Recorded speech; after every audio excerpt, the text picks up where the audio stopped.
And here it is. We go again. Roll up, ladies and gentlemen. One man went to mow. Here it is. We go again. Here I am again. Hope you're there with me. The session has commenced and your company is required. That thing that happens around about this time happening exactly at this time. So if you're available, avail yourself of what is going on here. One man went to mow. The eagle has landed. Another Savior, holy, holy, holy, holy, Adimebujuku. Another Savior, holy, holy, holy, holy, Adimebujuku.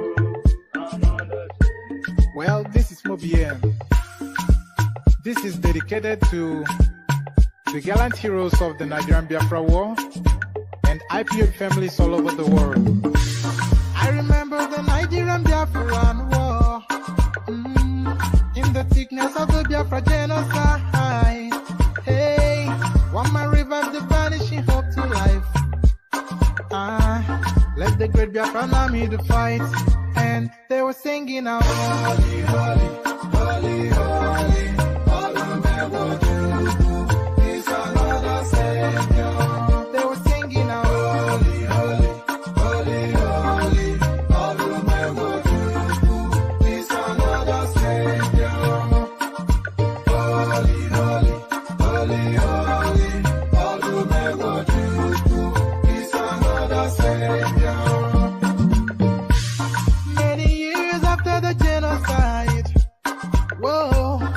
Another great leader has risen up now. Oh, and he's leading the Biafrans to victory. Inyamadika, Yabika Kokwanam Noah. Hey, Anamekele Mazuche Mefo. Manemo, it's an honor having you on board. When I'm singing along, holy, holy, holy, holy. It's another Savior.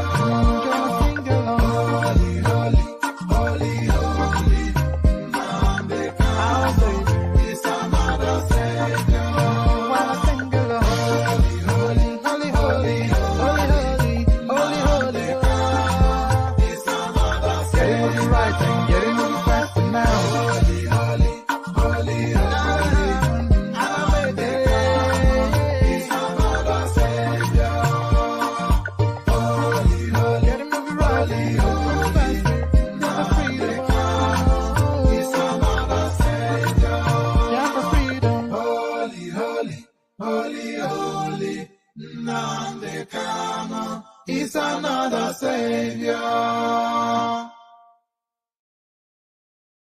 Another Savior, holy, holy, holy, holy, Adimebujuku. Another Savior, holy, holy, holy, holy, Adimebujuku. Well, this is Mobien. This is dedicated to the gallant heroes of the Nigerian Biafra War and IPO families all over the world. I remember the Nigerian Biafran War, in the thickness of the Biafra genocide. Hey, one man revived the vanishing hope to life. Let the great Biafran army to fight, and they were singing out, holy, holy, holy, holy, is another Savior. They were singing out, holy, holy, holy, holy, is another Savior. Holy, holy, holy, holy, is another Savior. Many years after the genocide, whoa, yet another great leader has risen up now. Oh, and he's leading the Biafrans to victory. Inyamadika, Yabika Kokwanam Noah. Hey, Anamekele Mazuche Mefo.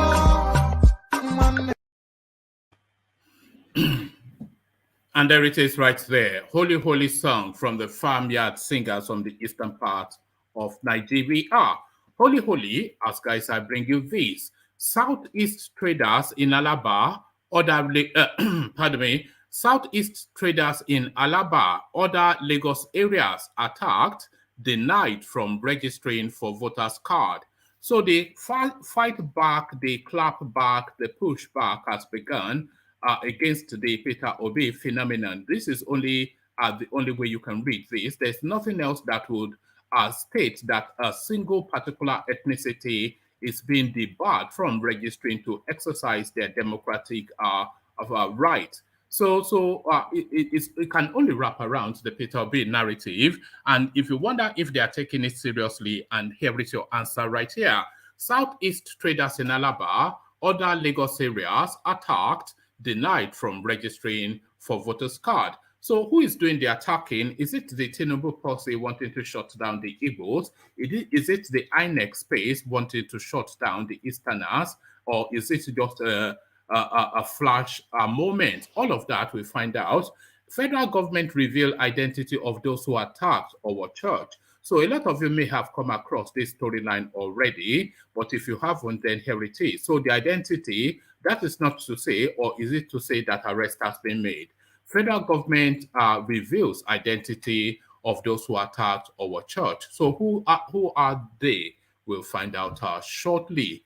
So this is a story that is reverberating within the Nigerian space. It's a drama a minute in Nigeria, as you know. There's no day that we're ever short of a talking point within the Nigerian paradigm. Killer headsmen dropped by helicopter, killed dozens in southern Kaduna, burial held. Adara leader. So the Adara leader, of course, the leader of the Adara community, that should say. But this a story almost on a daily, but we should never tire of being alarmed at this. We should never get used to this as being a headline. Killer headsmen dropped by helicopter, killed dozens in southern Kaduna, burial held. Adara leader. So quite what is in play there. I think the headline already gives you a good feel of what is to come. Nigerian police react to alleged attacks on Southeast traders in Lagos during registration of voters card. So I'll move this one right next to the story that precedes it. So I read them out in sequence. So that will be the serve and volley for that. Nigerian police react to alleged attacks on Southeast traders in Lagos during registration for voters card. So quite what the police have to say, I will find out shortly. Nigerian military should explain those who supplied helicopters, bandits.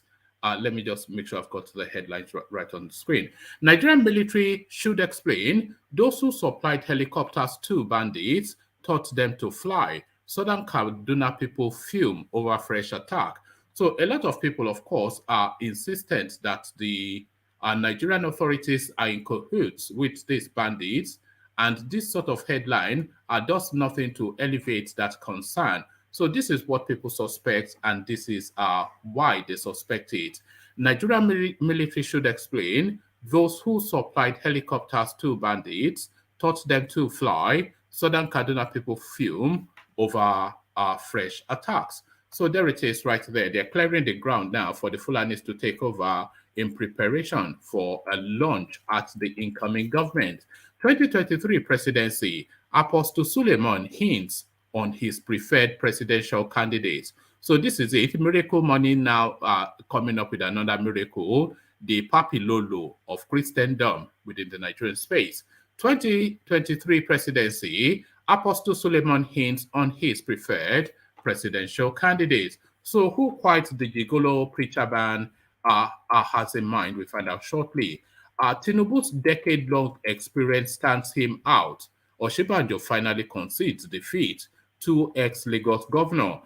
Whether he's a drinker or not, I suspect that Osinbajo would have taken to drink on that fateful Monday morning. Monday morning. That was when I was just trying to imagine his innermost thoughts as the name Tinubu was reverberating round the Eagle Square as they picked up another ticket from the ballot box to announce the name on it, and again he hears Tinubu. Every sound of that name a dagger to his heart. Tinubu's decade-long experience stands him out. Osinbajo finally concedes defeat to ex-Lagos governor. Well, he had no choice really, but unforgivable. People will never forgive what he has done, I suspect. Jonathan congratulates ATIKU. Not ATIKU.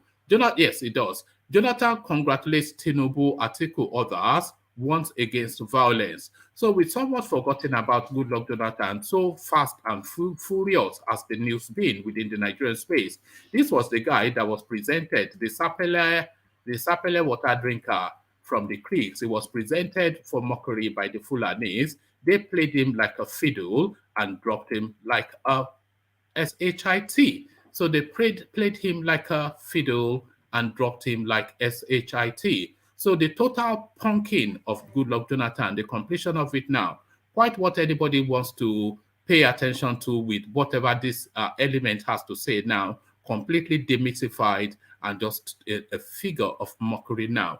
This election cycle has made a mockery of so many once upon a time by their own say-so great names within the Nigerian space. A former president going to court to procure the right to run in an election that is not entitled to, covert meetings in the dead of night with functionaries within the APC, Maman Daura, Abdullahi Adamu, etc. All of it and everything, it lands him here.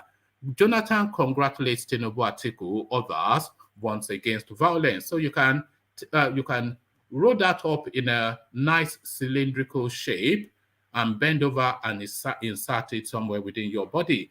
2023, I'll disgrace APC PDP. No other person, Aluta. Aluta has been given his fighting boots, his fighting gloves by both the court and now his party. So Aluta Continua gets his boots and is already kicking. 2023, I'll disgrace APC PDP, no other, Omoyele SOWORE. So that is the menu, that is the dish, that is what is being presented to you today. So lean back, kick back, take it easy, relax into it. The usual protocol, click on the like button as a matter of compulsion, click on the subscribe button as a matter of must, and then at your discretion, if you want to come and join me on the screen, click on the hyperlink that says StreamYard. I'm going to post it in the comment section again. So click on the hyperlink that says, oh no, that's not it. Click on the hyperlink that says StreamYard if you want to come and join me on the screen. And as soon as I finish reading out the talking points, I'll let you onto the screen and then we'll have a conversation around the talking point. So this is that now in the comment section is the hyperlink that brings you onto the screen. So click on that only if you feel like, but the like button and the subscribe button, those are buttons that you must click on as a matter of compulsion. As you said about the clicking, let me provide you a little bit of a liquid nourishment. Your calabash to the ready, and we join the K guys. Water, only water, only water, where they see my water.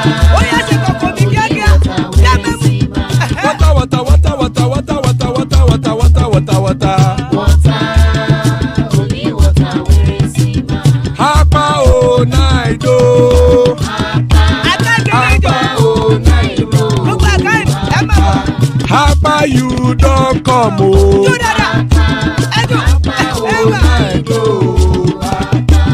Hapa oh night oh.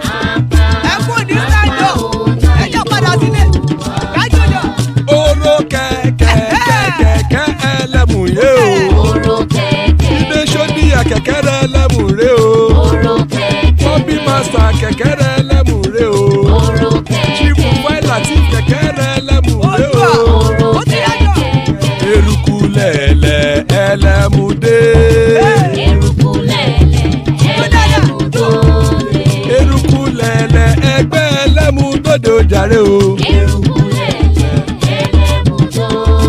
Erukulele Ghana ti de egbe body o.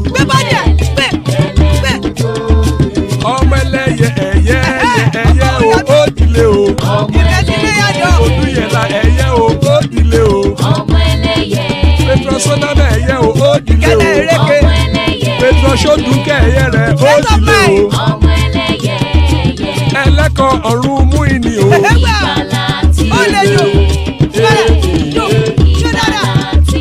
Àkùkọ ọ̀run méjìkọ.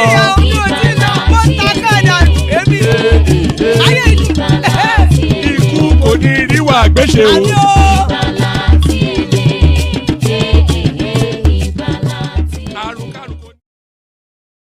And there it is right there. Iku koniriwa gbese, may death have nothing to do with us. Iku koniriwa gbese, pardon me. Iku koniriwa gbese, as guys, I bring you this. Southeast traders in ALABA, other Lagos areas, attacked, denied from registering for voters card. Pardon me. Southeast traders who shut down their markets in Lagos State to register and get their permanent voters card, PVC, have been attacked by hoodlums suspected to be political thugs. A video making the rounds on social media shows traders from the southeast of Nigeria that shut their businesses in ALABA International Market, Lagos, for the civic exercise, saying hoodlums came to the registration center and started throwing stones at them. The event happened at Igbade and Ojo areas in the Ojo local government area of the state. Some of the persons sustained injuries on their head at Ojo. In another location, the people that came out and resisted attempts by some thugs to throw the only registration let me take that again. Let me take that entirely all over again because it's not quite reading fluidly. Southeast traders who shut down their market in Lagos State to register and get their permanent voters card PVC have been attacked by hoodlums suspected to be political thugs.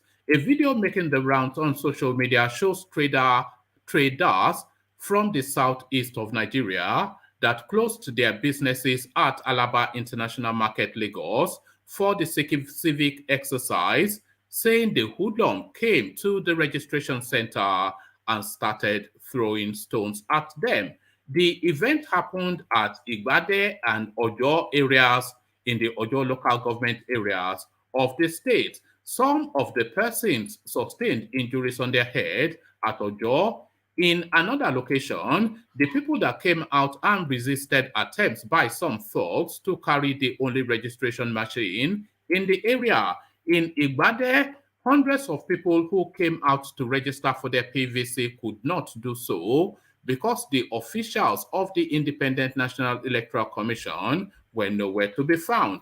In a video on social media, a commentator was overheard complaining of no presence of INEC officials to register Nigerians who abandoned their businesses to register and get their PVC. Here in Igbade, you can see the millions of Nigerians. So that somewhat, I suspect, an exaggeration. Here in Igbade, you can see the millions of Nigerians standing trying to get their voters card, but there is no INEC official to register them. The INEC officials have not come, and this is 12 p.m. Nobody is interested to register anybody. This is wickedness. You can see how many millions of people are here and nobody is interested to come and register anybody. What did we do, Nigeria? Nigeria has decayed. Allow it to rest. Why is it that we can't vote for somebody that can push us forward? A trader in another video lamented that the INEC officials allegedly told them that Igbos could not register. So,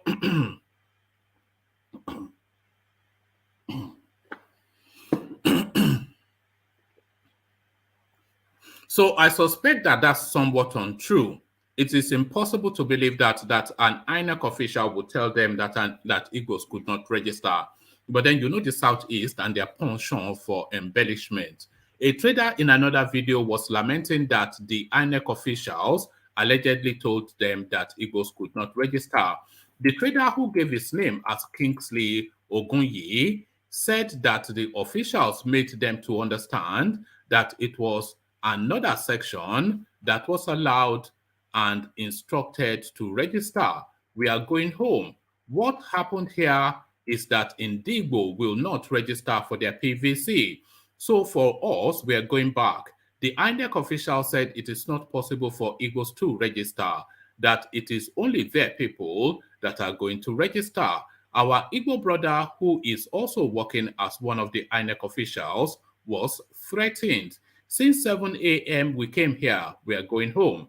Another lady who gave her name as Chinore Nanji lamented that she wasted her day. They asked us not to go to the market for us to register for our PVC. This morning we came to the registration center here, but the Yoruba people said we cannot register on their soil.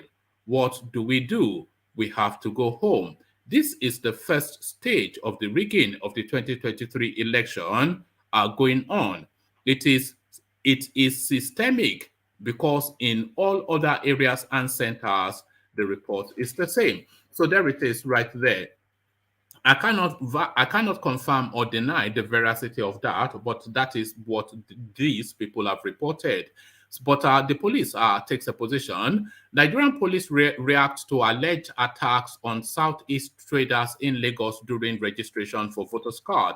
The Nigerian Police Force, Lagos Command, has reacted to attacks on Igbo traders in Ojo local government area after shutting down the ALABA International Market to enable them register and obtain their permanent voters card on Thursday. Correspondents had reported that hoodlums suspected to be political thugs were seen in so many videos that had gone viral on social media, throwing stones on Igbo traders who came out for the civic exercise at Ojo and Igbade areas. At some places, the traders were asked to go to their states to register, adding that the officials of the Independent National Electoral Commission, INEC, could only register Southwesterners. But the Lagos State Police Command said the attacks were not about Igbos. The command's spokesperson, Benjamin Hudenyi, in reaction, posted on his Twitter handle, stated, first, it wasn't about Igbos. He added that though the entire ALABA International Market decided to close down today to enable traders register for their PVC, a phased closure would have been better. Hudenyi said, first, it wasn't about Igbos. These are the true facts behind the trending videos. The entire ALABA International Market decided to close the market today to enable traders register for their PVC. A phased closure would have been better. Consequently, the Ojo local government venue of the registration was besieged by a mammoth crowd. The situation was made worse by the fact that only one registration terminal was working. One of the people who came for registration made trouble and was challenged by those around. Going by simple probability, the attacker or the attacked is very likely to be Igbo. They were simply large in number. However, given this incident, ethnic coloration would not help matters. The entire episode lasted a few minutes. Sadly, recordings from those few minutes are still traveling far and wide. Normalcy has been returned, and the divisional police officer there is fully in charge of the security situation. Meanwhile, Nigerian Twitter users have reacted to the attack, describing it as unfortunate. A Twitter user who goes by Made in Ilori blah blah, which Twitter handle blah blah, said would have been better. Now your market they won't sell. They can decide to do anything. Another Twitter user, take a moment and think, if the whole market closed down completely and thousands of people went to get their PVC, knowing there's only one registration point, what good does it do their quest? So it's quite simple, but of course, it's never simple within the Nigerian space. They will pivot it and turn it. Before you know it, if you go around their cycles, it'll be Tinubu, Tinubu now. Tinubu, Tinubu, Tinubu, Tinubu, Tinubu, Tinubu, Tinubu, Tinubu, Tinubu. There was one terminal, you all know Alaba market is thronged with marketers and businessmen. They shut down the entire market for the whole market to go and register at one terminal. The facility could not cope, and it's a Yoruba ethnic Tinubu thing. But that is the language that they speak. Federal government reveals identity of those who attacked our church.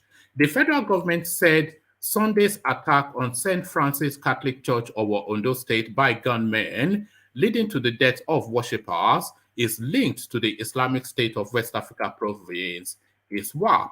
This was disclosed by the Minister of Interior, Mr. Rauf Aregbesola, who briefed State House correspondents at the end of Thursday's National Security Council meeting, presided by President Mohamed Buhari. The minister, who briefed alongside the Inspector General of Police Usman Akali, said the police have been ordered to go after the perpetrators of the act and bring them to justice. He said the imprint of ISWAP has been found on the scene of the attack, vowing that they will be brought to justice. The minister said ISWAP's aim was to pit Nigerians against each other by this attack to make it appear ethno-religious war. The council is quite concerned about the violent attack in our Ondo State.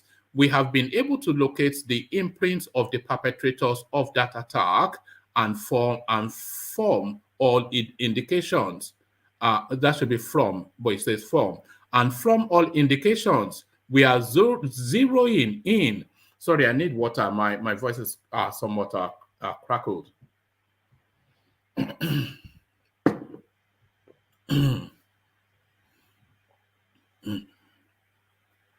The council, let me take you from this paragraph again. The council is quite concerned about the violent attack in our Ondo State. We have been able to locate the imprint of the perpetrator of the attack, and from all indications, we are zeroing in on the Islamic State of West African Province, ISWAP. It is not an ethno-religious thing. The ISWAP members wanting attention and recognition are suspected to have carried out the attack, and we have directed all agencies concerned to go after them and bring them to justice. The minister said the Security Council was worried about the recent cases of blasphemy in Sokoto State and the Federal Capital Territory, where 2 people were killed. We are equally concerned about the spate of attacks in the name of blasphemy. The police have been directed to, and by the way, the person speaking is a staunch Muslim, Rauf Aregbesola. The president is staunch Muslim, and all of the Council of Security is staunch Muslims. So their level of concern then for somebody stoning people to death off the basis of an insult against their religion, we want to know just what that level of concern is. We are equally concerned about the spate of attacks in the name of blasphemy. The police have been directed to mobilize, identify, and apprehend all those involved in the blasphemy attack in Sokoto and Abuja of recent, he said. He said the current administration would not relent in its efforts to provide adequate security to citizens across the country. The assurance is that we are committed to maintaining law and order and providing adequate security for Nigerian citizens. Appropriate preparation is put in place for the election coming up in Ekiti State this month and Osun State next month by principally Nigerian police and other security agencies with the military at the background. So essentially, that's just his response, is to identify the attribution to ISWAP, but quite what is basing that on, we don't know. So they've identified it, but they've not addressed it, and these people continue. Killer headsmen dropped by helicopters, killed dozens in South Kaduna, burial held. 30 people have been buried since the gruesome raid on Dongon Noma, Ungwam, Guma, blah, blah, blah, blah. Sorry, I'm not saying blah, blah. It's just difficult to pronounce names. Nearby hamlets in Kajuru local government area on June the 5th by local leader said, but let me ignore that space. Video taken in the attack aftermath showed charred remains of bodies and properties across the predominantly Christian communities. Churches and houses were razed. Video shared with correspondents show. We have been piling up casualties to be sure of the accuracy of our information, the leader of the community said. This took us several days to be able to get the information out. The community leader said fatalities may rise as more bodies are discovered. Several villages were also abducted, so that should be several villagers. Several villagers were also abducted by the attackers who have for years waged a brutal campaign to seize rich grazing lands across southern Kaduna and other parts of central Nigeria. The speaker said all witnesses so far emphasized how a helicopter was used to coordinate the attack, and the details they supplied have been documented. We have no doubt that the attackers had the support of a helicopter, the speaker said. But how a helicopter could be used to carry out a massacre without collusion or incompetence of security agencies, pardon me. Sorry, I'm going to come off the screen for a moment and just have a sneeze. So let me do that.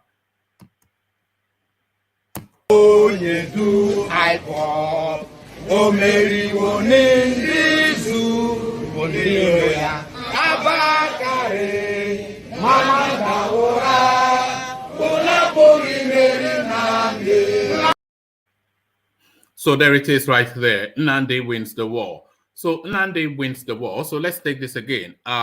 We have no doubt that the attackers had the support of a helicopter, but how a helicopter could be used to carry out a massacre without collusion or incompetence of security agencies is a critical question that must be answered. The speaker, leader of Adara Development Association and vice president of Southern Kaduna People's Union, said Governor El-Rufai did not send condolences over the attack. Governor El-Rufai did not come for burial. He did not send condolences. He said, "We are begging the government to stop these attacks. We cannot be left at the mercy of these killers." A spokesman for the governor did not return a request seeking comments. A police spokesman in Kaduna said a statement will be sent out, but did not do so as of the time of filing the report. Mr. El-Rufai has faced a hard time resolving the crisis, which escalated under his administration that began in 2015. He also reportedly paid state funds to pacify the killers and accused Southern Kaduna residents of provocative rustling of nomadic Fulani livestock. So blame the victims and pay the perpetrators. That is how they are looking to resolve the killings in Kaduna. Nigerian military should explain those who supplied helicopters to bandits, taught them to fly it. So I think we may well have captured that in the previous readout. Our 2023 presidency. Apostle Suleiman hints on his preferred presidential candidate. Apostle Johnson Suleiman of the Omega Fire Ministry has given a pointer regarding his likely preferred 2023 presidential candidate. He hinted at the former governor of Anambra State, Peter Obi, of the Labour Party as his preferred candidate. Correspondents report that the clergyman made this known via his verified Twitter handle following the emergence of former Lagos State Governor Bola Tinubu as the presidential candidate of the All Progressive Congress APC. Taken to his Twitter page, Apostle Suleiman, who seems to have joined the Obi train, tweeted the name of the former governor of Anambra State.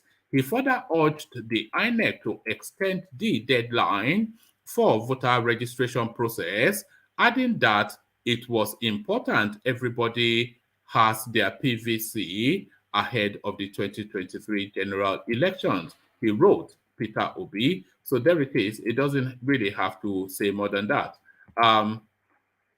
Meanwhile, Labour Party on Wednesday reacted to the speculations that a former presidential aspirant, Samson Uchenna, emerged as a factional candidate in the party's primary election.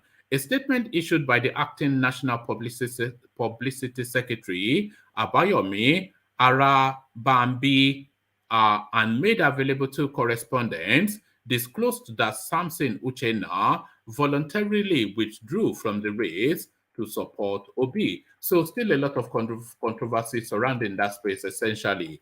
Tinubu's decade-long experience stands him out. Osinbajo finally concedes defeat to ex-Lagos governor. Vice President and former presidential aspirant of the ruling All Progressive Congress, Yemi Osinbajo SAN, has congratulated the elected presidential candidate of the party, Bola Tinubu. The vice president said that Tinubu's age-long efforts towards Nigerian democracy influenced his victory at the party's primary election.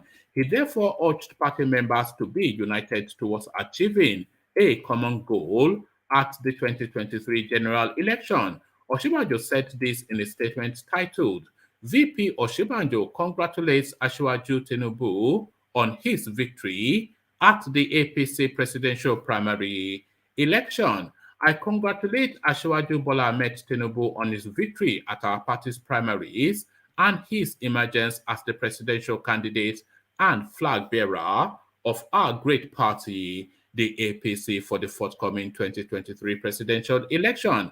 I also congratulate President Muhammad Buhari and all leaders of the APC for a successful special convention and presidential primary.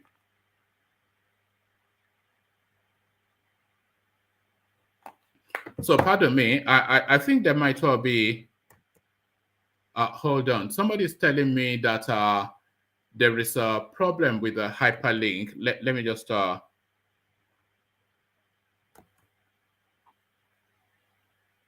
hold on. Let's just, I may well have put out the wrong link. So let me just correct that, and then we go back to the readout.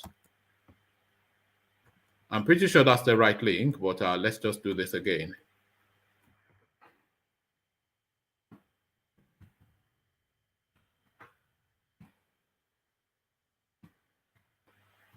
And by the way, I hope you are all thumbing up and subscribing, as we all said. So as I said, so please make sure you are thumbing up and subscribing. I'm not saying the numbers go up. I am putting in the effort. I only require you to click on the like and subscribe button, and the hyperlink now if you want to join me on the screen. So we go back to this. Maybe we take it from the top. Vice President and former presidential aspirant of the ruling All Progressive Congress, Yemi Osinbajo SAN, has congratulated the elected presidential candidate of the party, Bola Tinubu. The vice president said that Tinubu's age-long efforts towards Nigerian democracy influenced his victory at the party's primary election. He therefore urged party members to be united towards achieving a common goal at the 2023 general election. Osinbajo said this in a statement titled, VP Osinbajo congratulates Asiwaju Tinubu on his victory at APC presidential primary election. I congratulate Asiwaju Bola Ahmed Tinubu. Sorry, what's that this time? All right, brilliant.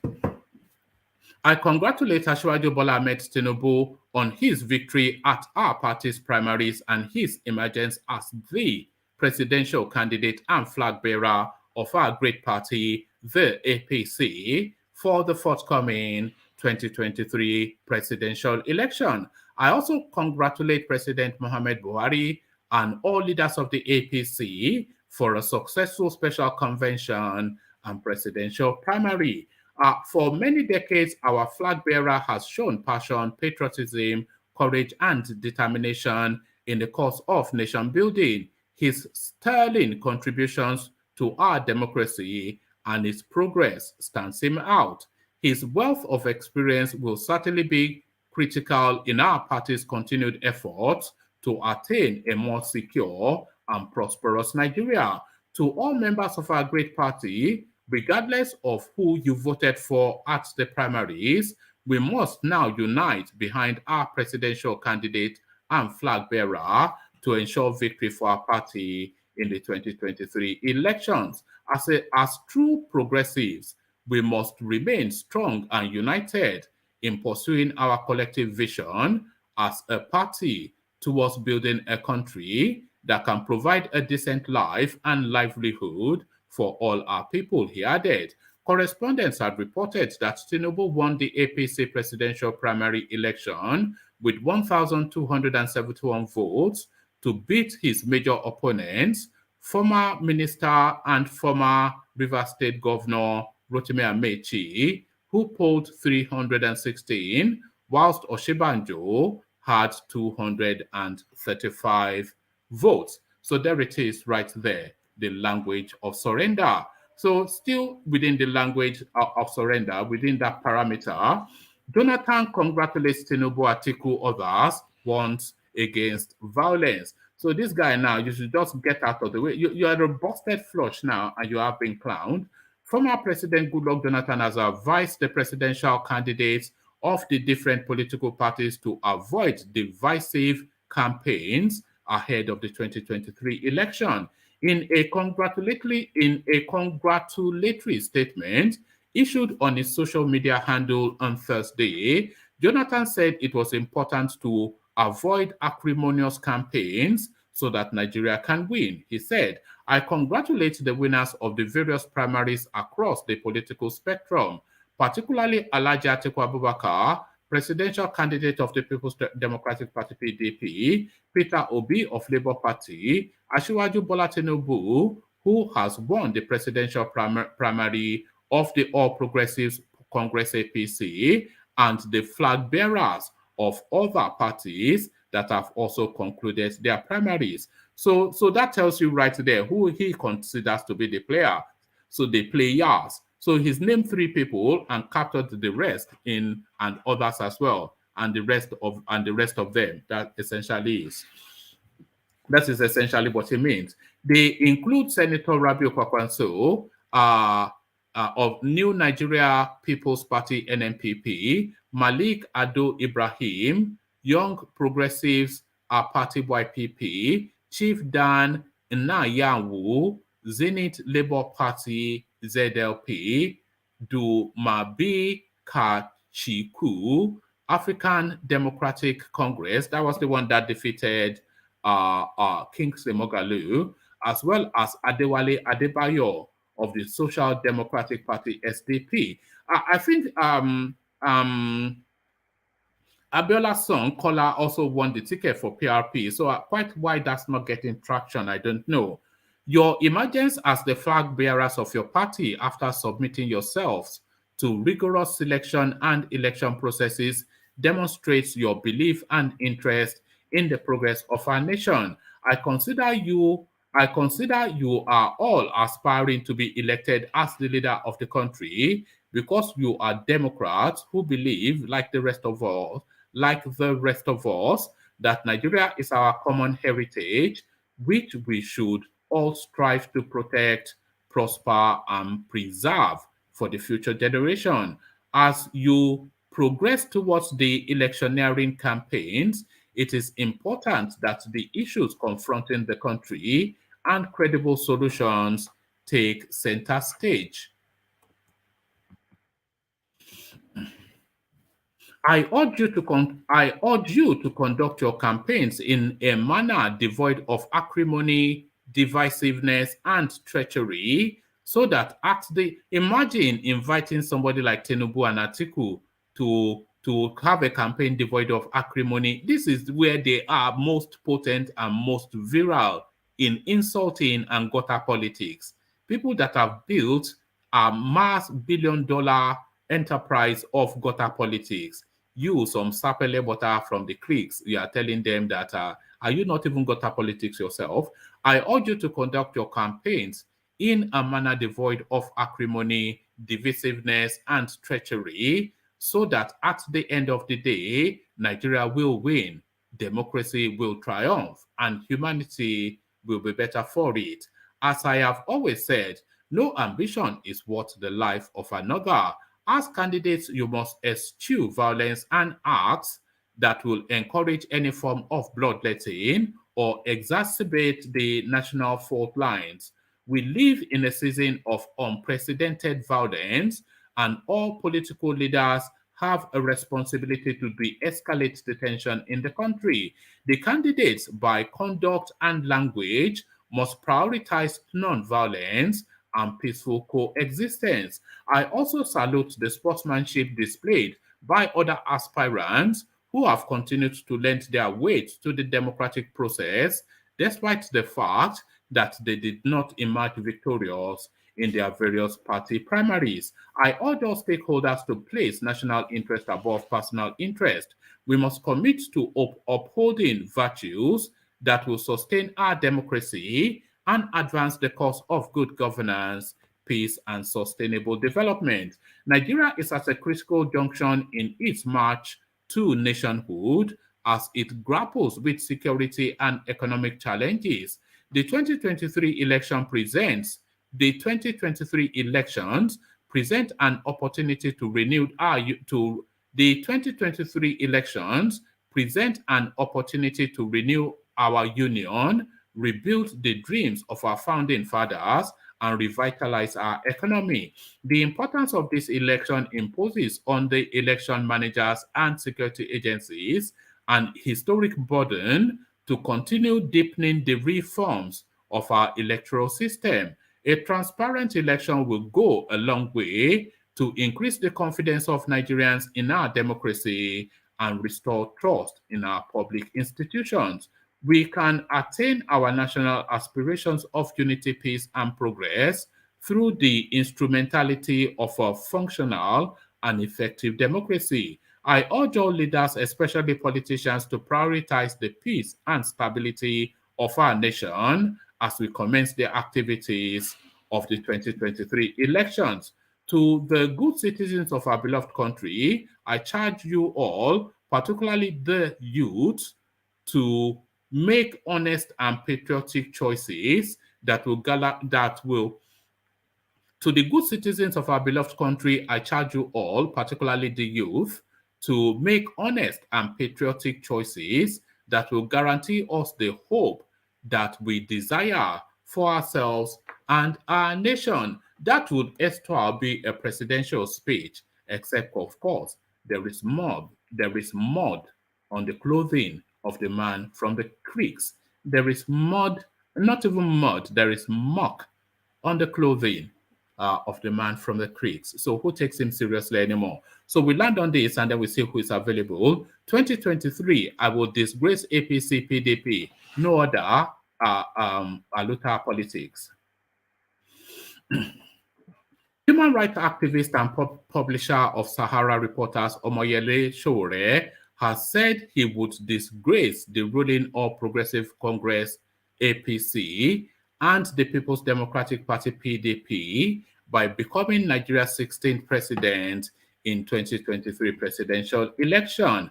Sowore was earlier declared the presidential candidate of the African Action Congress, AAC, for the 2023 general election. He was declared the winner unopposed at the party's national convention held at Work and Connect Event Center in Abuja on Thursday, which was monitored by officials of the Independent National Electoral Commission, INEC. The event was attended by members of the party across the country. He had, however, stepped down as the national chairman of the party, giving way to Mohamed Bako, the deputy chairman of the party. Sowore, who described himself as the realest president demanded by Nigerians, affirmed that other parties have elected their own thieves, stressing AAC must elect its own police. According to him, we are on the march again, and the Nigerian people are waiting for their real president. The other parties have elected their thieves, and we have decided that if the other parties elect thieves, we will elect our own police, SOWORE said. He asserted that Nigeria has been plundered by those he described as moneybags and fraudsters, stating that Nigerians must now choose between light and darkness.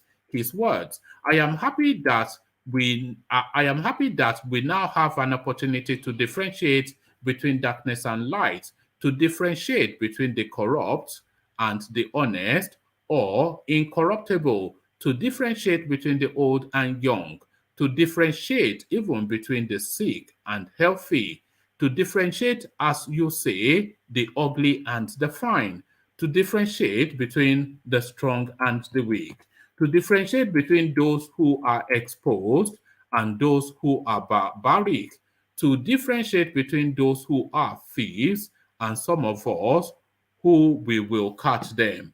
So the people of Nigeria now have a clear choice, and we are warning now that you had a choice in 2019, but you looked the other way. Now is the time to make the right decisions for your future and the future of your children, the future of our country, the future of Africa, and the future of the world. This is 2022. Nigerians are crying for freedom, liberation, and prosperity. Our party, the African National Congress, will deliver this to you, and I want to assure you that we are prepared to deliver a disgrace to our opponents. Pardon me.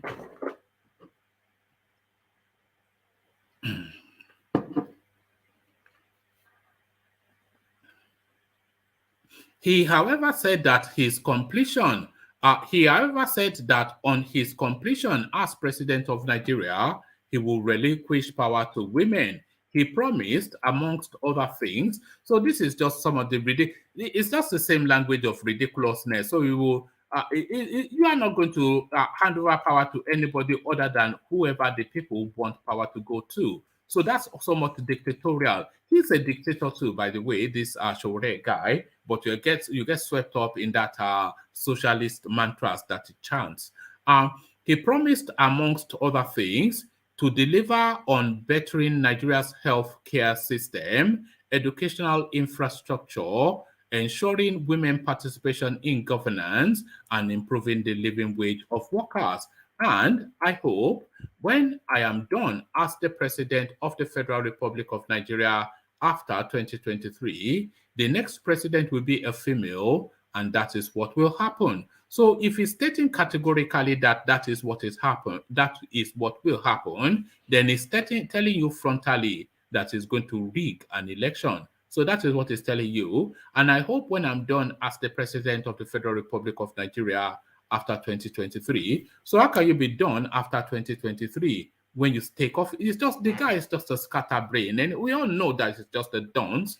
And I hope when I am done as the president of the Federal Republic of Nigeria after 2023, imagine that.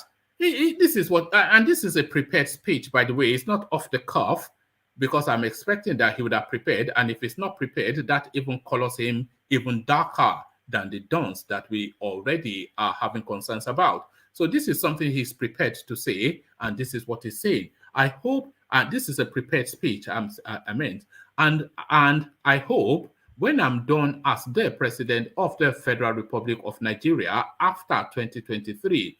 So for you to be done as the president of Nigeria after 2023, you have to be the president as of this moment, because that is when the presidential tenure expires. The guy is just daft. And I hope when I'm done as the president of the Federal Republic of Nigeria after 2023, that is bad enough, but the next one is even worse. The next president will be a female, and that is what will happen. So it's not hoping that is what will happen. It's telling you that is what will happen. So for him to guarantee that, then he's going to do what Buhari did in 2019, when he told us that, no, I am not going to lose the election, so I am not worried about it. And the people voted him out, and he carried on being the president anyway. I have come to accept your nomination on behalf of myself. What we are bringing to you is good health care. Those students who have been home because the lecturers are on strike, we are going to reopen your schools, and our children who are in the educational sector from kindergarten to university. We are no longer working on basic universal education because we have moved past basic education. We are offering you top level technologically deep. It just speaks this hips majal language. All just verbose nonsense that has no substance. It's just crap, really. It's just a poser. It's just a poser, and not a very good one at that. We are no longer working on basic universal education because we have moved past basic. So these are just peppy little cliches, peppy little talks for the dull of mind, for the low wit. We are no longer working on basic universal education because we have moved past basic. We are offering you top level technologically driven education. So this just we are promising this country light in the place of darkness because we know, and I know, that I can provide 24/7 electricity in Nigeria so that we can power not only a political revolution but an industrial revolution. We will also clearly manage a government that is compact and effective. We will work and go after the Nigerian constitution that is not only fake but antiquated and illegitimate because it was created by the military. So that's a total nonsense right there, because as it takes its oath of office, is vowing then to defend that constitution. So he's either lying in oath or he's lying pre-oath. This is just a total nonsense, this guy. That constitution has to change. For workers, you are going to get a living wage. So this is the point that last year he told us that everybody gets a basic of 100,000 naira. So that's the yam head, SOWORE. Joe, I see you. X0, I see you. Brown, I see you. So everybody mute yourself. So everybody, sorry. Yeah. And then, yeah, can you mute yourself as you are coming in? So make sure you're muted so that we don't have too many voices bouncing off the. So I see you. Baba Kure, I see you. Efe, I see you. The Mighty Jelenpoko, I see you. Thomas, I see you. And who else do I see? Charles Annex, I see you. So good to have you all, gentlemen. Good to have you here. So who? Sorry, hold on. Oh, let me mute Ajane Koko. Yeah. All right. Good to have you, gentlemen. So good to have everyone. Let me kick it off with you, Joe. So Joe, are you ready to go, or do you want me to start with someone else? You have to unmute yourself. yeah, I'm ready. Brilliant. Good to have you. So let me start you off with where I stopped from. SOWORE in his Peperimpe Yama thing that he's doing again is promising a female president, which is guaranteeing. Is telling us that he will abolish the constitution as president, even though he will swear the oath of office to protect it. So the usual yams from SOWORE, he gets his boots, so the noise making will never change. So all of that, Joe. Well, good evening, everyone. Good morning, wherever you are. So I think SOWORE does not know exactly what constitution means and governance. He's a good guy, but I think he's going in the wrong way, in the wrong direction, because if you are sworn in by that constitution, how is it possible for you to say you will just drop it aside? Once you throw it in the bin, what it means is there is nothing governing or the nation. So which means there is no governance, which means the House of Assembly is illegal. Even the presidency will be illegal. So because you were already sworn in by that constitution and you you declare that you will uphold it. So how are you going to throw it in the bin? I don't think it's possible. In fact, the House of Assembly, that is the Senate and the House of Rep, they will never agree to that because he cannot do it unilaterally. So it has to come from them, and they have to vote. So I'm sure it's not possible. What you know? What are you making of the whole SOWORE space? Is it just all bluster and just no? Is it just noise making? You see, is it just noise making? Well, I think this guy Shetima. I think Shetima. He's in Tinubu's camp. Yes. He spoke 2 days ago on Arise News. He said when he called that Yemi Osinbajo is too He's an ice cream seller. He's too good. Yeah. He should be an ice cream seller. Now, what he was saying literally is that there is no good man that can govern Nigeria without constitution. You must be a rogue for you to govern. And that is why anyone that is coming with clean hand cannot get there. Like, if we have to be factual, there is nobody coming with clean hand that can get there. Nobody.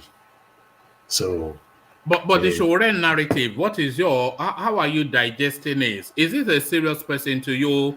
Is it more of a rebel, a revolutionary than a presidential candidate, or are you actually taking him seriously as a politician? Is he a politician, SOWORE, or just a protester? Just as I said, he didn't know the enormosity of what is going to carry or what governance or presidency is all about. We are talking about a nation. It's not student union president, or it's not even local government chairman that you want to contest for. No, we're talking about presidency. So as a result, I think he didn't really know what he's talking about. And that is one of the reasons why it will be difficult to get there. One, if he gets there, there is nothing he can change easily. Nothing. Because they will fight him. They will fight him. Sorry, Joe. Does his naivety preclude him? Then does his naivety, and he is somewhat naive, all the way from 2019 till now, he remains naive. Does this preclude him then from being taken seriously as anything other than just noise? Because anytime he speaks, it's just naive. Yeah, he just like I said, he has a good mind to make the nation better, but he thought maybe it's something he will be able to do in a fiat, that is unilaterally, and so that is where the naivety comes in, because with what he says, and if you listen to him, you will just know that when you are inside, that is when you know that it is not easy to change anything.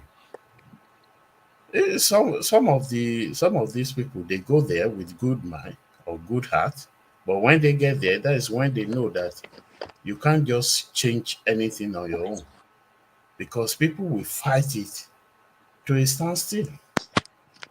Would you want to see a SOWORE president? Is it somebody? That is what I said. That to me is still a bit naive to what it's all about. So if he comes in, he will just fumble. I won't deceive you. He will fumble. So.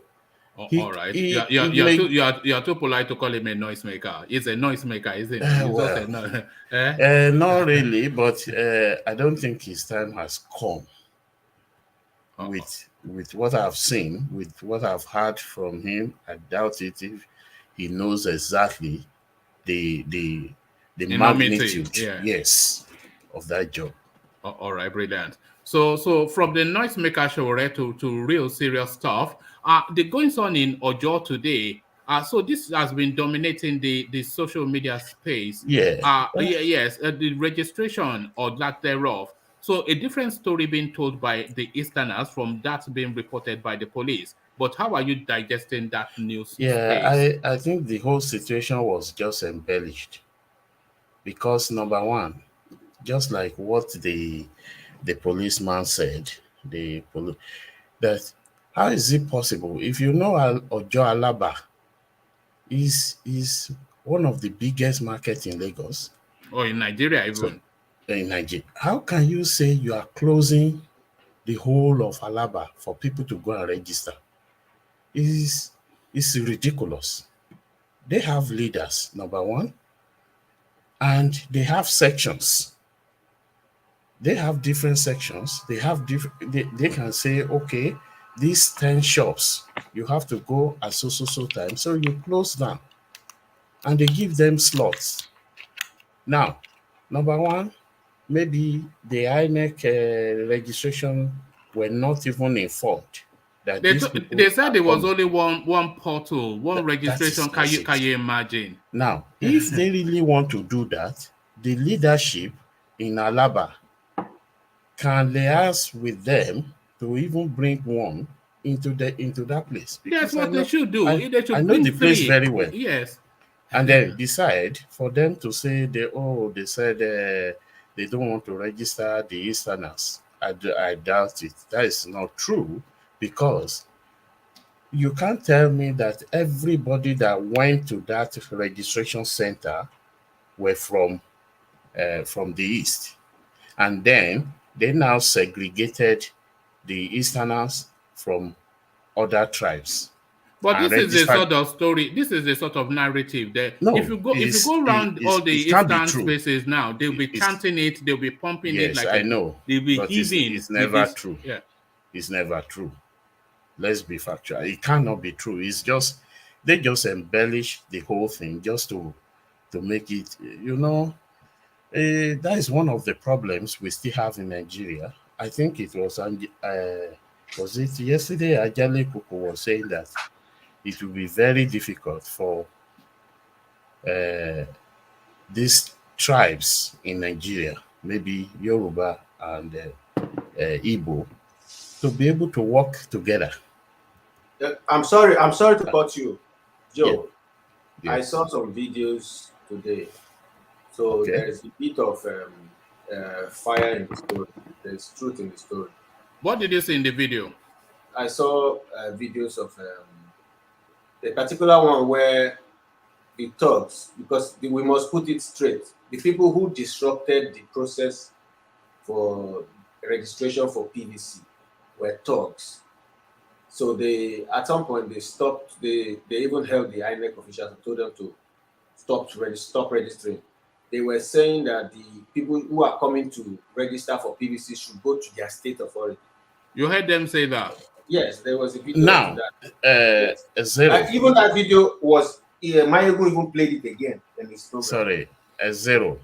Yeah. Now, if they ask everybody to go to their state authority, were they registering other people from maybe Yoruba land or Hausas? Yeah. Were they registering them? Yes, on that video. I doubt it, my brother. Excuse me, let me say what sorry, I saw. there will be chaos. Let's be factual. Do you know Alaba? No, I'm not talking. No, I don't know where this one happened, because there were two different instances. There's one in where there were different areas, not just Alaba. That's what I'm saying. Yeah, but we were told that for people to go and register around Alaba, that is Ojo Alaba area, they only have one registration center. And if the whole Alaba will go there, are you telling me that there will not be stampede? You don't understand what I said. I said this particular one, there was one that happened in Festac, one happened in Alaba where they were stoned by thugs. They were thugs, not government, not police. So get me clearly. Nobody knows who sent these thugs. You understand me now? And I saw the videos. If you watch, it's only Igbo they targeted. That's what I'm telling you, that if you watch the video, I don't know why one man did not get the video. If you watch the video, you will see. I've had a lot of the videos. You'll be able to place your mind into it, and you will be able to know what exactly is happening. It is not government. It is thugs. So nobody knows who sent these thugs. You understand me? That's just the point. But as far whether they drove Igbo people who came to register. Are you now? Let's look at this thing clearly. Are you having, or those people are having premonition that is because they know that they are going to vote for Peter Obi? Is that the narrative? No, just don't let me be on own it now. Own it if that is what you think. Let's not speak on hypothesis. Let's speak on what happened. What happened that I saw was that the thugs were saying, go to your states. And they were saying, give only Yoruba people PVCs. Do you have the clip? Do you have the clip? I saw the clip. I saw the clip on TV. I will try to get the clip on any of the social, because let me give you an instance. I posted a video on one of the platforms, or WhatsApp platform, and less than 2 minutes, someone countered it and said it was just shortly after the Owo massacre. So there was a policeman that wrestled a gunman down, and people were saying, no, they've arrested one of the gunmen, and without verifying, I posted it. And it was disproved that this thing actually happened in Benin Republic. That if you look at that police, the policeman was not a Nigerian police. Yes, it's gendarme, that's they call them over there. Meanwhile, I thought, I just saw it. I said, wow, that is good. And I posted it straight away. So there are a lot of misinformation. There are a lot of theories flying around. But to get it in a good perspective, Lagos State, contain a lot of ethnic groups. Now, if you talk about Festac, yes, there are a lot of Easterners there, and there are a lot of Yorubas there. But at any point, I doubt it, if you can go to a registration center and it will only be Easterners that will be there. And then they will now say, please, we want all the Easterners to go back to their states. Only the Yorubas or only the Hausas will be registered here. Now, I think you're missing the point. I didn't say Yorubas did this. I said thugs. No, I know. I'm not saying is what I'm saying is for those thugs, yes, to spare other tribes. That's what I'm trying to put across. Yeah. Okay, I have one video here. If I play it, you listen to the audio. One man, you can listen to the audio. Is it violent? Is it violent? No, it's not violent. It's just somebody who had, because we are in a global village now. Somebody can pick his phone while things are happening. So it's left for you to decipher whether it is current or not. Just listen to what they're saying. Look at what is happening here. ALABA people did not go to market today because they want to get their PVC and votes. But the negotiators, the Yorubas, did not allow them to go and get their PVC. They are stoning them. And the tribalism in Lagos State is too much. Somebody has sustained injury. Look at my brother with the blood. No, I want to video. My brother, let me video your face. Look at the blood. There is no joy here. Yes, so Nigeria, you must see this. And you must see what is happening in Ojo local government. In Ibete, they closed, ALABA closed market because of this. And right now, they don't want them to do anything. They don't want them to get PVC. Look at what is happening here, please. So you can decipher for yourself. I'm not going to convince you. I still need to go back to my question. Yes. So, sorry, were Joe. they having a premonition of who these people are going to vote for? Listen, Do they the know point is not who they want to vote for. The point is that people were stopped from getting PVCs by they mentioned Yoruba. They unknown mentioned assailants. Yoruba there. They didn't even say just thugs. They said the Yorubas. You know, these are pedestrians. These are common people in the ground. These are street people. So they can, if something is happening, they will just pinpoint, okay, which tribe these people are coming from. But what we can decipher from this is that the people who went to get their PVCs in Ojo okay. All right. X0, do you have a screen in front of you? I want to share a screen with you. I'm in front of the screen. Okay. So I'm sharing this screen with you. So this is let me show you the person first. It's a verified account. So this is the person, and that is SP Benjamin Hundenyin. So that's SP Benjamin Hundenyin. He's as you can see, his title is the police public relations officer for Lagos Command. So he addresses that space, so let me just scroll to where he addresses it, because I did read it out. It says, hold on. Okay, so here it is. So you can see under him, it says, first, this wasn't about ego. These are the true facts behind the trending videos. The entire ALABA international market decided to close the market today to enable traders register for their PVC. A phased closure would have been better. Consequently, where does it show the rest of it? All right. Hold on. Click on show this thread. It's going to complete it. No. I did click on it, but it didn't actually. It just took me to another portal. Okay. Let's see if it.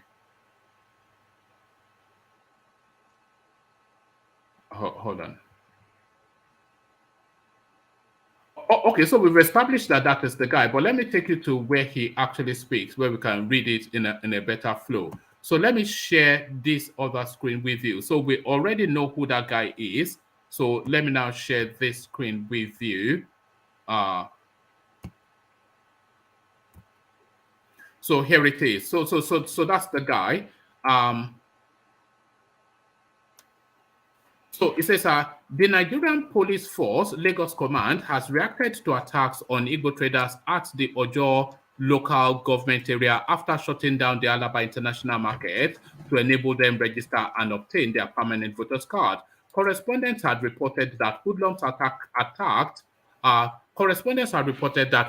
suspected to be political thugs were seen in so many videos that had gone viral on social media, throwing stones on Igbo traders who came out to exercise their civic duty at Ojo.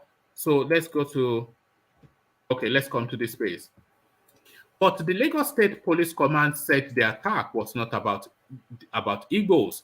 The command's spokesperson, Benjamin Hundenyin, in reaction posted on his Twitter handle, said, first, this wasn't about Igbos. He added that though the entire ALABA international market decided to close today to enable traders register for their PVC, a phased closure would have been better.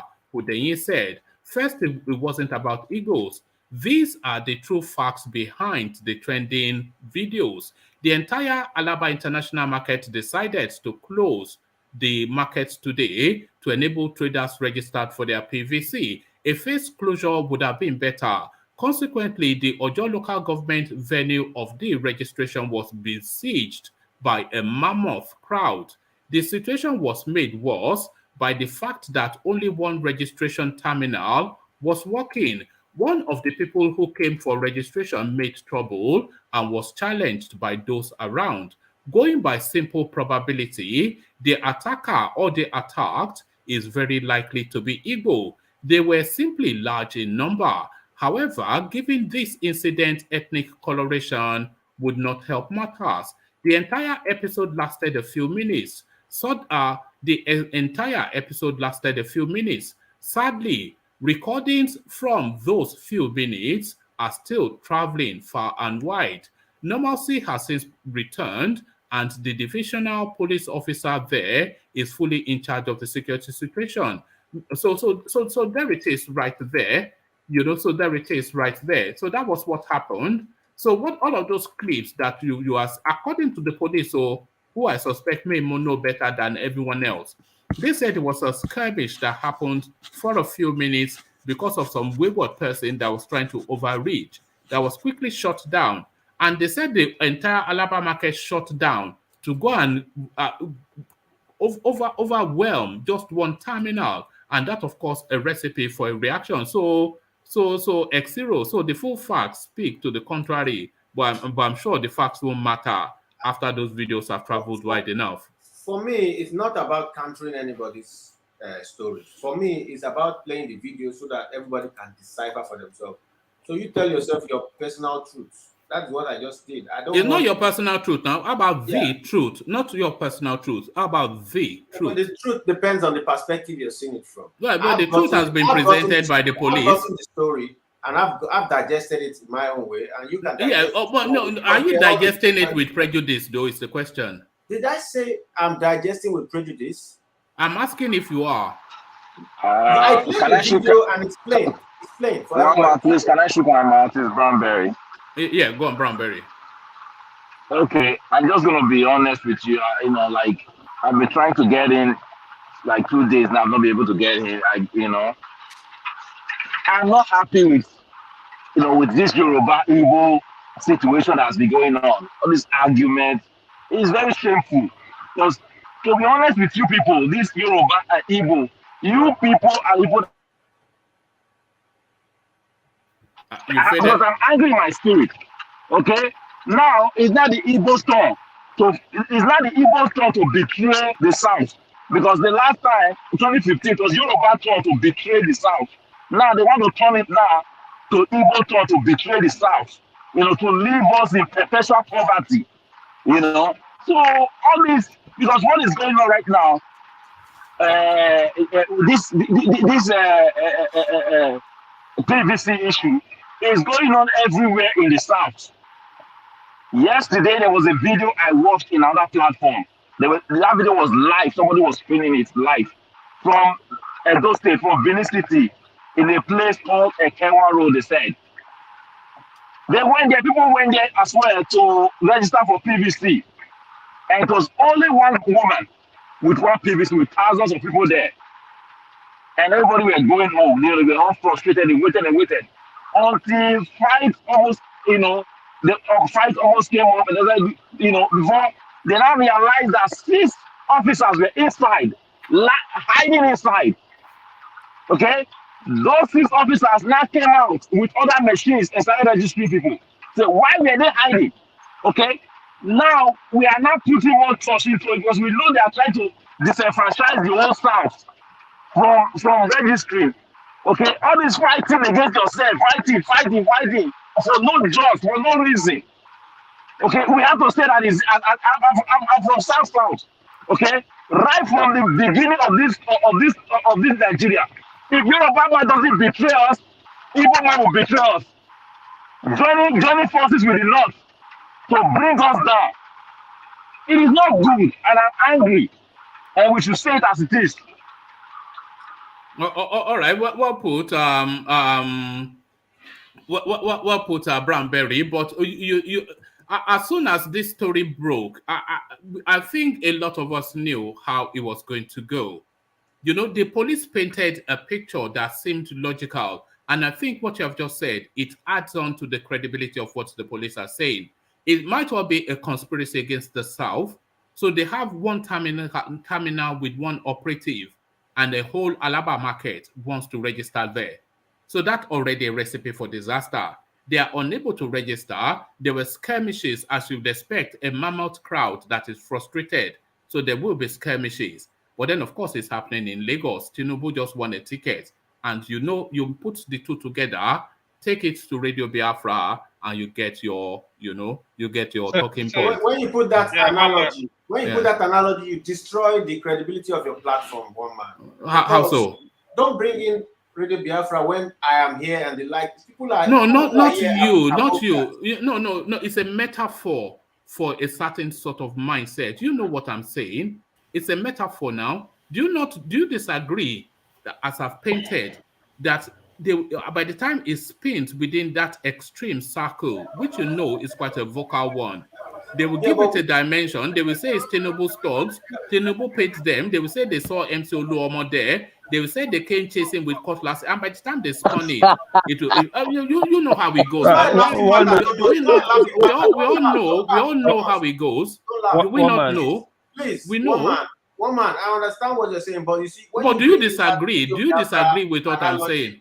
You disagree. You make the real suffering of people, you make it disappear, and nobody hears their voices. The last election, it's not a suffering now. It's lack of preparedness by both the INEC and the blame goes to Alaba markets. No, but at the last election, so what's Lagos, the suffering? We saw visibly where is that not what I'm saying? Oluomo boys, and you know that me and Adjani Koko, we have trashed this issue before, seriously, where I said Oluomo and his boys were chasing Igbo voters from polling booths. We were here, we argued here. It was live. Even the Mieti Allah even used that to insult the Yorubas. How do they know they have voted? They have Igbo voters. My brother, stop all this ethnic. My brother, I don't like it. You know what? This is what happened. You know what? Tell you what happened. And you want me to doubt them? If 1 million people say the same thing, are you going to doubt them? We saw videos of them running away from polling booths. And now okay, are you bringing another dimension? Can I say something, please? Yeah, let's hear from you. What happened in the past? That's what we're saying. It is starting. All right. Oh my goodness me. In the past. This kind of disenfranchisement election where you disenfranchise a group of people because you want to win by all means. It's not fair. What Esiro is saying, I don't know if Esiro is taking, that was true. That one is past now. We know that Joe or one man, we shouldn't argue that. That was true, and that is behind us now. Okay? Even today, there's another one going on. There's another one going on with the Yoruba people carrying another one. You know, I don't know how they know the people that voted for Tinubu and those that didn't vote for Tinubu. They brought some list out. How Kanu voted, how the Easterners voted, how Ekiti voted, how the five boys that did not vote for Tinubu in Lagos, how they are going to deal with them, how they were able to know who they are. So, and they say, oh, people did not vote for Bola Tinubu, and they want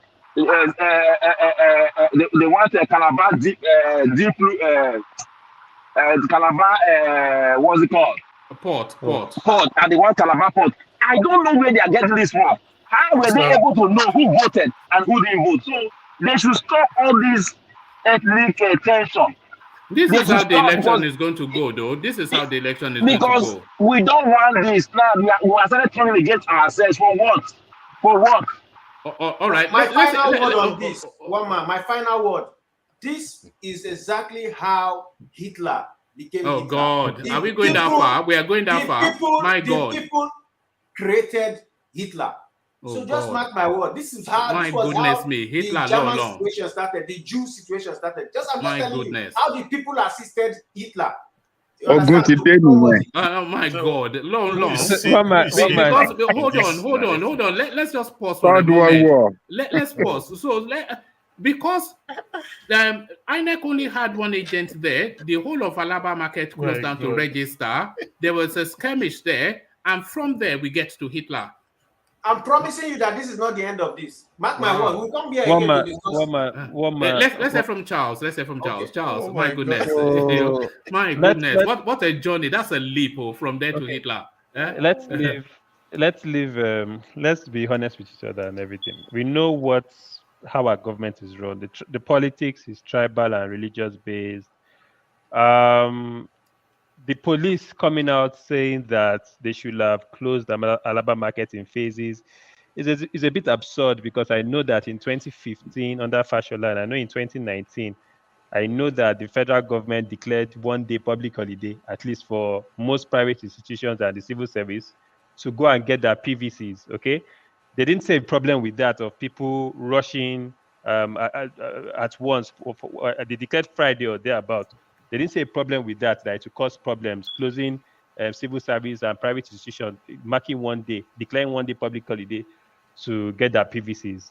But when it comes to ALABA market, also closing the market, even if it's a day or two, they see it as no, it should be phased out and everything. Look, let's be honest with ourselves. We know tribal politics has been the mainstay in Nigerian politics.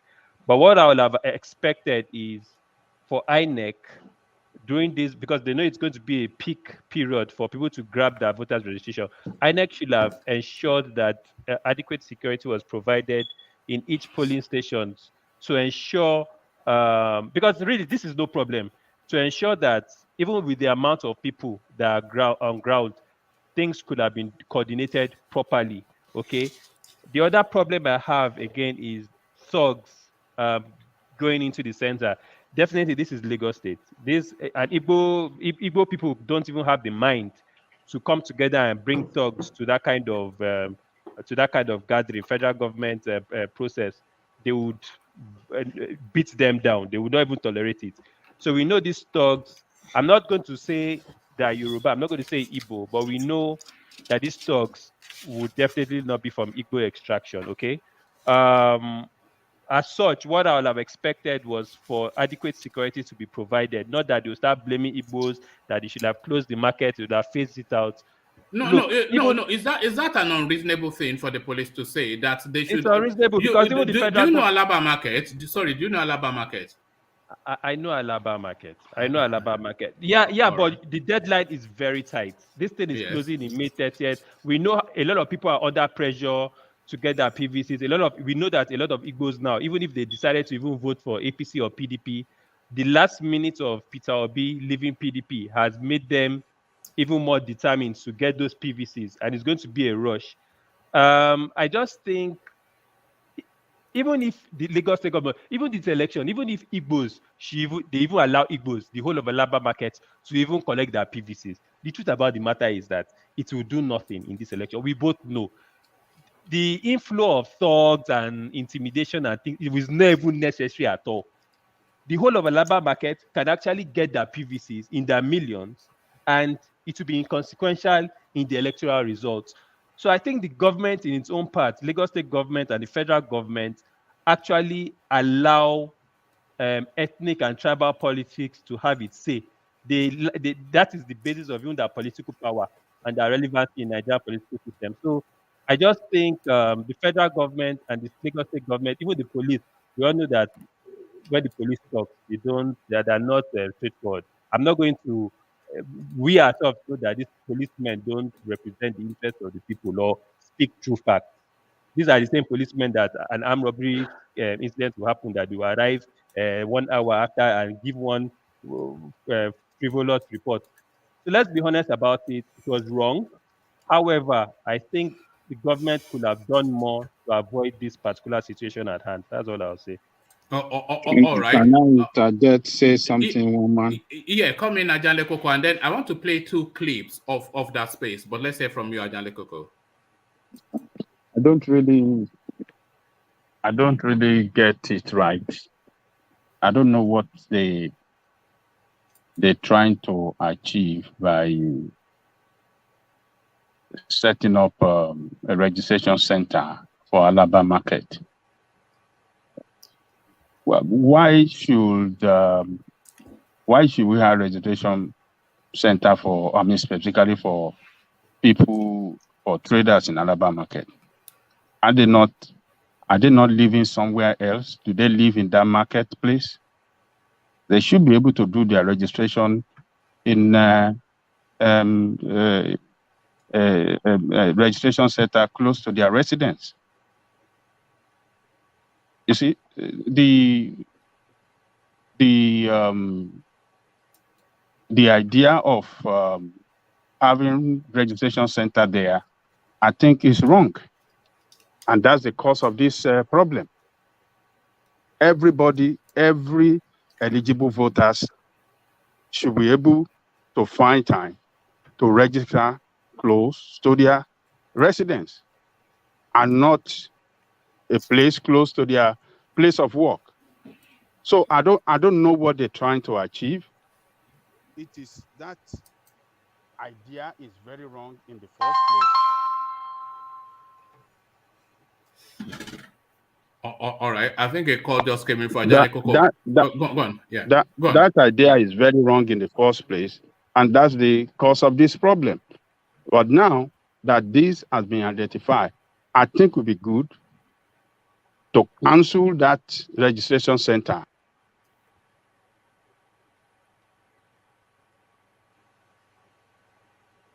Are you there? Ajane Koko, sorry to this is Bradbury. That idea is not bad at all. It's a good idea. This registration should be closer to everybody, whether in your workplace, you know. But my problem with these people is that where were they when they were registering online? Where were they? Okay, where were they? Why are they not rushing? I don't know. Nigerians want to rush in everything. Do this, they will not do it. At the deadline, they start rushing. You know, so I think it's a good idea to bring it there for me. Yeah, you know what I think? I think the ALABA organization, the lead of the market, they should have synergized with INEC and invited them especially to come into the market and register the traders there. They did not even have to shut down the market. Just invite INEC. Yeah, or just invite INEC in.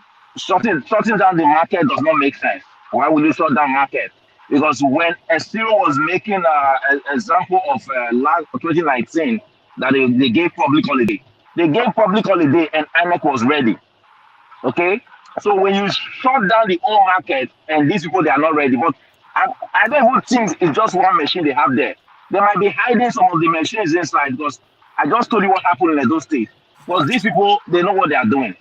You know, but we should stop fighting ourselves over this. It's not necessary. Let's talk about something that is important. All right, let me play a clip of what happened there before we move on. So I'll play 2 clips just to give you a feel of what happened there. They don't want to allow us inside.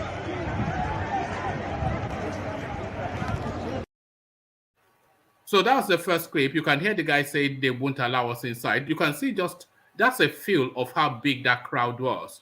And if they're saying there's only one terminal that was functional, so already, just from that little cameo, you already see the recipe for disaster. And this is it now spiraling out of control. Look at what is happening here. ALABA people did not go to market today because they want to get their PVC and vote. It's not allowed them to go and get their PVC. There is no joy here. Yes, so Nigeria, you must hear this. And you must see what is happening in Ojo local government.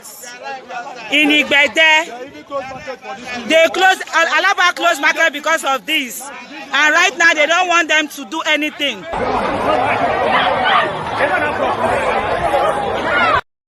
Okay, so that last bit, I only showed a few seconds. That's it spiraling out of control. You can see the stoning and stuff about to happen. But that's what happened.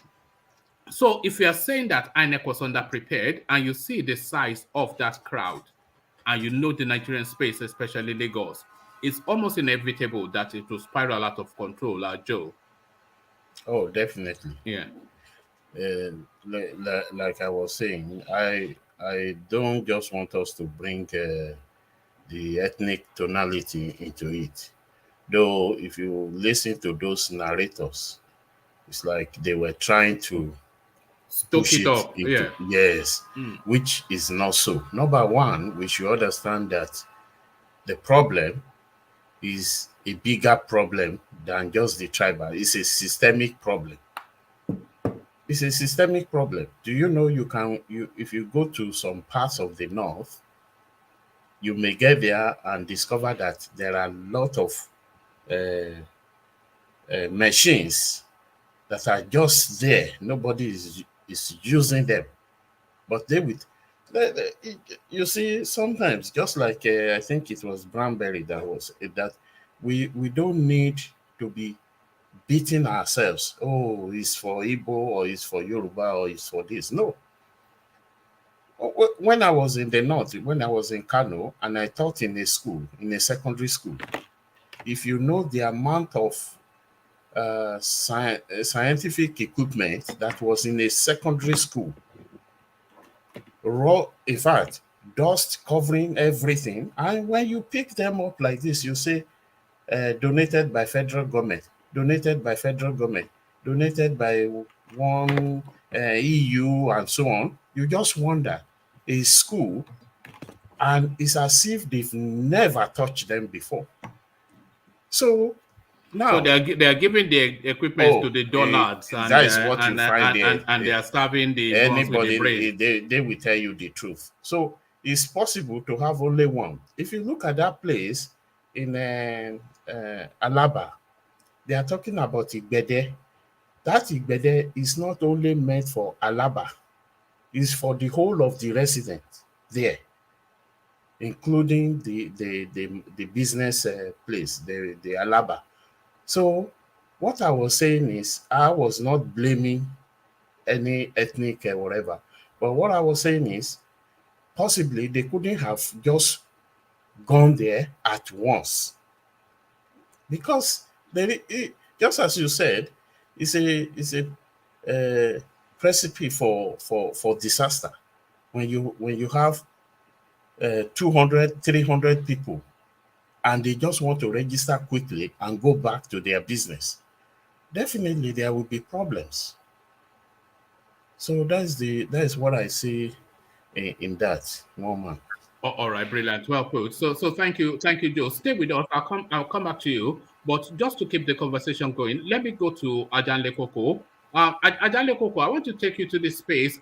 It's a recurring decimal, and we've heard this a lot. We heard it often in the East when they tell us that they're using helicopters to drop bandits into space. So now this has been captured in southern Kaduna, where people, no less than 32 people recorded, which is to tell you that you can double that figure times 3.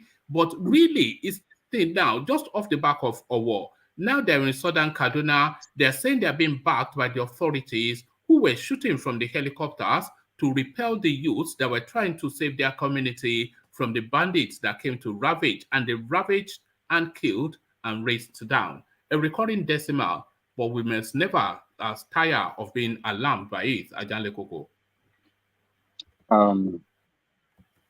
Has the government responded to this situation? Woman, do you know? Yes, I think we have a response. No, the government has not responded. So the community is actually inviting, because there's just so many records of according to them, that is, the community, the Nigerian military should explain how those who supplied helicopters to bandits, Nigerian military should explain those who supplied helicopters to bandits, taught them to fly. Southern Kaduna people fume over fresh attack. So they are, they are quite categorical that this was what happened, because they saw it now, so they know what happened. And so how can they even fly in the Nigerian airspace? So there's just so much that hints to complicity if what the account we're hearing from Southern Kaduna is true. And there is no reason. So I just posted a link. The said Kaduna government has debunked the report the helicopter on narrative. Channels TV. Yeah, but they would do that, though, wouldn't they? Yeah, that's Nigerian government thing.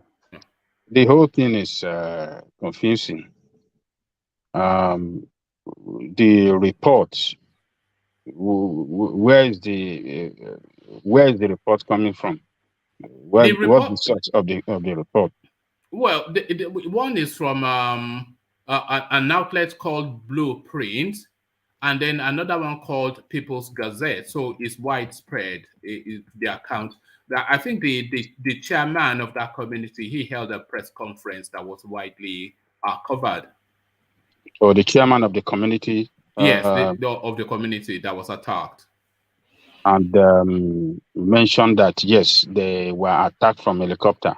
He said there were several reports, the eyewitness, from the community, that they said the youths were trying to repel the bandits, and hold on, yeah, they said the youths were trying to repel the bandits, and that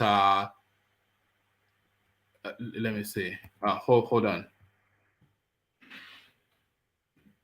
All right, let me just give you a quick feel of it. It's a very short read, so it's not labeled. It says 30 people have been buried since the gruesome raid on Dongon, blah, blah, blah community and nearby hamlets in Kajuru local government area on June the 5th. Local leader Awami said by telephone on Thursday. Videos taken in the attack aftermath showed charred remains of bodies and properties across the predominantly Christian communities. Churches and houses were razed. Videos shared by correspondents show. We have been piling up casualties to be sure of the accuracy of our information, the chairman said. This took us several days to be able to get the information out. The community leader said fatalities may rise as more bodies have been discovered. Several villages were also abducted by the attackers, who have 4 years waged a brutal campaign to seize rich grazing lands across southern Kaduna and other parts of central Nigeria. The chairman said all witnesses so far emphasized how a helicopter was used to coordinate the attack, and the details they supplied have been documented. We have no doubt that the attackers had the support of a helicopter, the chairman said, but how a helicopter could be used to carry out a massacre without collusion or incompetence of security agencies is a critical question that must be answered. The leader of Adara Development Association and vice chairman of Southern Kaduna People's Union said Governor El-Rufai did not send condolences over the attack.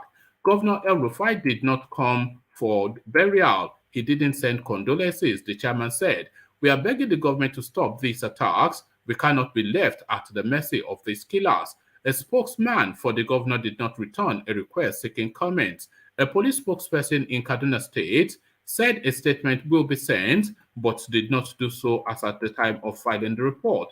Mr. El-Rufai has faced a hard time resolving the crisis, which escalated under his administration that began in 2015. So that is the account. Several eyewitnesses quite categorical that this attack was being coordinated from the air by military. Well, it doesn't say military personnel, but certainly it was being coordinated from the air. So this is what they are reporting, Ajane Koko. Well, I think we have to believe the people on the ground, the people that have spoken, the chairman of the community that make reference to several eyewitnesses that, yes, they were attacked from the air. We have to take it very serious. This is not a joke. And the federal government owe the people of that community the responsibility, you know, to respond quick, respond in the sense of visiting them, getting information from them. If possible, maybe they have the video of the helicopter or the picture or whatsoever that can prove, that can give them,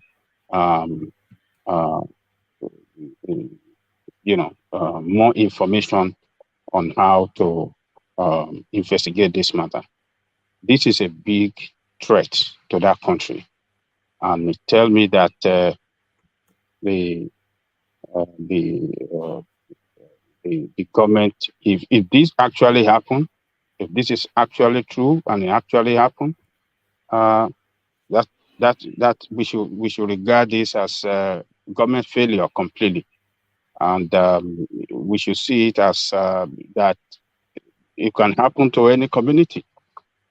This is the first time I have heard that, yes, that helicopter actually attacked people that were trying to repel terrorist invasion on their community.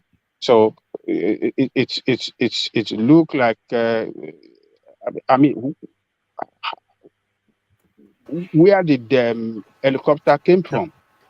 We have to add the caveat that before you come in, we have to add the caveat that the state government has debunked that as Brownberry has just informed. It says, or is it Charles? It says Kaduna state government debunks report of helicopter shooting release victims' names. So let me just give you a quick feel. The Kaduna state government has described as untrue several reports suggesting that bandits attacked Kaduru was carried out by terrorists who used helicopter to shoot at victims. Whilst the government mourned the gruesome killing and burning of houses in the attack locations, the Commissioner for Internal Security, Samuel Aruwan, said it was an Air Force helicopter that was dispatched to the area. According to him, the soldiers scanned the first two locations of the attack, which are Dogon, Norma, etc., etc. It was these villages that the operatives cited burnt houses and properties on fire. So what they are saying is actually a deployment to support the people rather than the narrative being painted by the people. As ever, within Nigerian space, it's somewhat convoluted, but whoever wanted to come in, sorry. Yeah. You see, they will definitely debunk it but in fact, I had it this morning on radio. It was on a press review. Then later on, I read it from Sahara Reporters. Now, I think it was last year, if you remember. I don't know if anybody can recollect here, when Abdul Salam was accused of giving out helicopter. And then he said he didn't know what they wanted to use it for. Meanwhile, it was being used by the bandits. But he said he didn't know what they wanted to use it for. So now, well, I think it's a case too many, or one case too many. In the Northeast, how many times the Air Force bombed the IDP camps? How many times do they bomb the artilleries on ground that were chasing whether the bandit or Boko Haram? So that is where you should know that they will never tell the truth. They won't. Was it this morning? I was listening to channels, and they brought some guys from APC. Do you know, number one, they said for the chairman of APC that raised the hand of Ahmed Lawan, that it was untrue, it was baseless. They denied it completely. They said, okay, bring out the video, if he ever did that, and which was widely spread. And I believe it was true. So, but they denied it. They said it never happened. That no, there was no any aspirant or that was chosen at all. You see, then they also said no, that they never contacted Jonathan at all to come to APC. You see, those are the things. They won't tell the truth. And that is why it's difficult to just believe whatever they say. It's difficult. So I believe that may likely happen, actually. So. All right. So back to Ajan. Yeah. The action of government of Kaduna State is irrational. It is not just to debunk that really matter, but to really visit the area where this incident happened, meet with them there, get some fact, and then and tell the world the truth of the truth part of the incident. And it's not just to debunk, to say, because according to that report, the chairman of the people of that community that issued out a statement said they called the government official, they did not respond, they didn't come to them. So how come that the government is now debunking? Hello? How come that the government now denied it when they did not even investigate or visit, when they did not visit the area? So it just look. This is just it is just a failure on the side of the government. The security problem of that country is getting worse. It's at an alarming rate now. Nigeria have lost it. We lost our ground. We cannot secure the territorial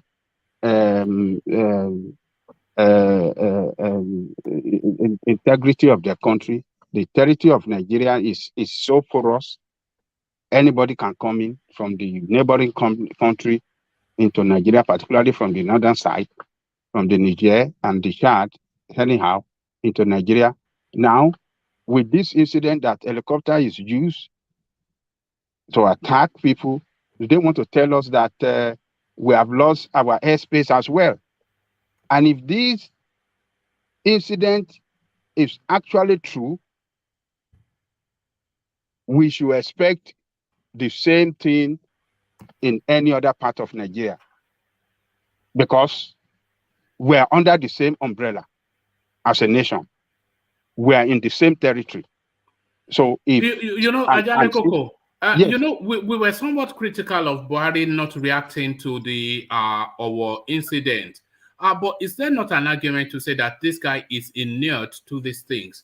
If he had reacted to the our incident and have the national broadcast that people were insisting that he should have, then they have to insist that he have the same national broadcast to the incident that happened in Sokoto the last time, when they were wrapping about 70 bodies in white clothing, and then this incident that happened in Kaduna. If he's responding to the incidents that happened in Kaduna alone, he will spend every single day of the year making national broadcast. So this is the issue. This is not just now. This is how we live now. This is why he doesn't respond anymore, isn't he? It's just he doesn't respond. It's he just doesn't respond to anything. It's like it's a normal phenomenon in Nigeria now.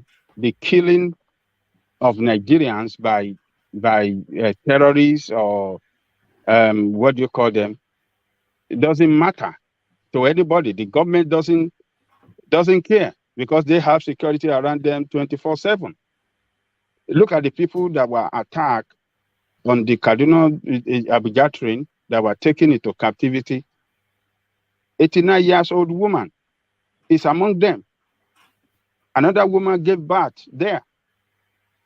And these people have been there for over 3 months now, and government have not done anything anything to rescue them.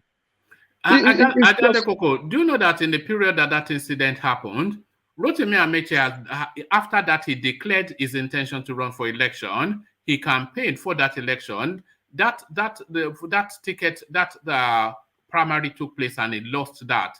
So that full cycle happened after, you know. So that's how long ago it is. You see, yes. So life has moved on for him. Life has moved on. Yeah, life has moved on. Look at, if you calculate it from both parties, how much that the criminals are spent on the purchase of form across board, residential, governorship, and everything. I think it's going to have 40-something billion, 46 billion naira. And we have people in captivity, and nobody bother about them, nobody care about them to take them, to rescue them. So what are we talking about? And you see some of these yam-head people all over the place that we have still supporting, want to still vote for these criminals in these two parties.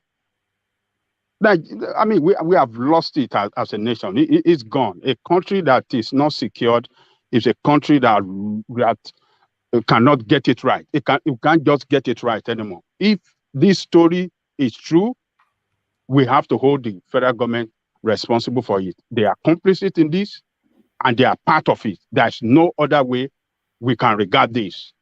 It is total nonsense. I mean, sometimes you don't even know what to say anymore, man. It's unfortunate. All right, thank you, Ajale Koko. Sorry, did somebody want to say something? Okay. Yeah. Can I quickly chip in something? Yeah, go on. this whole thing that is happening in the north, we shouldn't be surprised by it. There is a movement, and they would always come out to debunk it. I've had the opportunity to have a discussion with a military person who was one time deployed in the Sambisa fighting Boko Haram. He said something. He told us. He said the only time this insurgency will end is if probably there's a new government. He said right there in their base, they would see trucks taking food to the camp of the Boko Haram, and they dare not ambush the truck. Carrying food, carrying weapon, they dare not. He said they've had an instance where they were on surveillance and they saw a senator, but he didn't mention the name, right in the Sambisa. He didn't tell us the name because he doesn't know who is who. If I'm showing my face here, and I will not say all these things I'm saying, but since because I'm not putting on my cam, that's why I can say this. There is a movement, and it's just because the south and the southwest, the east, is kind of very hard to for them to just penetrate because we are not close to those border like the Niger and all that where they can easily penetrate. There is a strong movement behind this. The To what helicopter. purpose? To what purpose? I don't know the intention. I don't know the purpose. At first, when before they unseat the previous party who was in power, the PDP, we felt probably okay. They were trying to create a story that would make it easy for them to actually unseat the PDP. But even after unseating PDP, it's even becoming worse day by day. So these things they are deep, and there are some northern governors who are really, really not happy about this. Nobody can talk.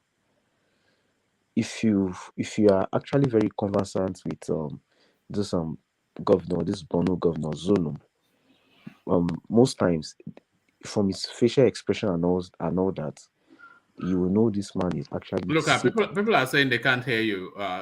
Yeah. Can you hear me now? Yeah, much better. Yeah. So maintain that level. Yeah. Okay.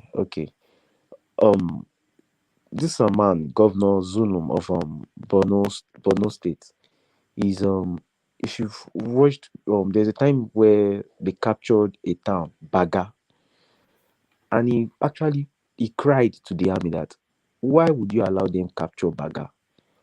If you will not capture Baga, I personally will go to Baga and sleep in Baga. And that same day, the army captured Baga.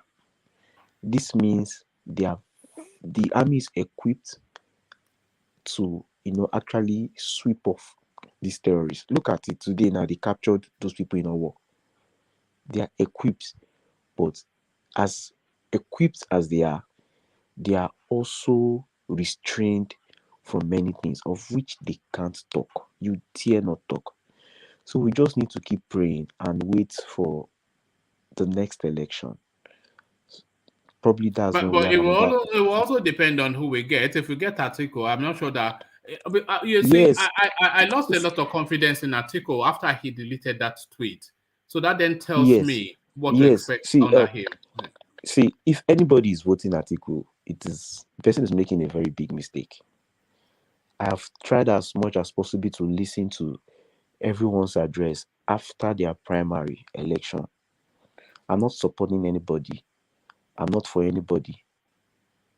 But if you listen, I said this yesterday. If you go back and listen to what Asiwaju Tinubu said, there are deep things. I was on a Twitter space today, and Sega said something. I even saw his Twitter, and from one of his tweets, he also got a lot of meaning from the address of Tinubu. Codedly, Tinubu should not be rubbish. saying too much, because if they think Yes, he's going to he stop doesn't them, want they to. will, He does. yeah. Yes, he doesn't want to say too much. He's already That's saying why too he's much, saying. though. Yeah. That's why he's saying it in code. If you listen to the address very well, you will see him calling this. He stylishly called this government a failure. He stylishly said it. He stylishly called this government a failure. They all know what is happening, but they dare not talk. It is better to get there and change things than talk and be killed. It will solve nothing. But will So he we get just need. there is the thing, because they We know just he have. will try and reverse Yes. their gains. So will they let him Yes. have Yes. it? Yes. And another way we can actually do this is all these small parties coming up, the ADC, the AAC. You cannot defeat these big boys. I think they should find a way to ally, come together, and try to pull the stunt. If not, they will just be wasting their time. We'll still allow the big boys get in. So the only thing I would say is we should just keep praying, because there are a lot of things going underground. A lot of things. That's my submission. All right, brilliant. Good to hear from you. And anybody that has some sort of who's that? Can I comment? It's Who's that? Brownberry. Yeah. Call me briefly, but I wanted to move on to Brownberry. Okay, carry on. Okay, what I was saying is that if they can attack Kaduna with helicopter, Kaduna has more than 13 military bases all over. Kaduna is the only place where everything is when it comes to military, No, but I police, think and that's everything. sorry. So That story has been debunked somewhat, because what the state government is telling us is that the helicopter was actually an Air Force deployment. No, I was listening to. There was a platform I was in this morning, and then there was someone from Santana Kaduna, the one lady. So I don't think this is a lie. These people, you can't believe this Aerofy. No. The people increase. saw. You know when this. No. Hold on. Let's not embellish. The people make, because Right. we have two stories now, but the two of them are not dissimilar. But what actually happened? The people have come up to tell us that they were bandits. They were being dropped by helicopters, etc., and the helicopters were shooting at them and all that. But the state government has now come to tell us that yes, there was an helicopter there, but it was an Air Force deployment. So they may well have seen an helicopter in the midst of people savaging their community and drawn the parallel, because it's very difficult to imagine that the bandits have a helicopter, and it's even further difficult to imagine that the Nigerian forces are dropping bandits with helicopters on southern Kaduna. That is too conspiratorial and too far-reaching. Okay. So just to buttress what that guy was saying, that in fact the federal government, they are not only complicit in what is happening, they are the ones sponsoring these people. They are the ones sponsoring it's obvious. It's obvious what is going on. Their body language, everything. When Amotekun was about to spring up, they stopped Amotekun. I mean, they went to the court and said no, they can't carry a gun. Who does that? Which Who stopped government does that? Amotekun? Who stopped Amotekun? Hold on. That government went to court. Sorry, they didn't stop Amotekun. Amotekun is information. No, they asked them. They asked them not to carry a weapon.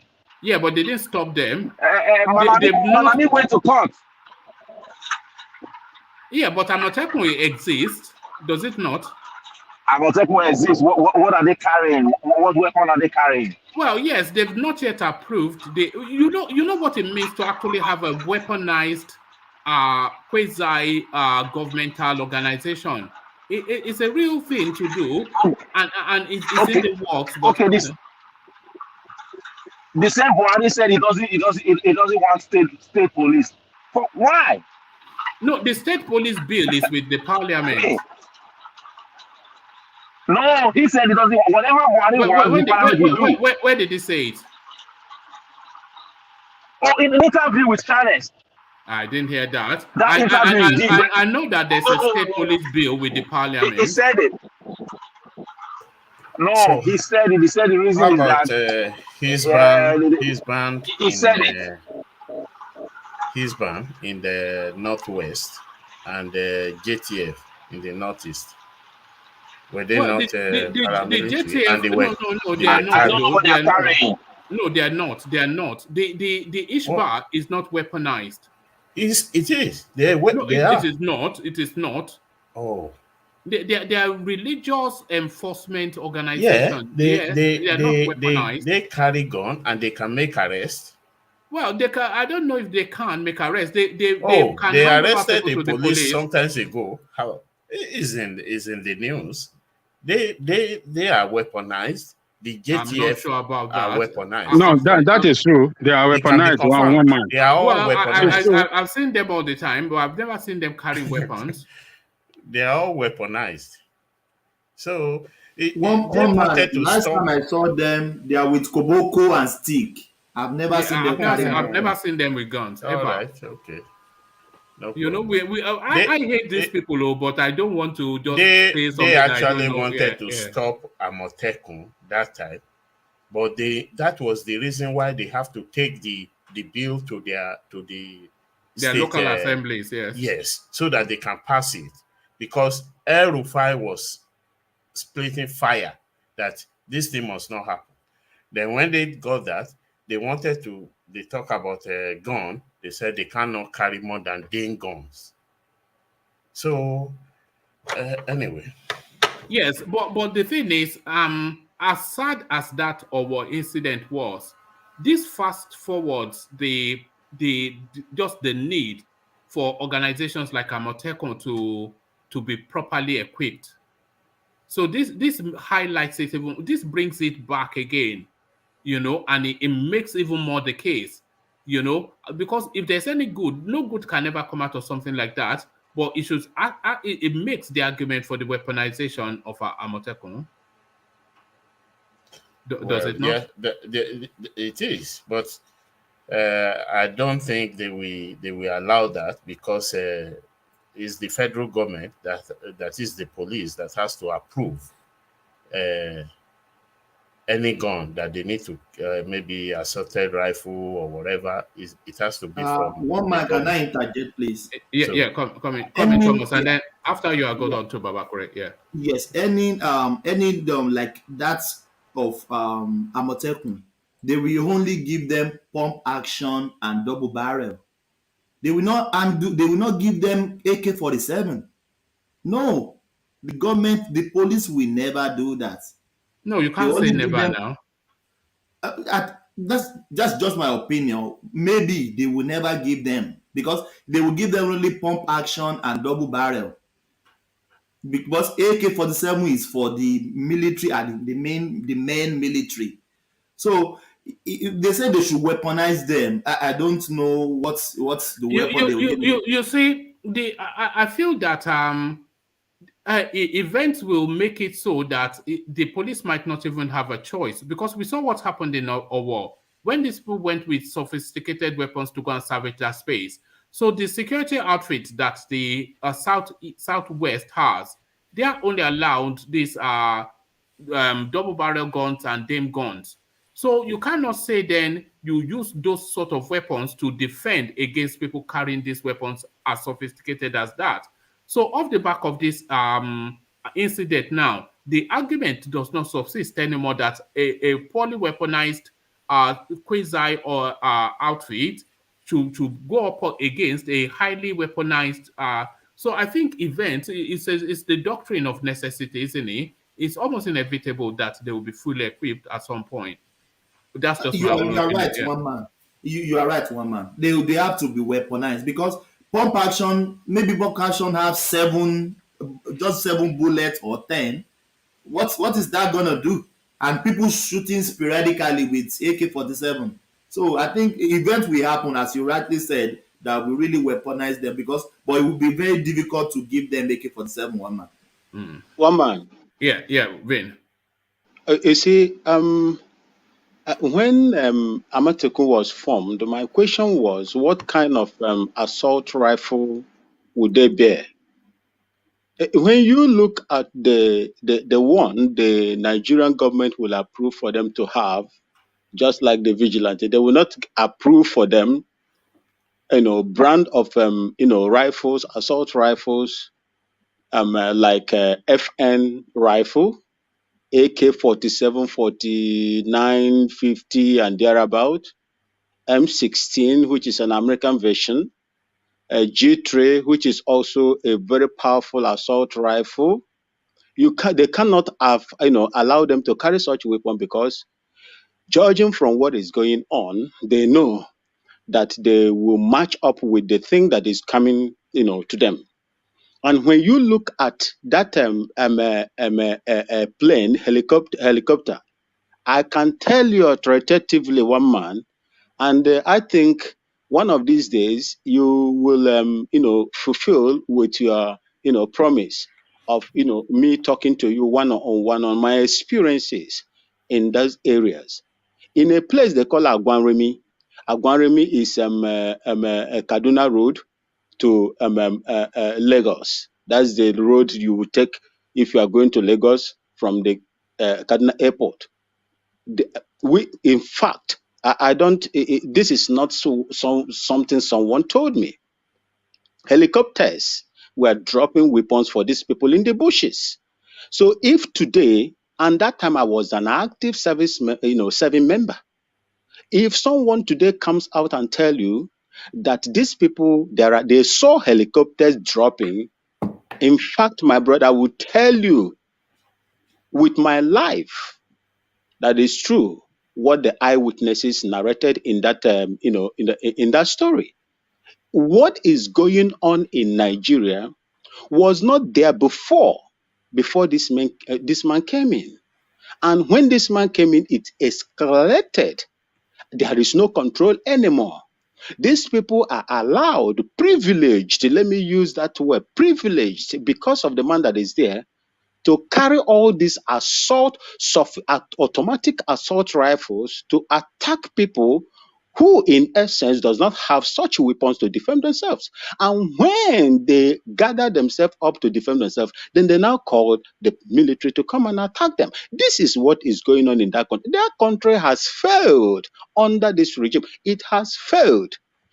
If you go deep, if we can get people from those areas, and I will try so much to see if I can link you up with people that I know, and you will know exactly what is going on. I have a lot of them that are talking to me as we speak. My brother, what is going on? What is going on there is more than what the media, will tell you, because the media has been cajoled into speaking what the regime wants them to speak, sir. That is the problem that is going on. And I'm urging the southern part of Nigeria not to keep on dividing themselves in any means, no matter what happened. Stop dividing yourselves. If you continue dividing yourselves, you will be playing into the hands of these people. They have an intention, and that intention is what they want to fulfill. That is my point, sir. All right, thank you. And just off the back of what you said, Vin, just for the benefit of anybody that is listening, if you are from that southern Kaduna particular place, I would like to hear from you. So my Instagram is there. Contact me, and then I'd like to have a one-on-one session with somebody in the heartland of that space to give us an unbiased but on the floor account of that. I want to document that in video form. So if you are from that region and at the epicenter of this going on, I want a fact-based conversation with you about what is going on in your region. So if you're from Southern Kaduna, just contact me. So thank you for that. So let me go on then. Let's get it back on stream and take it to Baba Akure. So Baba Akure, I want you to straddle two spaces. We're going to should we even go to Apostle Suleiman, because it's sort of ridiculous. Oh, sorry, if you're not on mute yourself, otherwise be. Hold on. Yeah, so that's Vin. All right. So let me take you to Baba Akure. So Baba Akure. So let me take you to Yemi Osinbajo, who at last concedes. He says Tinubu decade-long ambition stands him out. Osinbajo finally concedes the ticket So whether I concede or not, they've already hoisted Tinubu's hands. And by the way, I say they hoisted Tinubu's hands. Watch this. So I don't know. They literally hoisted his hands. He didn't hoist it. Watch this. They hoisted his hand. So this is what we have to expect from 2023. Unbelievable. So, Your Excellencies, ladies and gentlemen, we come to the end. And there it is. But Buhari Esekorun is helping Tinubu to hold up. Look, this is what we are. Look at this. One man, I think he's handing over to. Look at that. He's handing the flag over to him. They are both Look at that. Are you not seeing what I'm seeing? Is he handing? Is he not supporting his? Look at it now. No. So, Your Excellencies, ladies and gentlemen, we come to the end. Oh God, we're in trouble. We don't enter one chance. One chance, one man. This might be one chance. Unbelievable. Double chance. That is double wahala. Double wahala. Anyway, for the body. From one clear to another. Look at that. The first 6 months of Tinubu administration, they will spend in London just like Buhari. Yes. It's guaranteed now. It's guaranteed. But Baba Akure, so there it is. But Osinbajo concedes, and then Goodluck Jonathan, he congratulates. So what are you then making of the two clowns? Osinbajo and Jonathan. Thank you very much for having me this evening anyway. So well, normally in a civilized world, when you and somebody is fighting for particularly position like this, and eventually your partner won the seat and you lose the election, the normal thing to do is to congratulate that person. However, I think Yemi Osinbajo should have just stepped down because right now is just what he's doing now is just doing it like by force. There is no way he will be so happy. It's just that he just want to be civilized. That's why he just have to congratulate Tinubu. That is the reason. Otherwise, he would just have. If he really want to behave like some other people, he will not even do that. Do you think Tinubu would have congratulated him if he won? Do you think Tinubu would have congratulated him? I don't think so. It will be lawyer for lawyer by now, SAN for professor. I don't think so. I don't think Tinubu will have congratulated him. I don't think so. So then coming to the issue of Jonathan. So we'll be talking on this platform. I think that is the end of Jonathan political career. Likewise, Osinbajo. There is that is it. They're done. The only thing they can be doing is to be touring the country, maybe go to Congo and settle dispute. You are not God, though. You don't know tomorrow. Don't never say never. All right then. How would they have relevance, Ajanle Koko? How would they have relevance? Is it not Nigeria? Sorry. Sorry. Let me just come here. When you say end of political career, which career will anybody attain again? As in, Jonathan is the president. Which position is he going? Okay, you are asking me that question. Why is he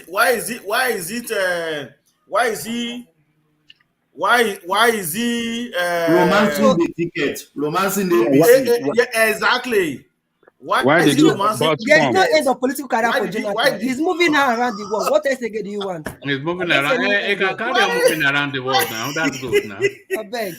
Because his name is Ajala, traveling around the world. So the guy has to feel his job of being the president. What else again do we want? What else again does he want? Why is he home? That's what Tinubu is fighting for now. Ambition, my turn to get to where Jonathan have gotten to. Where did he get to?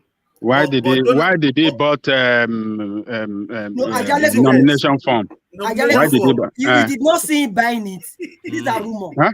Huh? You did not see him buying it. Why I did not see him buying it. Come to APC? Why did he become to APC? Hold on, guys. Hold on, guys.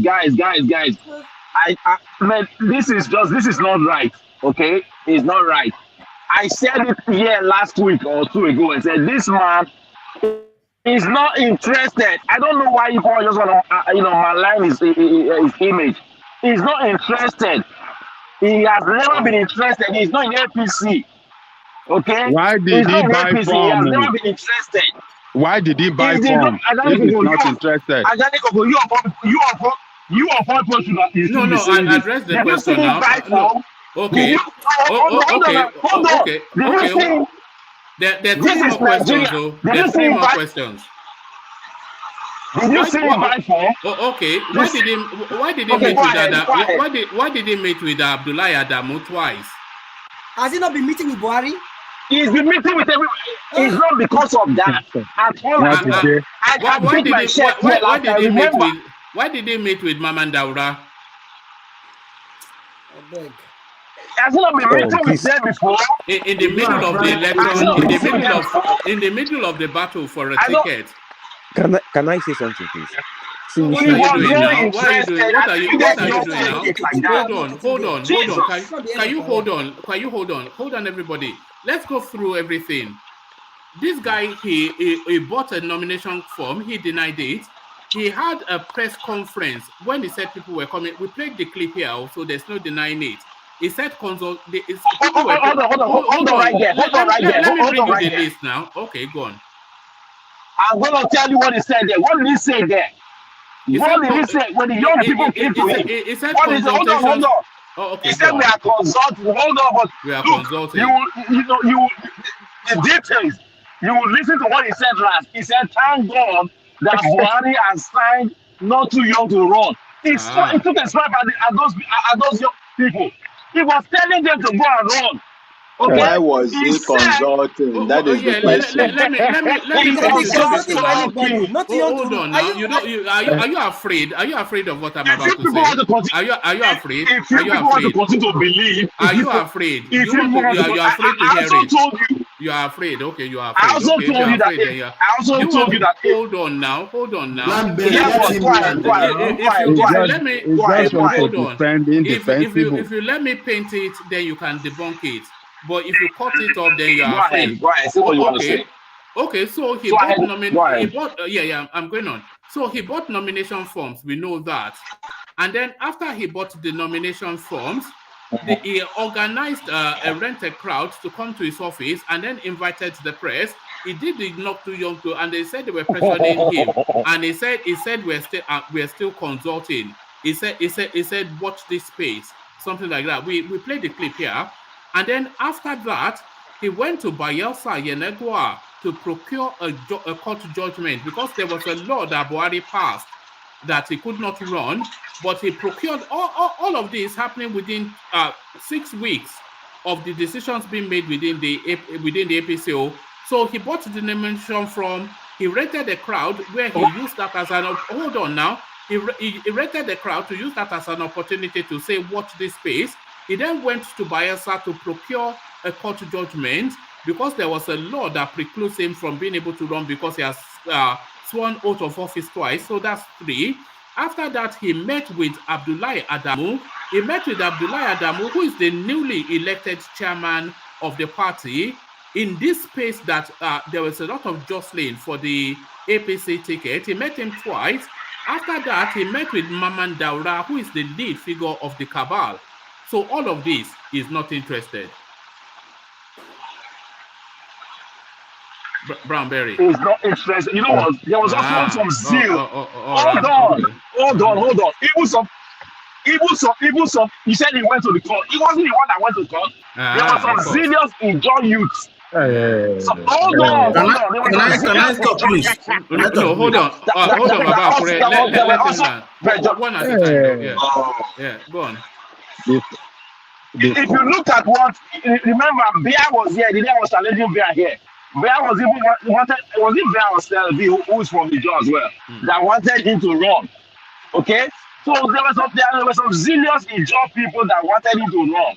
That were doing those court nonsense. Okay, I'm gonna rest it here.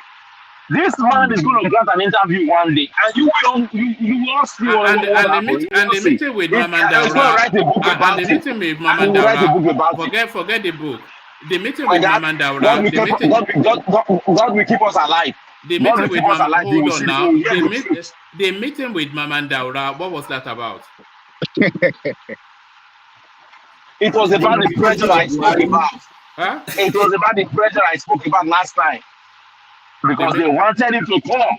They were pressurizing him to come. My brother. And the meeting with Come on, my brother, if you will permit me, I will tell you today, supposing they arrive at a consensus and the northern governors agree to place Goodluck Jonathan, he wouldn't have refused it, my brother. He would not. Can I talk now? Can you mute yourself, though, Brownberry, unless you want to add more, because there's a lot of heavy bullshit. There it is. There. Let's get back to Baba Akure. So, Baba Akure, this is what we do here. They catch you red-handed like this, and still, my people listening, yeah. To me, it doesn't really matter what any argument anybody want to provide. That is my own opinion. So when I stand on it, it doesn't really matter. Jonathan was interested in becoming president of Nigeria. Final. So I don't care about what anybody think. It was even hustling hard. Exactly. If not, because the first time those youth came to him, he said to them, though he mentioned that it is good that not too young to run. Law of youth is not to run, and he also said that okay, if they want him to run, he's still consulting. He did mention that if we still have that video, we can play it. About 2 weeks after or a week after, they bought him form, though he denied it. Then thereafter, his spokesperson came out and denied it. Then thereafter, when he decamped again to APC, there was a news that came out at that time that okay, he has already moved to APC. So it doesn't really matter whatever anybody think. It was interesting in the presidential race, so that's it. It doesn't really matter. But it is good that he congratulated Tinubu. That is normal thing to do when somebody won. Not just keep mute and believe that maybe you are fighting that person. In civilized world, that is normal thing to do. So it is good. So that is my take on that. All right, brilliant. And to the ALABA incident, with the allegations that people were ethnically being prevented from registering for voters' card, the police have come to debunk it, but the space that brings the narrative insists that they are being ethnically cleansed somewhat. I don't think I don't really want to believe that because if you tell Igbo to go back to where, you know the number of Igbo living in Lagos. So if you tell them to go back to their state or to go back to where they came from, so are they going to get the registration done? Like somebody said here, I think we have a very, very big issue in Nigeria. So in as much that we are seeing this now, because you show a video just a moment ago, and you will see a lot of crowd and people are talking. If they cannot even find solution to ordinary voters card, so then we should be expecting worse when the election is when the election comes. So if ordinary voters card now they cannot even get it done properly, then we should be expecting a lot of problem when election come and people want to vote. Maybe the card reader machine will not work. And remember, we don't even know. But like they said, they want to transmit it through electronic. So we hope that that will of course work at that time, because Nigeria is a very funny place. Everything is So many things are not working properly. So, well, let's just wait. But to me, we are going to have a big issue in this election. Anyway. Baba, can I please interject you and put some position to you? Yeah. Let's just I want to play the devil's advocate here. In another way, some people can even say it's the Easterners that has been threatening that there will not be election in the Southeast. They are the one that mobilized those thugs to go and distraught people getting the PVC. There will be many narrative. Baba Kure. So they say they are stopping the Easterner. What of the Yorubas? Lagos is no man's land. There are Igbos, Yorubas, Kanoris, everyone. So they will chase everybody to their state. Does that make any sense? It doesn't. Yeah, that is why I said I don't believe in that narrative. I don't think it can happen. Sense. It cannot happen. Even you don't. We are talking of millions of people living in Lagos State alone. So can I interject 1 minute, Baba? Yeah, you can come in. You can come in.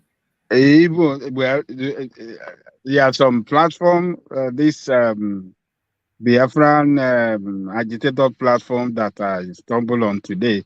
They were even praising people that disrupted that thing, that didn't let them register. That they don't even want them to register. The what do they call this? The young guy in Finland. Simon Ekpa. Yes, was, attacking those people that are trying to register, that they are telling them not to register, not to participate in Nigerian district. That what are they going to do? What do they want to do with their useless PVC? There's another guy too that was praising people that disrupted that thing. So, but the issue is that we have to blame the government agency. We have to blame INEC for not doing their job well. It is not the thugs. If they have had like 10 officers on duty that are doing this thing, that are registering people simultaneously, it would have been a different thing. But one machine and one person have to answer 100 of people on the line. It's not going to be successful exercise. And that's why I called earlier that it will be cancelled. It will only be made available for people living in that area. People that don't live in that area should not be allowed to register. They should go and register in a center close to their place of residence. That is the way it is done all over the world. And that is the way I know it was usually done. When I was in Nigeria, I don't know what has changed now.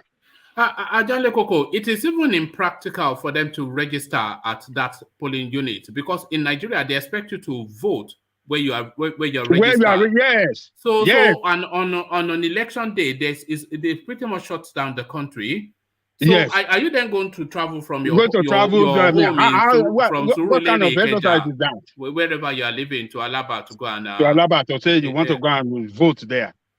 I don't get that idea of, okay, let's close down the market so that people. No, you can hold on, Mr. Janiko, you can register anywhere. It does not mean, but you cannot vote. That does not mean you are going there to vote. You can register anywhere. That's different, because the details you're going to put on your form. Are you serious? Yes. You can register anywhere. Yes, I'm serious. You can register. When they register online, hold on. First thing, bring your voice down.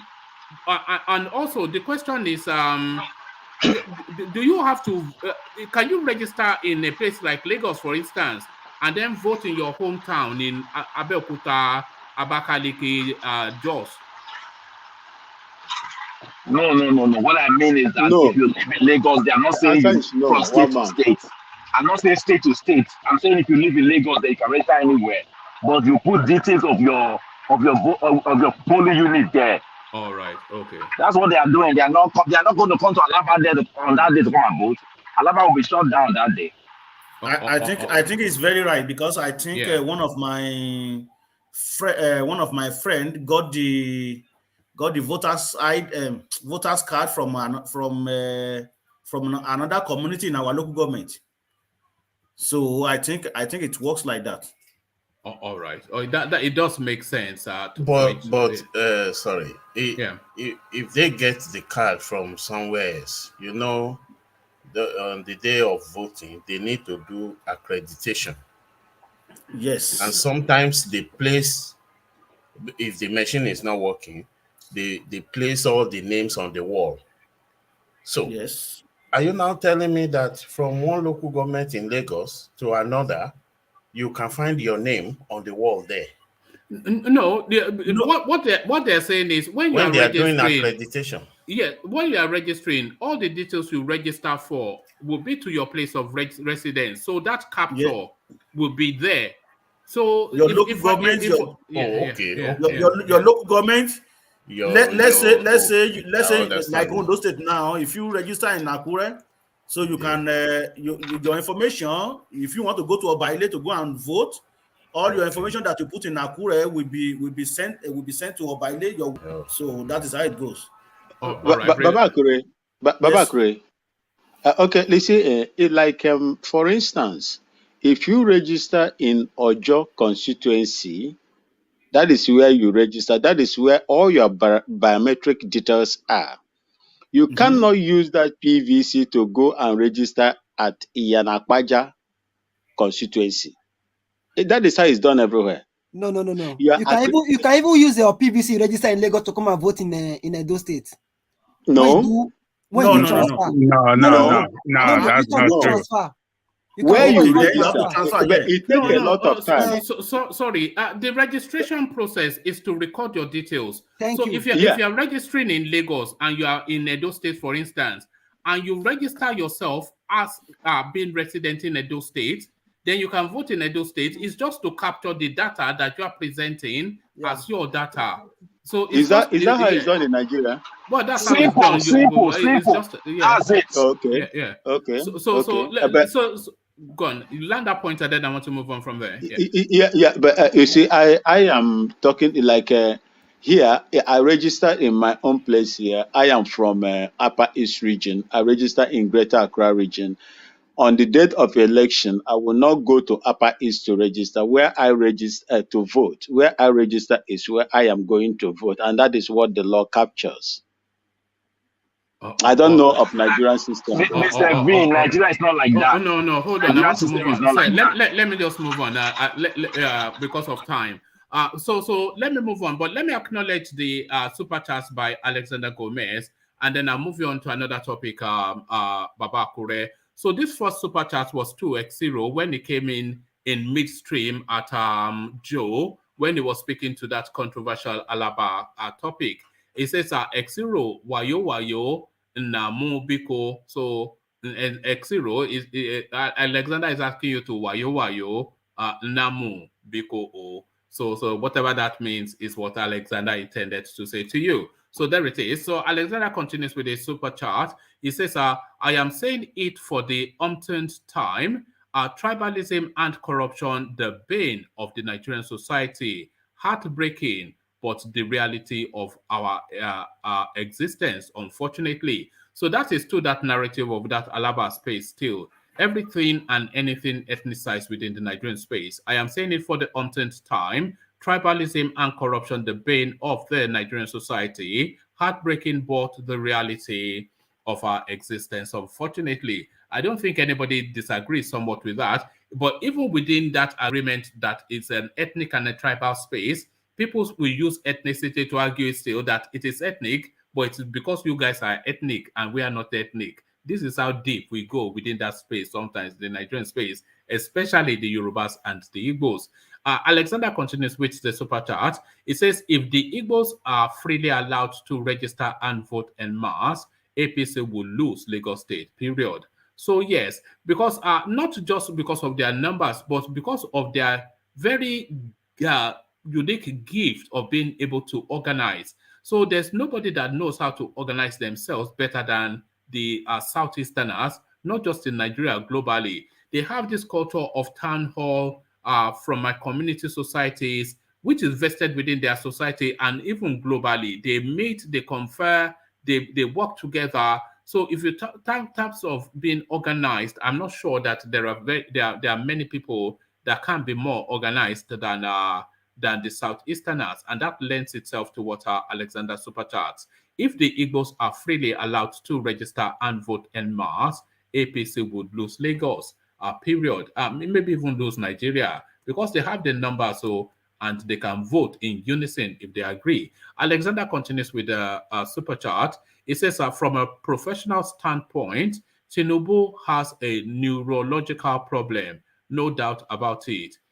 He has an unsteady gait, shakes at the slightest physical assertion. So yes, even us with no medical anything, it's just a matter of visuals, isn't it? The man is unsteady on his feet. He suddenly has some neurological something or the other, whatever that is, as you have explained from your expert standpoint. From a professional standpoint, Tinubu has a neurological problem, no doubt about that. He has an unsteady gait, which is to say his posture and his staccato manner of walking, shakes at the slightest physical assertion. So there it is right there. Not anything at all to disagree with in that, even if I had the knowledge base to disagree. So thank you for the super chats, Alexander, the only person that knows that function. Let me take you then to the politics of it, Baba Kure, or is it the politics or the comedy of it, Baba Kure? I would disgrace APC, PDP, SOWORE. It's still the same tone from 2019, no lessons learned. So Omoyele, 33,000 votes again. So SOWORE gets his boot. He rescues the party just a few weeks ago. He now unopposed the party's presidential flag bearer, steps down as the party chairman for a guy called Mohamed Bako, and is now preening and peacocking as only he can. He's going to disgrace everybody from Peter Obi to the milkman. Baba Kure. Well, that is a very joke of the century anyway. I think what it should be focusing is to how he can get himself together, get his house together, and how to get this youth together. Because to me, most of these youth, they are still not ready. There's no doubt about that. Because that is where he can really get the vote. If the youths are not ready, so what can he do? Absolutely nothing. Because you can see now, since Tinubu won the primary, you'll be seeing a lot of youth even chanting his name, all kind of things. They'll be talking about him. They said one of the guys said, they just blame him for Lekito Gate. Why he did not even know anything about it? That is the same youth that member of the youth that were killed on October, was it October 2020? That's one of those youths. So the youth that he depends on, they are not ready. So I think if it is very difficult to advise him anyway. But to me, the youth are not ready. They are not ready. So that is the vote that he can get. So they are not ready. All right. Thank you, Baba Kure. So really pretty much repeat as at 2019, sort of. Because we cannot have any anticipation that SOWORE will fare better than he did in 2019, because he has not presented anything differently from what he presented in 2019. He will get one vote, one man, but for him to be saying that he's going to win election, he should just he's just dreaming. Because since I can tell you, since Tinubu got this thing, a lot of youth don't even know. Even Peter Obi that we're talking about, we are still not ready. The youth are still not ready. That's just it. We still don't know. Yes, I'm hearing you, sir. When you say the youth are not ready, I disagree with you, sir. Just wait on that time come. I'm not going to argue with you, but I just want to mark today's date. I'm coming. If you watch the SOWORE method of canvassing vote, is it not to be enough? I think people are not being moved by his vote, by his ways of canvassing vote to the public. Why is that? Why is that? Why do you think people are not moved by his? And I agree, by the way, but why do you think that is? Okay, people already know that Buhari has failed the nation. Tinubu is this, ATIKU is that. But you cannot just come and say you will kill them or you will scatter, what's it called? The constitution, you will do this, you will do that. In a, I don't know how to put it, in kind of action, or how will I put it? A looter manner. When has he ever mentioned he's going to kill anybody? No, it means he's going to do away with the constitution. Exactly. You know? So, is the constitution not... it's not empowered now. It's not just. That's just a false promise now. It is just. What do you mean by so false promise? If you become president, it will just. You know that when you are president, you swear an oath to defend the constitution. To defend the constitution. And even if I thought you want to do that, you can't just come publicly. Hold on. The president of Nigeria. The Nigerian president is the most powerful president. He can put that constitution to the hold on, man. He can do it or he cannot do it. That's not the issue now. The point what are you saying? No, he can do what? Hold on. Sorry, Bala, you come back in a moment, but he can do what, Ajanle Koko? No, yes, he can. Go on. Yes, as the most powerful president in the world, he can put the constitution forward to the assembly, said constitution fit for no purpose, is not working for this country. We have to constitute a new constitutional assembly of people of Nigeria to write their constitution. They can assemble a new constituent assembly. Hold on now. He wouldn't even get to do that because the National Assembly will just tell him to get lost. No, the National Assembly is APC and PDP. So how is he going to?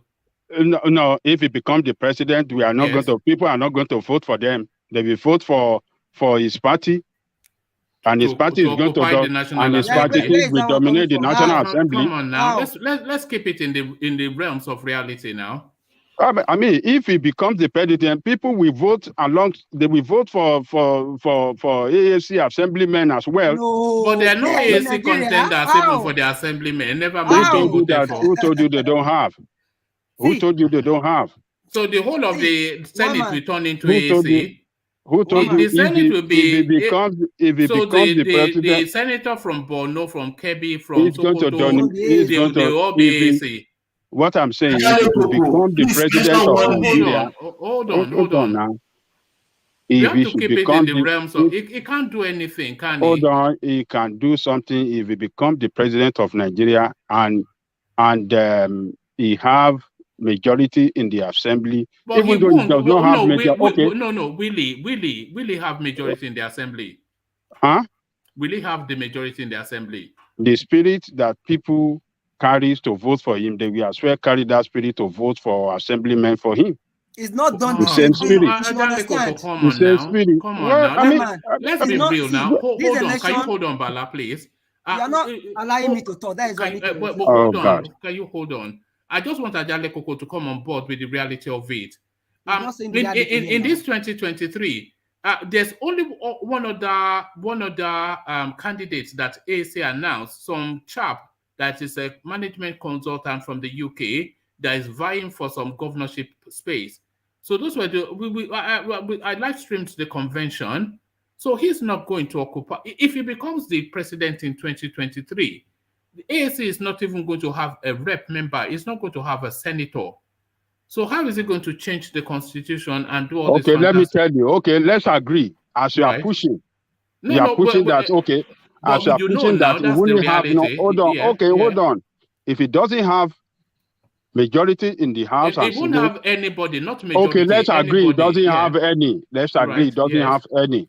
Right. He can constitute a constituent assembly to write a new constitution for the country. As the president, he have that power. The constitution has to be accented by the Senate before it comes into law. Before it takes effect. Yes. Yes. What is so it will present that constitution to APC and PDP, and they will okay it. Hold on, one man.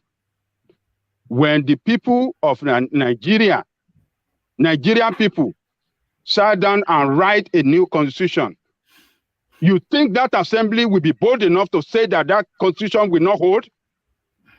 You think it's not the people of Nigeria SOWORE now? No. It's a nonsense. It's because you don't have no. Right. It's because you don't have Baba, president I was that. Asking you a question. Let me finish now. I'm talking. It's because you don't have president that have that political will to do something good for that country. That's why we are languishing in this problem. If you have a president that really wants to work, carry that political will to move that country forward, that country will move forward. It will constitute a constituent assembly, they will write a new constitution, and then let's come and see if they are not going to approve it. The constitution written by Nigerian people. Because that president will carry that political will. We move the people against them. I mean, let's discard everything. Don't worry about that. Come on, it's too far-fetched. All this thing is too far-fetched. Far-fetched. It is when the people that will constitute that constituent assembly are going to are people from all walks of life across the country. Right. The people's constitution. You will say this assembly will say no to it. They will be gone. They will say no to it. What will happen? How would they go? They cannot say there for 4 years. Who is going to remove them?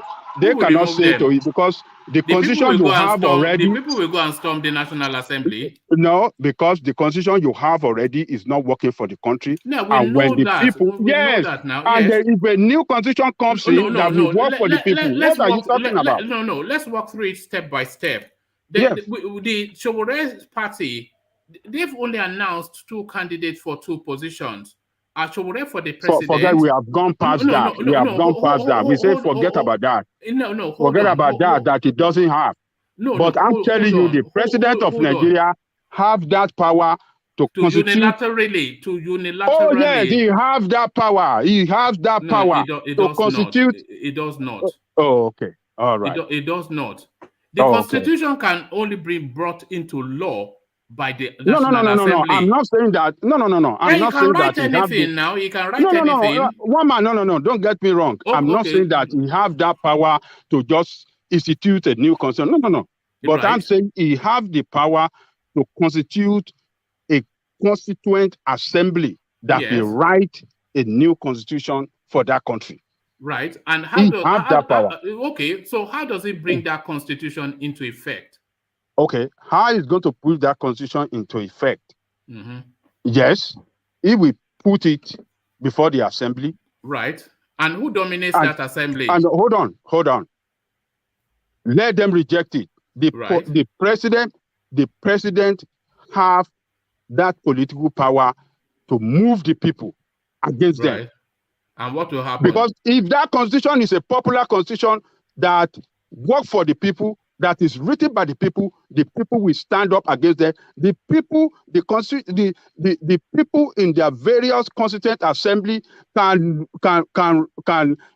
write can make a recall of these useless people you have in assembly. People can make a recall of them. Can you see why I'm saying it's far-fetched? Can you see why I'm saying this? Does it not sound far-fetched? What you're saying? It's not sound far-fetched. It's you that is looking at that sound far-fetched. It doesn't sound far-fetched. Right. People can make a recall of all these useless people. If they are not there for the people, what are they there for? All right. Let's hear from Joe. Is that Joe? Yeah, go on, Joe. If he has been sworn in by a constitution and he threw that into the bin, and they now make a new constitution, who is going to swear? Is he going to swear in or swear by that new constitution again? Then he will be taking 2 oaths of office. So that means he's one. going to take 2 oaths within the first tenure. And you remember there is a law that you can only take oath twice. So what is going to happen? No, and what? Remember, after writing the whole thing, it will go from state to state. People are even going far. Person have not even gathered the crowd. Person have not even gathered the public. The guy is just a joker, and they should also look at it. Baba Akure says something. Okay, you are saying he's a joker. So you people have surrendered by your position. You people are saying no. You are positioning. You are making a position of a surrendering position right here. You are saying that there is no way we can write. What you are saying now is that it is not possible for us to write a new constitution that can work for the country. That is what you are. That's your position right here. That. No. But that is what you. That is what you guys are saying here. No, that's not what is being said. Okay. Tell me your own idea how we can get a new constitution in place. Tell me how we can get a new constitution in place. We can get okay. Can I support Ajani Koko here, please? Oh no, hold on. Bala has been trying to get a word in, so let him get that word in. So Bala, let's hear from you. Yeah. I was trying to respond to Baba Akure based on what he said that the youth are not ready, and in respect to the issue of what's it called, SOWORE. And yes, I said that, and I started on it. Yes, the truth of the matter is that the tune that Omoyole SOWORE is using is not gathering the crowd enough. Are you getting me? As it stands right now, SOWORE is not a movement compared to other, candidates. To Peter Obi, yeah, you can say Peter Obi now, yeah. You understand? So why is it like that? That is the point people should be thinking of. Put SOWORE supporter. Like your Peter Obi is a tribal movement. Don't forget about that, Joe. Your Peter Obi is a tribal. It's a tribal movement. Forget about Peter Obi. It's a tribal movement. Hold on now. Yeah. What is that? A movement? A tribal movement want to lead, want to be president of Nigeria. How is that possible? The problem with SOWORE and his supporter, they are always using rough tones. My whole point is that what are we going to do if, for instance, we are rough tones against who? Against who? It's supposed to against win who now? To your own self now. It's supposed to win against who? Rough tone against who? Do you disagree that Peter Obi's narrative is a tribal narrative? Who, me? Yes. It's not a tribal narrative. Reason being that I was on I listened to a program today headed by Mayoku or somebody else. I don't know. It's a Yoruba person. Mayogun. There's one. I have another one. Some Yoruba guys, not just Yoruba, even other places. Hold on now. I know you have the floor. They will see. Go on. It's not good to listen to so many programs. No. Hold on. Let Bala land. Go on, Bala. Yeah, go on. The truth of the matter is that what we are saying here is about good governance. That is the more reason many people are coming up. People are not comparing Tinubu, ATIKU. Who is the next person being the alternative? Before now, we are clamoring for SOWORE, but SOWORE have not been able to gather the mind of the youth across the nation. Let's leave the north, even across the south. But with some message that Peter Obi is preaching, not that I'm making this statement in favor of him, please. No, you are, but you are allowed. So you own what you believe in. Don't. No. We all know you are for I'm Peter not trying Obi to now. set him inside, so that in case SOWORE is making a point, so that he will be able to gather crowd to himself. That is the point I'm saying. They said the youth are not ready. As I speak with you, go to club. People are even ordering Obi, as in they show it everywhere. So my point is that SOWORE has a very good manifesto or point or intention. But the way at which he is canvassing vote or talking, he should be able to find a way to fine-tune it to be able to win crowd to himself. That is what I'm saying. Bala, I'm not too far from you because I think as an alternative, Peter Obi is a more viable, more serious.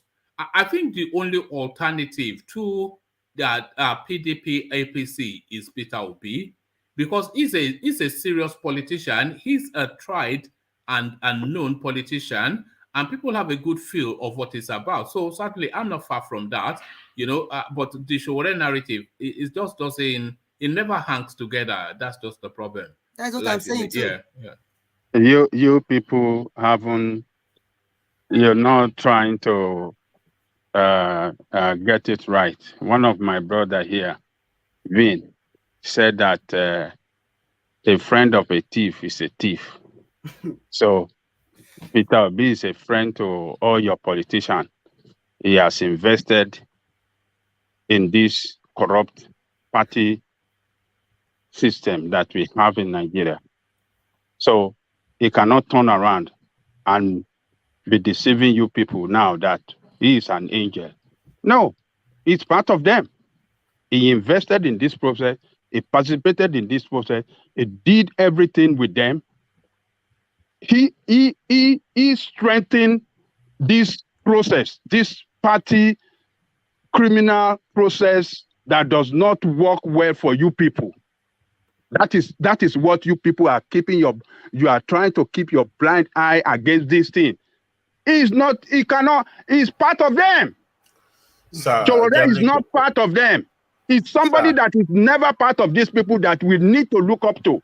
Why is Crowd not following him? He's a visionary guy. He decided not to be part. What are you saying? Why is the crowd not following him? Why is crowd?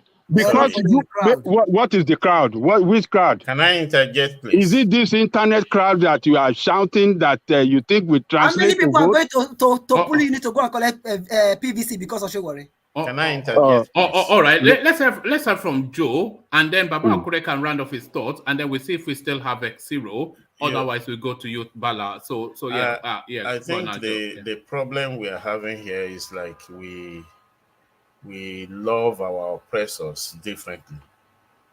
And there is one Yoruba adage. It says, what you will not eat, why are you smelling it or sniffing it? So now, to be sincere, if we have to be sincere with ourselves, is there any of these aspirants or candidates that can change this systemic error? Nobody. Because as long as that constitution is still on ground, as long as nothing is done before the election, I'm telling you, it will just be a vicious cycle. We will still come back here. I pray God will spare our lives. Maybe in 2 years' time, every one of us here will be complaining again. Because just as I said before, if you say they have to change the constitution, is it SOWORE that can change the constitution? Is it Peter Obi that can change the constitution? I doubt it. Because we should look at what can prevent it. How many people have been recalled? Because to recall someone is so cumbersome. There is a certain percentage that you have to reach before you can recall anybody. So let's forget it that anybody that gets there will just say, okay, let's do the constitution. We saw what OBJ did when during COFAP. We saw what Jonathan did. Where does it amount to? Nothing. So it's difficult to just say, let's throw away the constitution and form a new. No. Once you throw away the constitution, you are saying that there is no government. That is the meaning. I disagree with you. I disagree with you. Can I buy in, please? Okay. Please. I just want to take from what Ajani Koko said earlier. Look, if Buhari had started the way he got there, with the love of the people, the way people were just trying, oh, Buhari, our savior.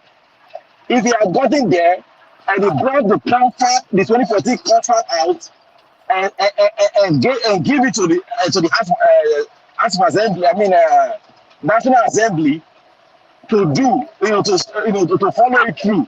I tell you what, they would have done it. Yeah, but okay? Buhari has the majority in the National Assembly. No, we're not talking about majority. We're talking about the people.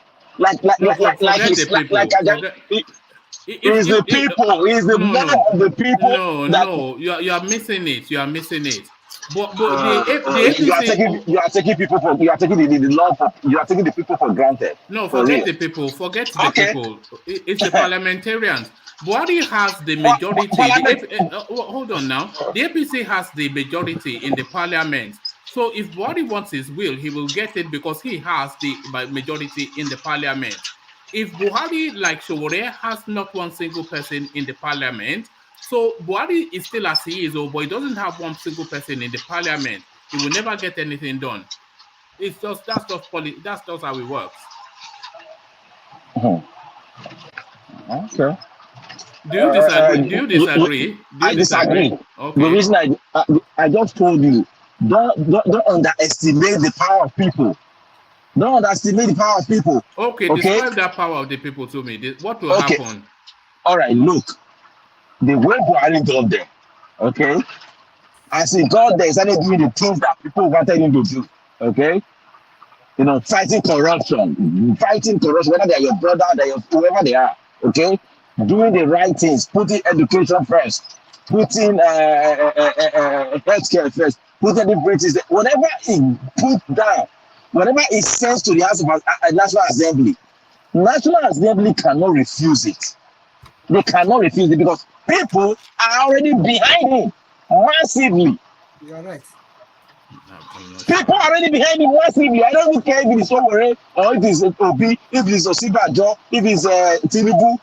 I'm telling you, what he will do first is the confirm.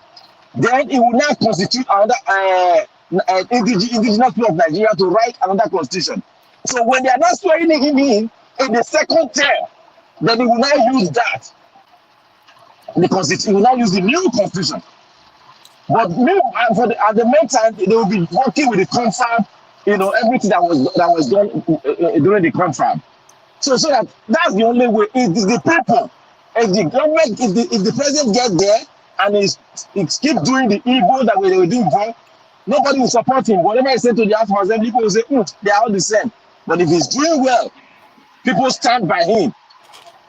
Of course, they can't reject anything in sense to the House of Assembly. I don't know. It's the fact. It's not the fact, of course not. No, I'm not saying the fact. He's right. He's right. It's true. It's not right. It's not. But I don't think it's right. I cannot say it's not right, but I don't think it's right. But I think I'm right. But there it is. It's difference of opinion. Please, you have to come to me soon because I've not spoken since this APC. All right. All right, Baba, could I round off your thoughts, and then I want to try and touch on everybody that is still available. So Baba, could I round off your thoughts? Thank you very much.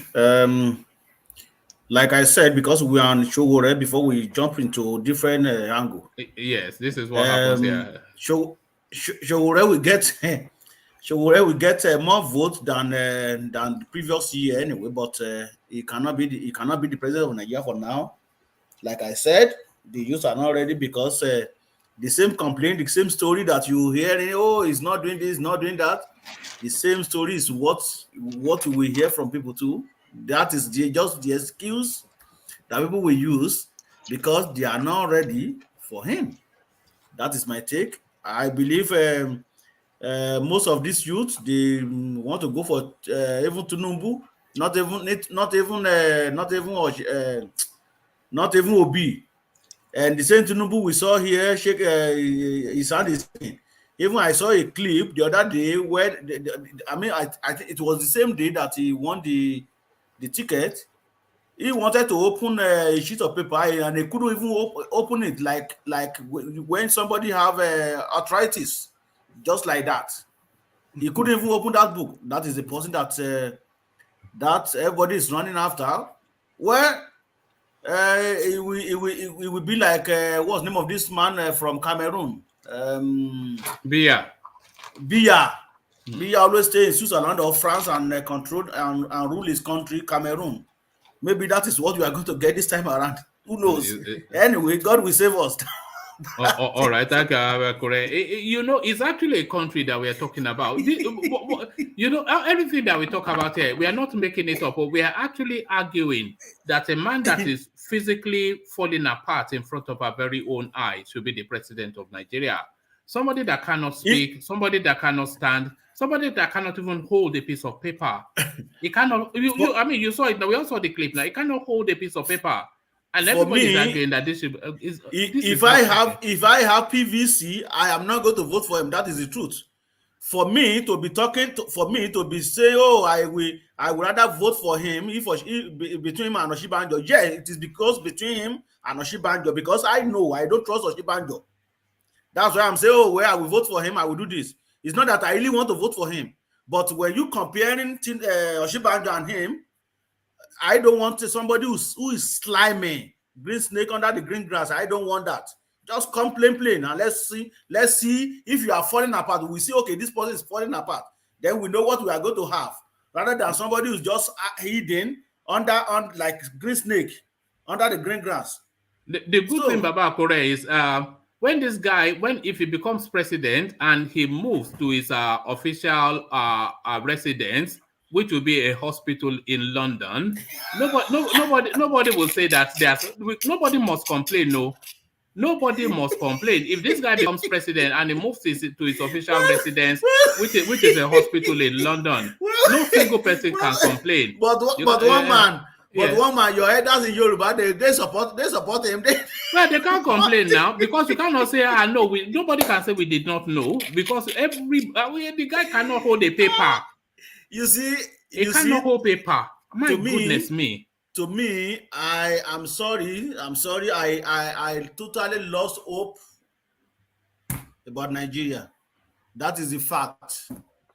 And we are choosing between him and ATIKU, who claims he's 77, but is actually 83. Older than Mugabe. The only thing that makes ATIKU better than Tinubu is that he's physically. He can dance disco. Exactly, but that is what we see too. We don't even know what is going on in his body. Maybe he's packaging himself too. Who knows? Yeah. Because even Buhari, before he got to the power, he looks very nice. He can even run the whole Baba Yes, Akure, I'm here. ATIKU even worse. He's living permanently in Dubai. Do you know what is passing through over there? That's what I'm saying. Tinubu is still walking around. Who get him around? Do you know what is happening to ATIKU in Dubai? Because he lives in Dubai. Yeah, he left Nigeria and went to Dubai and hang around with babes over there for many months. Abandon PDP that now nominated him. So anyway, God will save us. That's what but to me, I think I totally lost hope about Nigeria. To let you know the biggest, just how big the problem we're having in Nigeria. We have given up on everything, and we are now looking to a guy called Peter Obi, who talks in a very peculiar voice. This is the only hope now. So that's just how low we are falling. I was hearing this morning when Ajaleko said Peter Obi, you can even trust him, but the same Ajaleko was praising Peter Obi 2 weeks ago. This is it. CBD has been attacking him in the comment section. That this Ajaleko is To me, Baba Akure, let me come in right there. Look. You know you can't say that and escape now. Oh yeah, go Baba Ajaleko, carry on. Can you hear me? Perfectly, carry on. Okay. You see, let me tell you, there's one thing about me. Let us, when to give somebody credit for who he is, let us say it. Let us not shy away from saying it. And at the same time, when that person done something wrong, let us say it clearly that, yes, this person has done something wrong. So my position with Peter Obi is that according to information and record, the way he governed Anambra State according to information we have, yes, it did well. We must acknowledge that.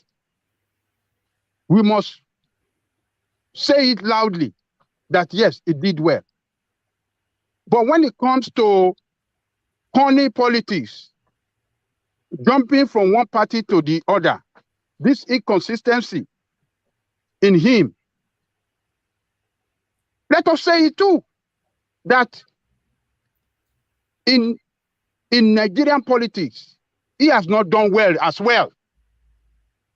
He has not done well the way he politics in Nigeria, the way he played the game towards to the quarterfinal, to the semi-final. And when you are about to play the semi-final to go to final, you are saying, oh, they are buying money, they are spending money, I don't want to participate anymore. Oh, no. You know what, you know, he knew that he's not going to. What happened to Osinbajo is what would have happened to him. Thank God he knew. He would have been beaten badly. Mm-hmm. He didn't want that to happen. That's why he ran away. He made the right choice. Hold on, man. Osinbajo that stood firm to the end of the game. And we even stand with Osinbajo than him in this process. Because Osinbajo believed in the cause and he has conviction in it, and he pursue it to the logical conclusion. And he don't even step down for Tinubu. He didn't even step down. He didn't even step down. That if I'm going to lose, let me lose. What is wrong in losing? You can't win all the time. At all. But this guy, he saw it. He paid for form. He bought 40 million naira. 40 million naira. Do you know what 40 million naira means? You bought 40 million naira. You spend money across the country, travel from one state to the other, meeting delegates in that party. And then at the semi-final, to play your semi-final, you run away. And this is the party that already gave you, what do you call it? Vice president in 2019. And you are saying that they are buying. So you want to tell me that you didn't see that they bribe people, or ATIKU gave people money that time when you were choosing as vice president? No, all these kind of people that try to play on people intelligence. Let us tell them that no. You are a liar. You are not straightforward. And let us just shut them down. Because that is the same thing it's going to do when it gets to government. It will be deceiving you people. This is what I stand for. I'm not saying that I just detest what he did, the way he lied, and I don't like it. Leadership must be held accountable for their wrongdoing. He did what is wrong, and I believe you lie. Don't lie to me. You cannot be my leader and be lying to me. Don't lie. The same way you're going to lie when you get to government. I don't like it. So separate my giving kudos to his performance as governor from his participation in PDP. Separate it. It's two different things. So it doesn't. I wouldn't say because I support him. I mean, I like him for a performing governor, and then he did wrong. I'll be blind and just keep on following him like zombie. I'm not a zombie. No, I don't do that. If SOWORE today should align with any one of these two parties, I will abandon him on that very day. If SOWORE to align with any one of these two parties, I will abandon SOWORE from that very day, and I will start a very strong campaign against him. A strong campaign against SOWORE. That is the way I play my politics. And until when you people learn that you don't love people blindly, you have to hold them responsible when they commit any atrocity. Until when you learn to do that, that is when you start to get your country right. Leadership is not a position of, it's not a traditional title. Political leader is not a traditional title. It's not Oyedile. It's a position to serve. And when you want to serve, you stand by what you believe in and you pursue it to the logical conclusion and you stand with your people. That is the way you can lead your people well. and not by playing game, jumping from one party to the other. From PDP, you started with PDP, you jumped to ABGA, you realize your ambition in ABGA, you run away to PDP, and you've been in PDP, you run out again to what do you call it? To Labour now. So if by tomorrow he couldn't win again, if we jump from Labour, if we go to which other party is he going? If we jumping around and you say you want me to be jumping following such a person like that? Oh, no. Don't do that. And you people should know that he's not playing the politics right, and he has jeopardized the interest of Igbo in this corrupt political system that we are practicing. He has jeopardized your interest, and you people have not realized it. As long as you believe you want the presidency, this guy has jeopardized your interest, and he has jeopardized it. Maybe in the next 16 years or more, you might not even smell that presidency that you are looking up to. That's it, one man. All right, brilliant. Well put. So Ajale Koko clarifies position. And what Ajale Koko is saying essentially is that you can straddle two opinions, separate and different from each other.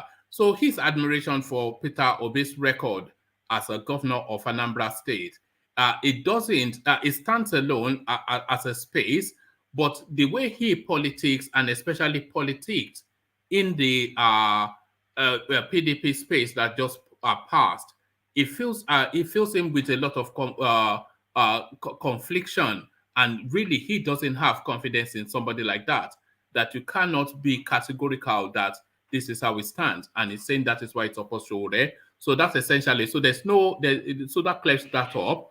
But for me, for Peter Obi, I just think it's a fraudster. His record in Anambra completely embellished. He's just a peculiar man, or packing money in offshore spaces under his daughter's name and telling us flim flam that he painted some. It's the guy man, as they say in Benin. It's a guy man. But that's just my own, But so thank you for all that. So let me take you to Exiro, who I suspect may not be with us anymore. Exiro, are you there?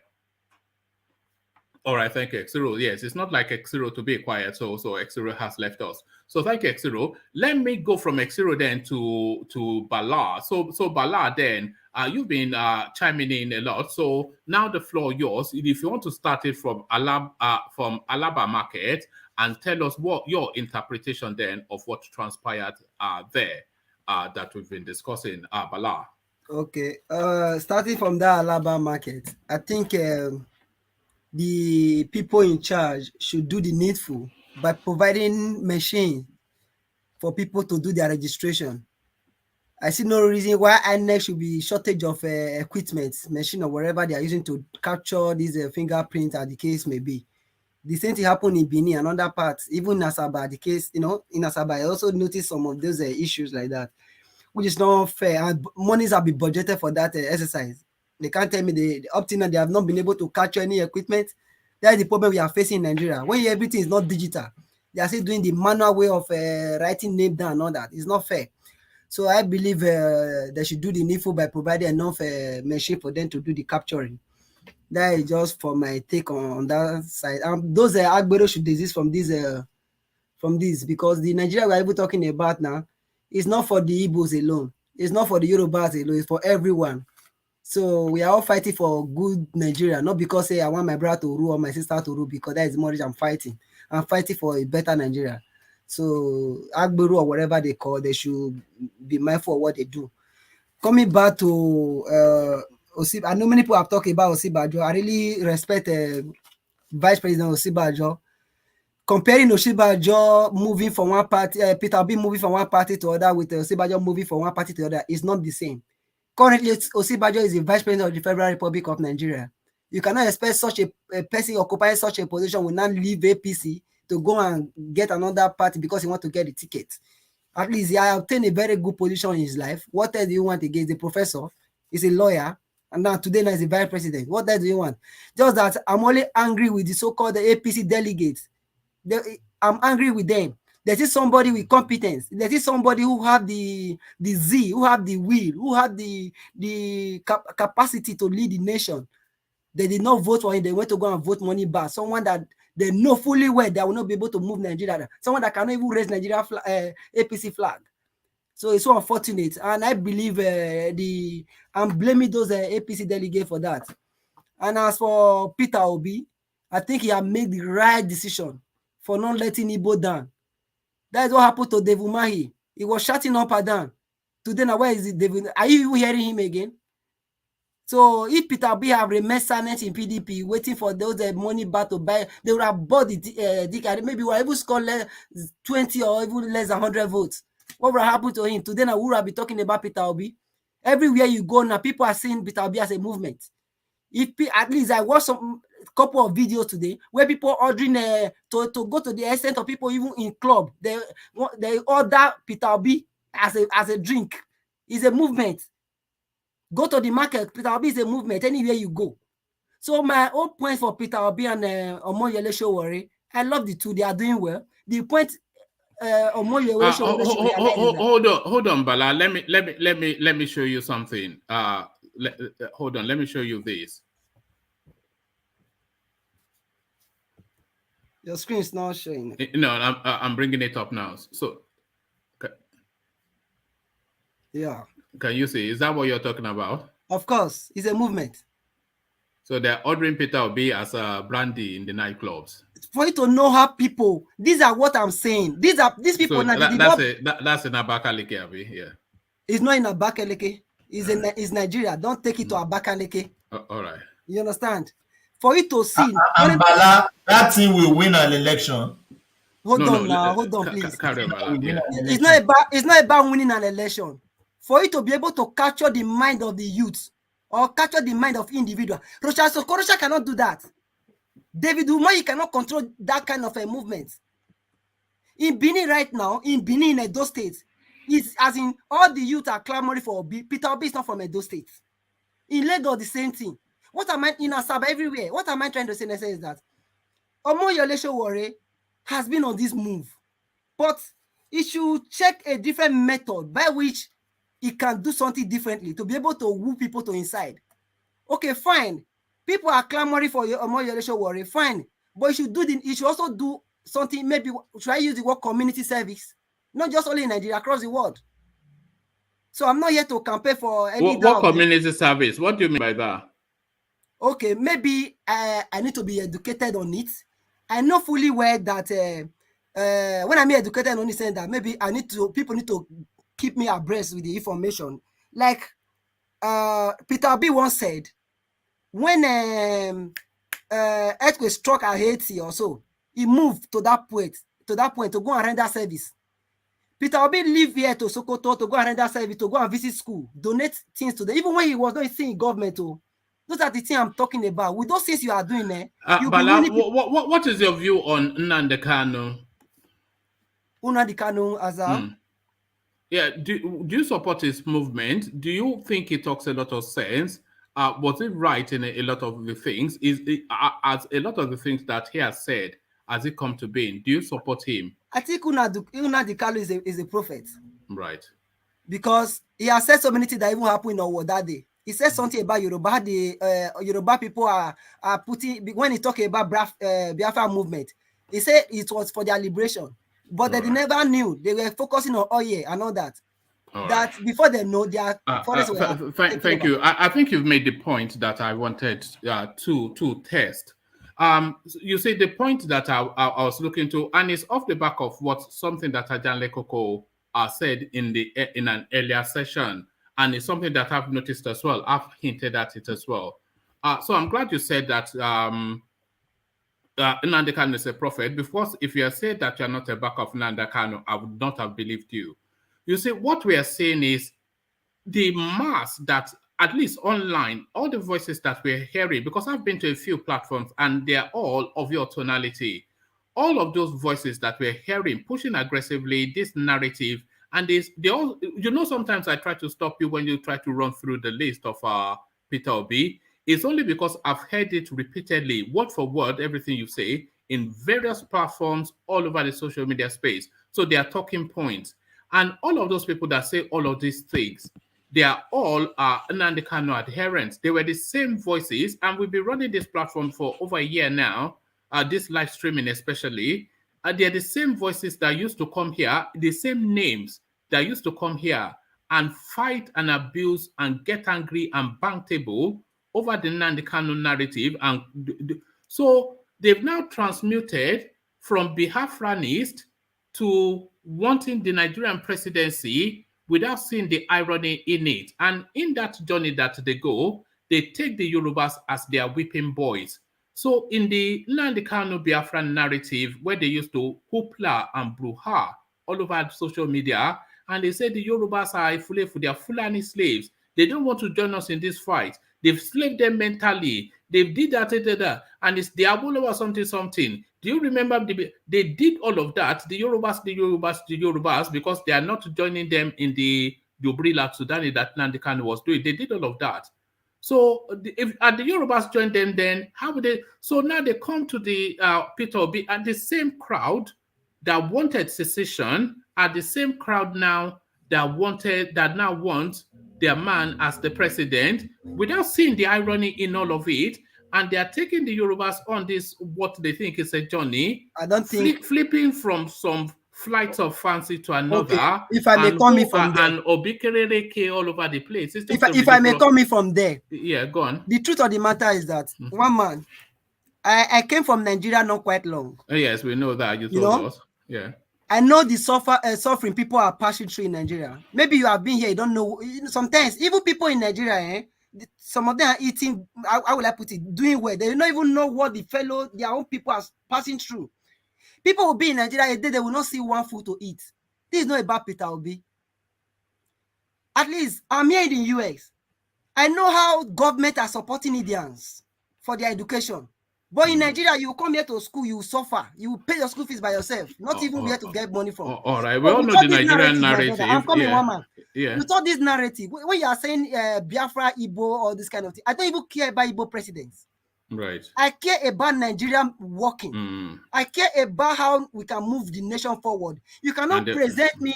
You cannot present me Tinubu. You present me ATIKU. You present me Obi. You not expect to come and choose Tinubu. It's not done. So I have to look for the best, even if he don't win. It doesn't matter. So that is just my point. It's not about Igbo or whatever. I'm not a Yoruba. No, that may be you, and of course, I mean, you know what your thoughts are, and we take it as gospel. But the wider point subsists.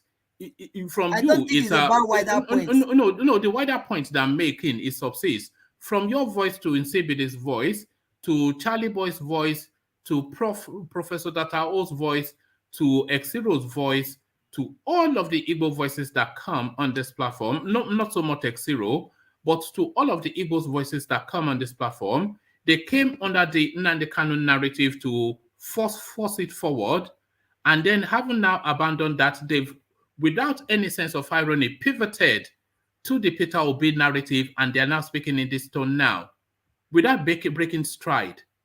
You know, it's a wonder. It's a real. Okay, if I may ask you a question, it's a very unique thing. If I may ask you a question, everything Nnamdi Kanu said about the South, is it happening today or not? I don't care about what Nnamdi Kanu has to say. It's a nonsense because if to people me, all of it. If people are forget you people now. It's like we the Satanists, we seem to be divided among ourselves. We are not divided now. We are divided because of this. No, don't worry about that. It's a tomfoolery, the whole Nnamdi Kanu. It's just nonsense now. It's because we feel that we have monopoly of power. No worry. That's the problem we are facing in the South. All right. The truth of the matter is that there is every capable person across all the three regions in the South. South, Southeast, and Southwest. Everybody, whoever is capable. You cannot just be presenting one person, you're telling me they are the one to rule over Nigeria. No, now. All right. So when you pivot from so you've pivoted from Nnamdi Kanu to Peter Obi, and now this is the chant and the fervor. So when you pivot again, should we follow as well? So where is this journey going? To follow, I'm not one man. Hold on, Thomas. Let him address that. Yeah, go on. Yeah. I'm not telling you to follow my own. Not you, but your narrative. Where is it going? Because you've latched from one extreme to the other extreme. You wanted to balkanize Nigeria not quite 12 months ago. Now you want his presidency. If you don't get that, where do you go next? And do you want people to follow? You are saying it's just now. yigi yaga, yigi yaga. Look at the aspect you are saying it from. You want presidency. You yourself do you not want it? Is this not the Peter Obi something? Let me make a point. Yeah. You are in London. You don't know what Nigeria people are passing through. Forget that. I'm talking about the narrative. Let me make my point. Yeah. You know, you are in London. You don't know what Nigeria are passing through. You are telling me, I want. It's not about I want. I don't even care who comes out being the Nigeria president. See, Togodu made me one man. You are here. When Osinbajo gave that speech, Togodu made me. It would have been the best thing that will ever happen to Nigeria. Do you understand? But because of money bag, they went ahead to go and vote one man who cannot stand or even hold flag. Why can't they give it to Osinbajo? It would have been a different narrative today now. Do you understand? Are you not saying anything about that? People like me, I'm primary for Yemi Osinbajo because he's intellectual. He has what it takes to lead Nigeria. But you people went ahead to go and present another person because you people want president. I'm not an APC delegate, so I don't know. But why are you not clamoring for all those leaders who have turned Nigeria, who have turned Lagos to their own pocket? You know, I'm actually for Peter Obi, but not for the reasons that you are for Nigeria. No, I am for Peter Obi, but not for any. Peter Obi. Yes, not for Peter Obi. Yeah, but I'm saying I am for Peter Obi. And being for Peter Obi is being for Nigeria. As far as I'm concerned, as far as I'm concerned, I'm not for anybody. I'm for good Nigeria. All right. But you see, we just sit down and watch the whole play because it's somewhat is plural and jeune. It's somewhat pedestrian what I believe in is that stuff, among all the candidates so far who have presented themselves that want to lead Nigeria or to the whatever for 2023 election, Peter Obi seems to stand out among all. Yes, that's all. Certainly. Yes, that's it now. You know, but you know, you are not unique in the voice. We've but don't worry. But don't worry, because we know you will pivot. We know you will pivot again. We know that. But that's the one thing that we know as a constant is that you will pivot again. You know, huh? Come again. I said the one thing we know as a constant, and when I'm saying you, I'm using a generic you for that conversational space. That's very, very punchy, very, very, very powerful, very, you know, I don't want to say aggressive tonality from the East. You know, they pivot from they're just hopping. I'm not from the East. Well, for you are within the narrative. I know you're from the South, or according to you, I don't know, but you said you're from South. But that narrative, we've seen it latches back. It's like a yo-yo. Bing bong, bing bong, bing bong, bing. So it's binging and then it will bong back. It's a bing bong, bing bong, bing bong. Yeah, because it's not am I wrong, Ajale Koko? Let me sing a song for you. You will pivot again. You will. Let me sing a song for you. Let me sing a song for you. Hold on 1 minute. Let me sing a song. Let me sing a song. Talking to your matter, please. Let me sing a song now. Let's hear from Ajale Koko. Hold on, you cannot sing a song. You cannot sing a song. Okay, you sing a song then. Okay, you sing a song, Bala. We want a song. So is it that from you, Ajale Koko? We want a song. I don't have. Holy. Now, Peter Obi is the third savior now. We are on the third savior now. Let me use this opportunity to advise Nigerians. Many people are in overseas because they can afford food for themselves, because they can send money to the family. They don't care how Nigeria goes. If you like, goes wrong or goes south, go anywhere. They don't care. For Nigerians, please watch. They don't care about you people. These people, many people we are hearing now clamoring for this bad governance and all. They don't care about you. Care about yourself. They believe you cannot make it. They want you to be a slave forever. Don't believe them. Vote for Peter Obi. Yes, vote for change. What is his slogan? What is his slogan? Okay, can I sing my song now? Yes. With your permission, can we hear Ajale Koko sing now, Bala? Only if you allow it. Like, you allow it. May go sing your song. Oh yeah, let me sing the song now. Waiting be this grass. Yeah, come on, Ajale, let's hear from you. Yeah. If you want to follow politician, never you follow waka about. If you follow waka about, tomorrow for trouble. Na trouble. So wahala obi na trouble. Na trouble. So wahala will be na trouble. So Round of applause from you, Bala. You don't run. Where is your round of applause, Bala? Me. Ajale cannot even sing. You not even get data. You not get anything. Look at that. So there it is. Mr. Flip Flop. So there yeah, it is. Mr. Flip Flop. How can we be following Flip Flop? Following from one place to the other, from another place, we're gonna jump. No, we can't do that. Don't worry. He said something just SOWORE now. has challenged him. SOWORE has thrown a challenge to him that come on the debate floor, let us debate. I know what he have book. He said he want open book for him.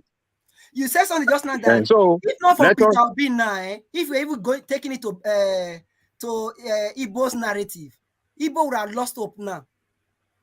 If not for Peter Obi. I'm not going there because I'm not here to present any Igbo candidate. I'm here to present Nigeria candidate. All right. Okay. We are not. It is not about Igbo. It is about his personality. There's nothing wrong with his personality. Hold on, man. Who have rendered service to the nation across the world. Okay. Don't fine. worry. Let him come and debate. Let him come and debate. All right. Ajale Koko, give us the list of parties that Obi has been to, and I'll provide the backdrop. Oh no, hold on now. Are you Ajale Koko? So start from where it started from. Start from where it started. Hold on now. Start from. Let Ajale Koko now. I will not give Ajale Koko anyway. Oh yeah. So where did he start? He started from PDP. He started with PDP. Right. He couldn't realize anything. Then he jumped into ABGA. Flip. Yes. Flip. Okay. When he jumped to ABGA, did he win? Okay, he won't let you. No. It's a question. When he jumped to ABGA, did he win? I just want to do the flip flop with Ajale Koko now. Let's do the flip flop now. Let's do the flip flop. No, did he win the election for ABGA? Wait now. He's a man of the people. Look at that. A man of the people. Okay. I think that was. I think it was Chino Achebe that wrote that book, A Man of the People. Yeah. Jump to ABGA.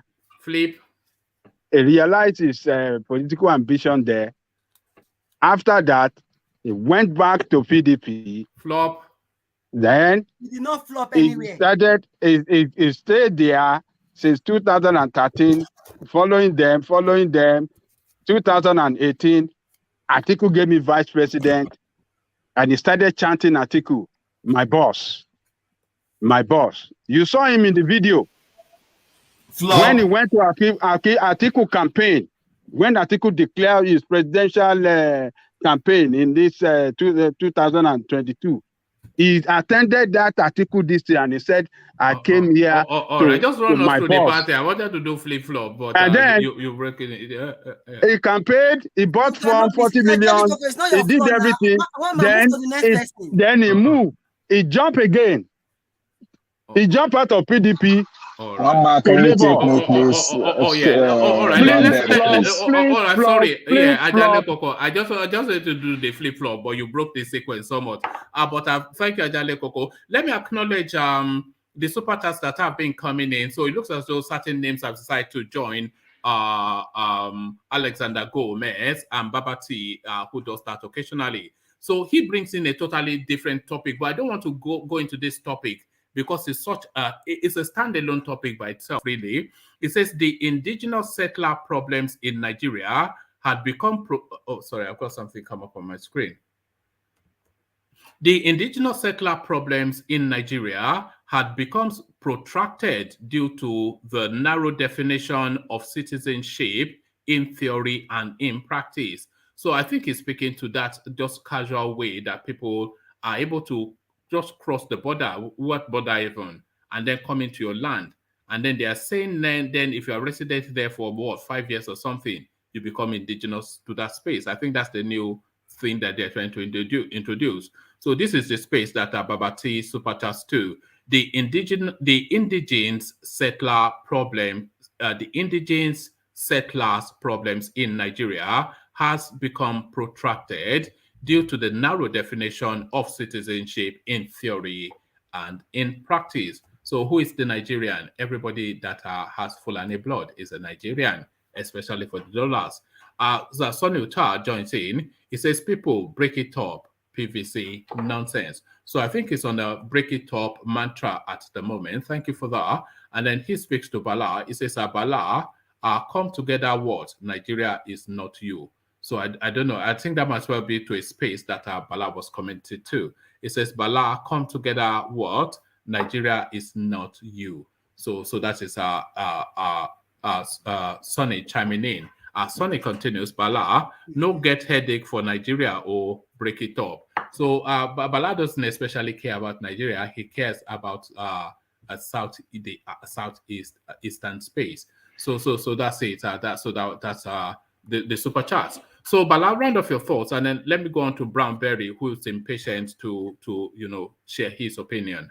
Okay. The point here I'm trying to say is not about APC or PDP or about ABGA or Labour. We need to rescue Nigeria from these people who have pocket our own, future destiny or whatever. From their hand, they are not doing well for us. Tinubu is not fit to be president, and for the Christian, I don't know how it's going to work for him. Being a Muslim in the south, going to the north, definitely he must be not a Muslim person. If he pick a Christian person, he will not get the vote. Automatically, it's out. Look at what is happening to the Christian around the world. That doesn't mean that I'm just for the Christian. All my friends, most of my friends in Nigeria are Muslim. We live together. We live at peace. It's not about Christian or Muslim. It's about how we are going to save Nigeria. It's about how we're going to save Nigeria. Please, let all come together. Like I said before, let us come together. It's not about Tinubu. It's not about Peter Obi. It's about you and I. It's about your children. You can get a good life for yourself. Please, this is not about Peter Obi. It's about we can move this nation together, go and get your PVC and vote these people out. They are not fit to be president. All right. Okay. And if it's not president, then we go back to Biafra and we go back to the trenches. So thank you. No, yes, we start to, it's Unzobozobe again. But yes, thank you for that, Bala. So from Bala, let's hear from Brownberry. So if you pick it up from where Bala picked it up, the Alaba incident, and free flow from there, just as Bala did. So Brownberry, the floor is yours. The Alaba incident is just, this is what is going on the whole of South. This is not peculiar to what to Alaba market, and people should know this, because you cannot come, INEC, they cannot bring one machine, or even sometimes there are people hiding inside the office, they don't want to come out, like what happened in Benin.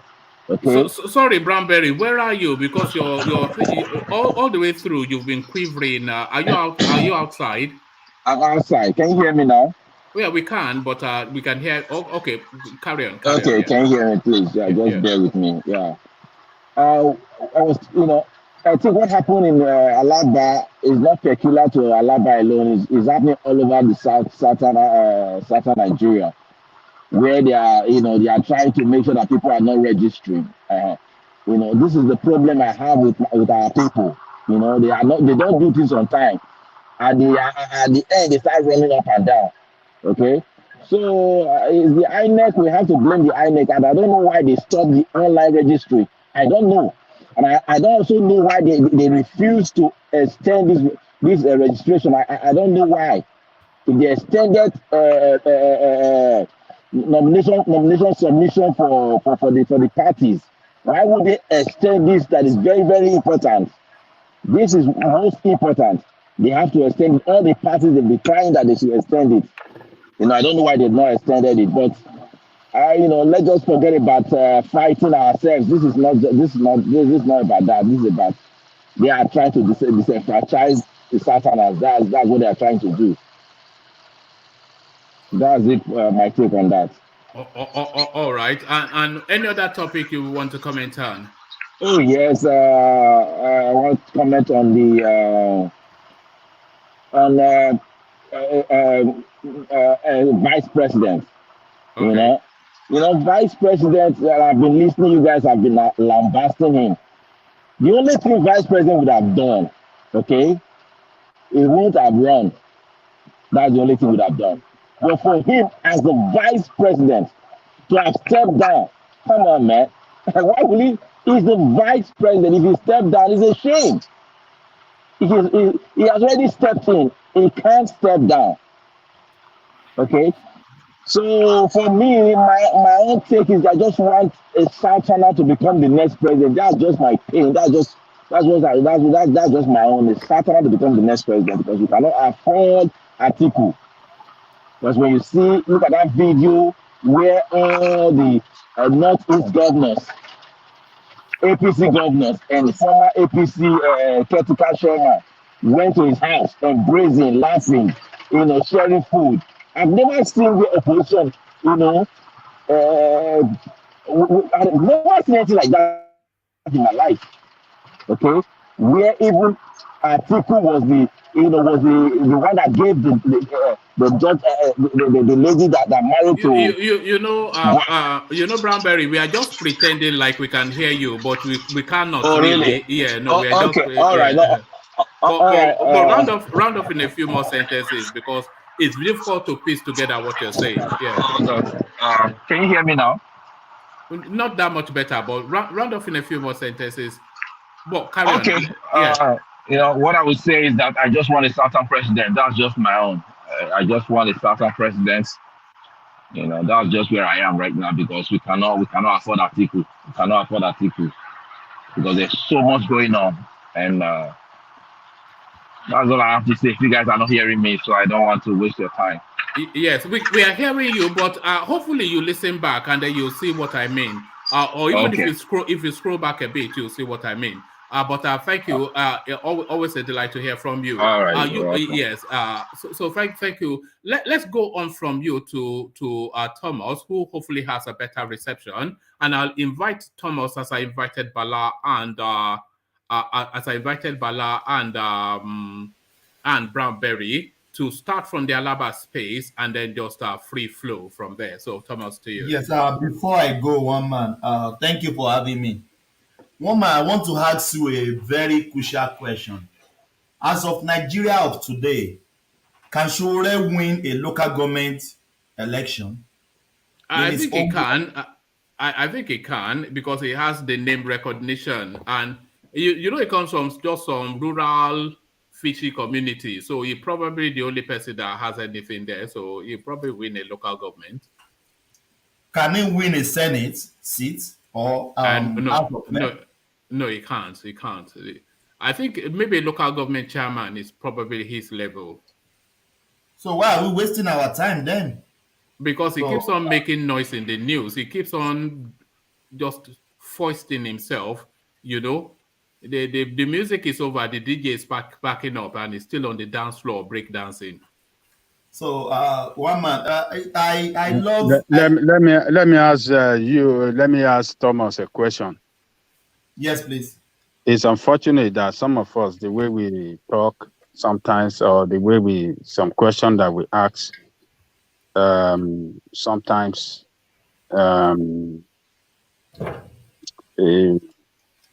doesn't really look nice. Doesn't. Ask a question. There's no question what to ask. So, just hold on now. Are you the one I'm putting? Am I talking to you? Just hold on. I mean, you have your time. It's Thomas that I'm talking to, okay? Thomas, you have told us here that in Australia, where you live, some smaller parties that you don't know, that are not popular. You said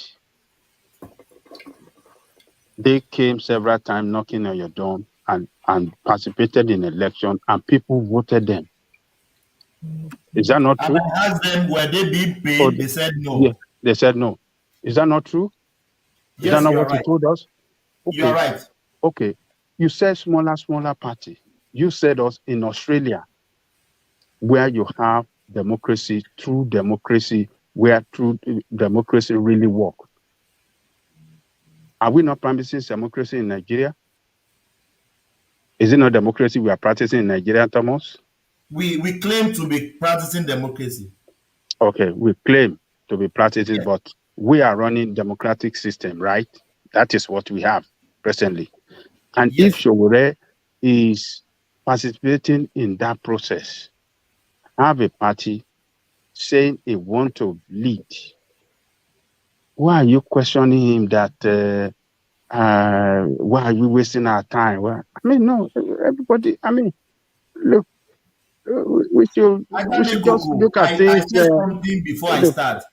I yeah. said, as part of Nigeria of today, with our political, how people respond with our leaders. I'm not discrediting Sowore, but as of Nigeria of today, what came to exist in Nigeria today, can Sowore win an election What do in you that? think Sowore is doing? What has he been doing? Is he not trying to enlighten the people, to fight for them? He suffered. He has been taken to jail. He has demonstrated on the street. The government have brutalized him. They have humiliated him, and they have done a lot of all these things he's doing is just to enlighten and educate Nigerians.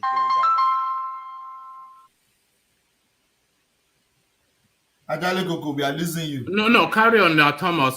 Just take your space and speak to, go to Alaba and take it on from there. Yes.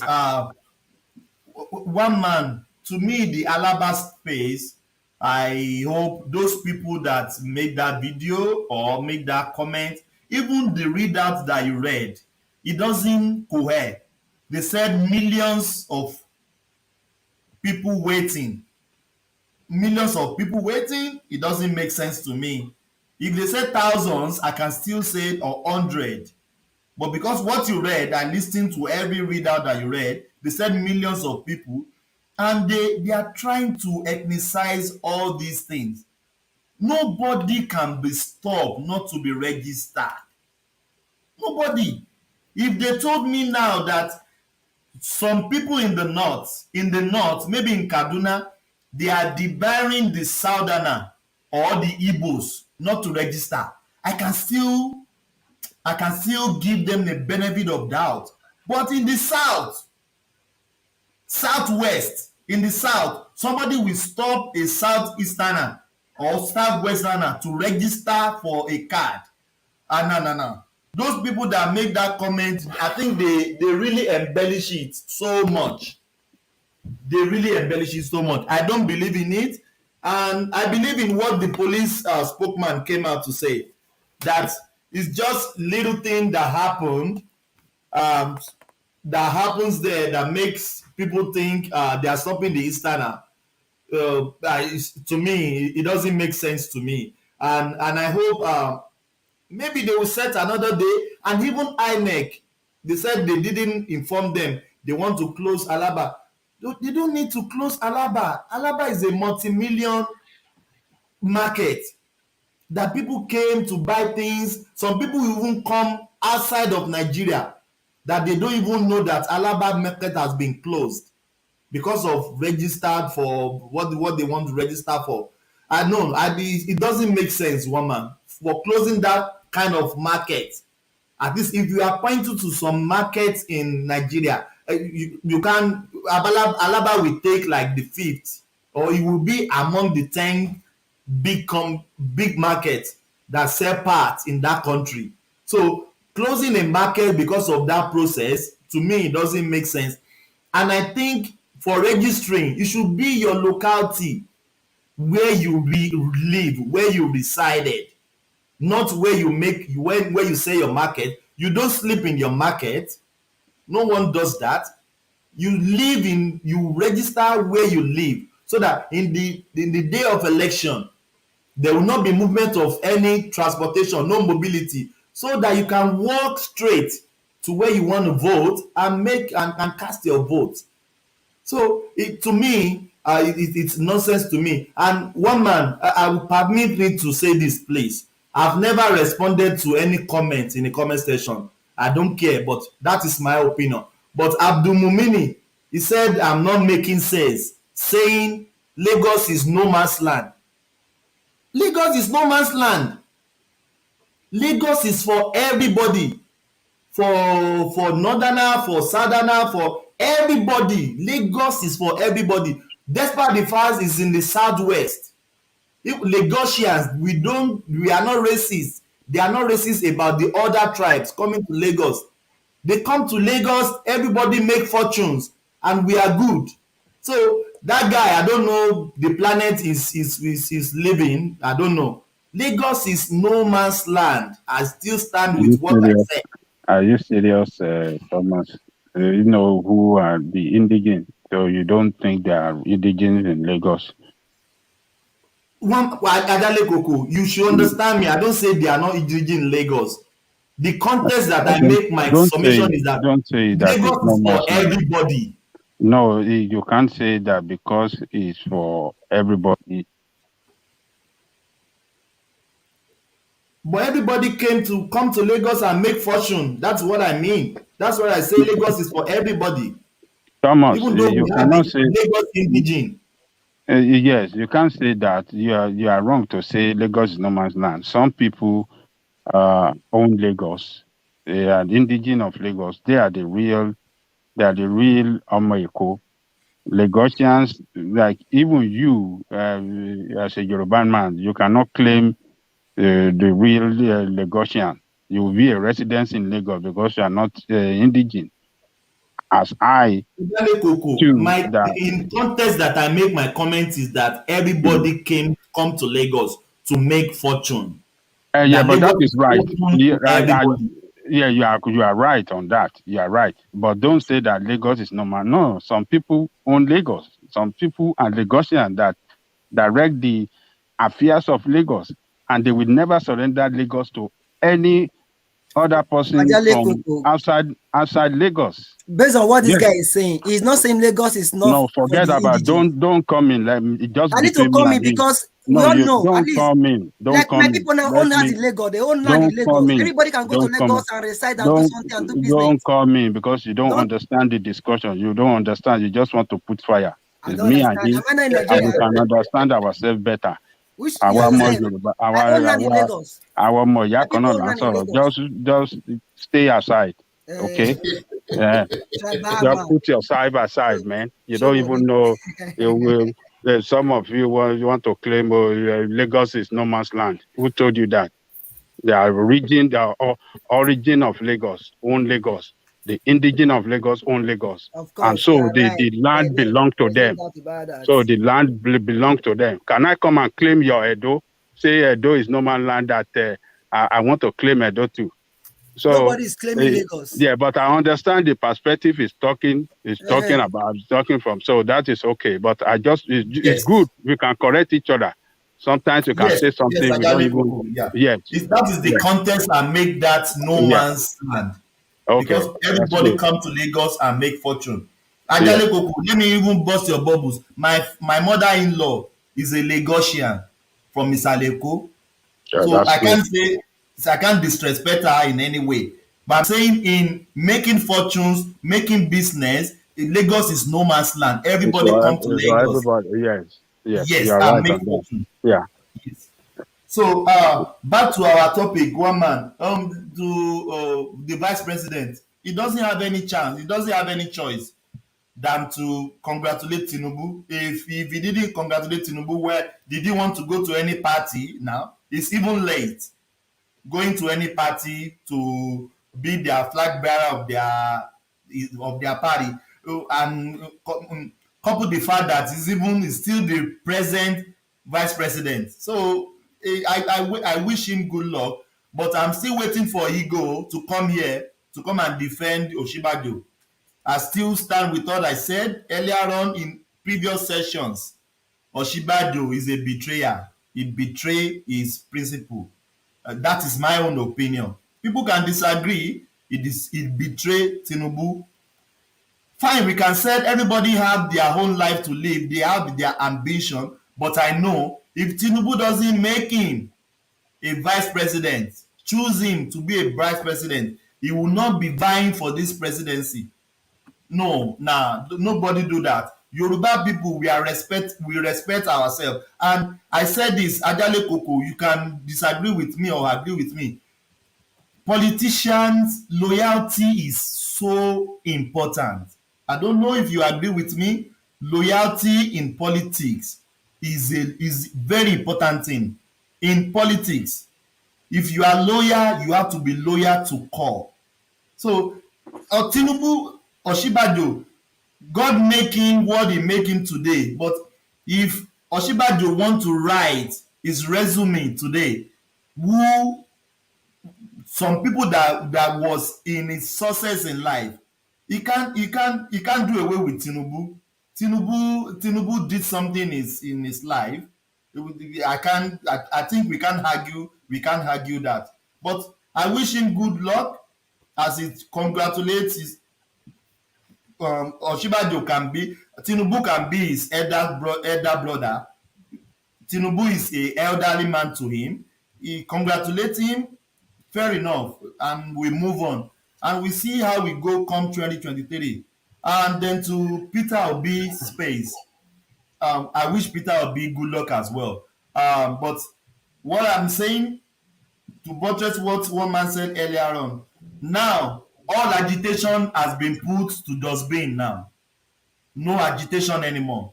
Now they are championing for Peter Obi. So I want to ask this question. Come 2023, if Peter Obi didn't win the presidency, so are we going back to agitation? So that is a question I will put to everyone. One man, thank you so much for having me. All right, brilliant. Well put, Thomas. So let's see if we still have Vin. Vin, are you still there? Hey, there in Ghana, are you here with us? Yes, Vin is gone to. I wonder what they dream about in Ghana. They probably dream about King K and you know, and what's that you know that cloth that they wear? I really like it, you know. Yes. You know that multicolored one. One of my friends wanted to go to Ghana to take it en masse and use it to make furniture. If there's one thing in Ghana that I like, is just that. Everything else they can keep it. Especially their awful food. Their food is terrible. They don't really have food. They don't have food, you know. They don't really have You know they don't cook soup. They eat raw. I think they eat it raw. Do they cook? They don't cook soup now. They eat it raw. Yeah, I think they chop it up, and then they have this thing. They have this thing they call KK. They don't cook that one as well, you know. And then they eat raw starch with raw vegetable, and then oh God, man! And then they are claiming jollof rice. That is the one that kills it. Imagine that. The people that cannot even cook raw food into, and they are claiming jollof rice. You know, everybody knows that jollof rice was invented in Oyo Alaafin. Who doesn't know that? We fought here every time. This jollof rice is much better. Every time here, the Ghanaians here, we fought every time. Jollof rice, Nigerian jollof rice or Ghana jollof rice. So it depends on who cooked the jollof rice. It's not about country or the people that is cooking. It depends on the chef. All right, brilliant. So Ajale Koko, over to you. You know the talking points. Everybody started from ALABA, but you get free reign to start wherever you like. I would disgrace APC, PDP, says SOWORE. I'm sure you agree with that.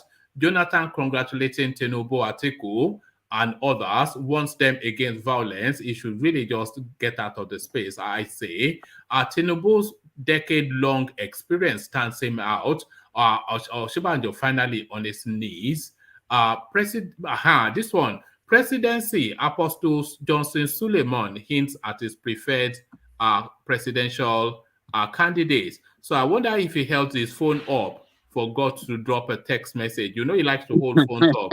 So that's Johnson Suleiman providing the comedy. And then the Kaduna incident, a federal government reveals the identity of those who attacked or war. They are blaming it on ISWAP. Some people are even saying that arrest has been made.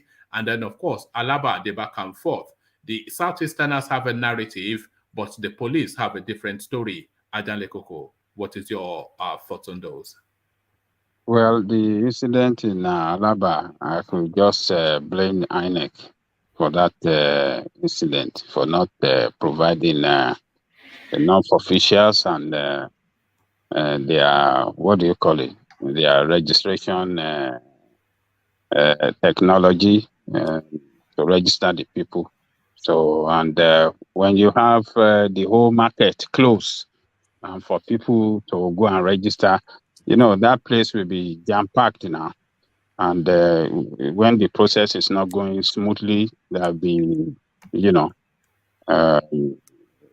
kind of rampage and stuff like that. And that's what's really happened there. I don't think there was an effort to screw a particular tribe from doing their registration. It's not only Igbo that live in that area, other tribes as well that live there. So they should not tribalize it. They should just join hands to call on INEC to do better and let them know their areas of failure and they can improve on it. But to me, I think the idea of person can register anywhere, I think is a very, very bad idea. I don't know where that is done. I don't know how they arrive at that. In the advanced world where democracy is practiced, it's not done like that. All your registration is done in actually you don't even do it. You don't even have to. The moment you clock 18 years in this country, they will send the card to you. A registration card form for you to register and mail it back to them. And boom, you are registered to vote. Either you go online to register at the age of 18, or, you mail that form and it is done. And your polling station is always close to your house. And there are some states that we said, okay, on the voting day, you can vote anywhere because they have it on the system. Your registration card, your voting card rather, can be verified anywhere. Like in my own state, before the day of election, we also have early voting. So on early voting, during the early voting, how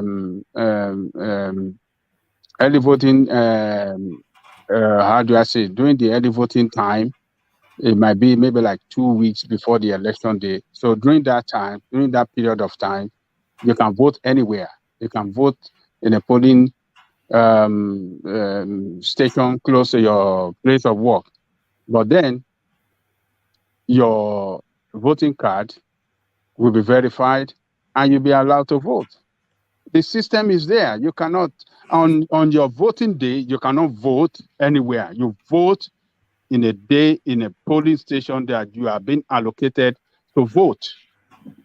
That is the way it is done there. So I don't know how Nigeria arrived at that. I don't like it.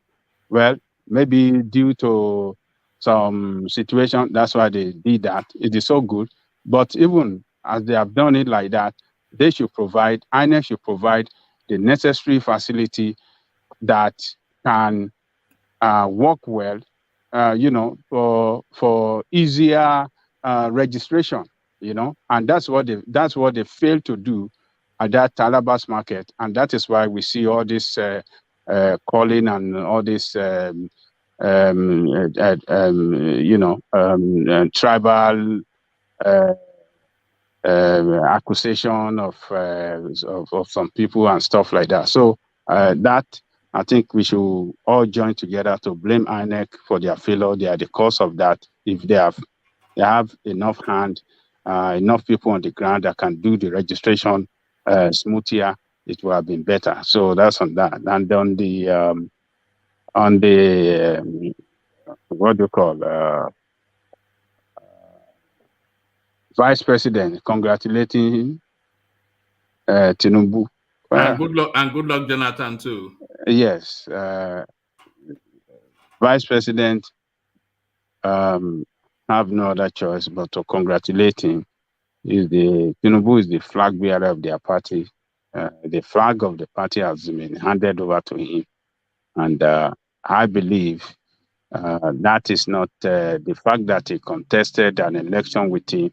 Is Tinubu that should be magnanimous to see it as a competition, has not a betrayal on the side of the Vice President. The Vice President did not betray him. He believed he could do the job well, having been Vice President for 7 years, going to 8 years now. And the position of president is not a position of entitlement for anybody. But Ajale Koko, are you changing your no, hold on. submission? Sorry, let Ajale Koko, because I want to, we are getting towards the end. Sorry, Thomas, but Ajale Koko, carry on. Yeah. No worries. It's not a position of entitlement to anybody. Yet some of us will look at it could look at it on a moral ground that, oh, he betrayed him. How do we know that he betrayed him? Did he sign anything with him to say that, oh, when it is time for presidential race, you don't have to contest? If they don't have such agreement between each other, if this guy, nominated him, sent him his name to the president, recommended his name for president, it doesn't mean that if you want to climb higher to do better in life, you should not do it. I mean, I don't see it that way. So Tinubu is the one that should act like an elderly person. He should tolerate everybody now. He should bring everybody closer to him. Whoever that is not closer to him now, he should go closer to them. That is the way it can be. It can win election. The way he acted yesterday, the way he snubbed the president, the vice president yesterday, was very, very bad, and it shows that he's an unforgiving man, unforgiving heart. What has Osinbajo done so bad that you cannot even? When this guy stood up while he was getting closer to the president to greet the president, Osinbajo stood up from his chair in an attempt to greet him. But this guy snubbing, he knew he did it intentionally. For what? For what? For what? After you have even won, if he lost that primary, maybe we can say that, oh, he was so bitter about that and he was angry, that's why he didn't. But you won. What else do you want? You have to just be unanimous, bring everybody closer to you, and be nice to everybody. So, and not take some people as your enemy. He was trying to, what he did there before Gbajabiamila and Miller called on him that, Oga, hey, man, you didn't go to vice president. That is vice president. Why didn't you take him before you now went to shake hands? So Tinubu need to do better. He need a good advisor who can say to him, who will not be scared of telling him the truth around him this time, who can guide him well, who can tell him to his face, boss, this is wrong. This is not right. You don't have to do it like this. Yeah, because he has to be very careful this time. He has to watch what he says. A lot of things that he said yesterday during his speech were totally nonsense. He was talking as if he has already been given the presidential power. He was talking like if he was making a presidential inaugural speech. He should be careful. If you really want to get there, you should be careful this time. He should respect people. He should watch what he's going to be saying, and he should be acting as a leader. And as a leader, should not act bossy. A leader should not be acting like talking like authoritarian leader. No, a democratic leader must act like a simple person, must talk to people nicely, must respect people, and that's what you need to be doing now. So that's that. And Jonathan, for congratulating them. Well, Jonathan is an elderly person now. Every former president in Nigeria are put in that category of elderly statesman. So it's an elderly statesman. He have he must if Jonathan really want to help himself now, he should not even be he should not even be member of any party. That is when he can really, you know, put himself in that position of elderly statesman. Obasanjo is not a member of any party. Abdulsalam is not a member of any party. All of them are, you know, so he should, he did right for congratulating them. At least he's been representing the country on so many missions across Africa and in the world.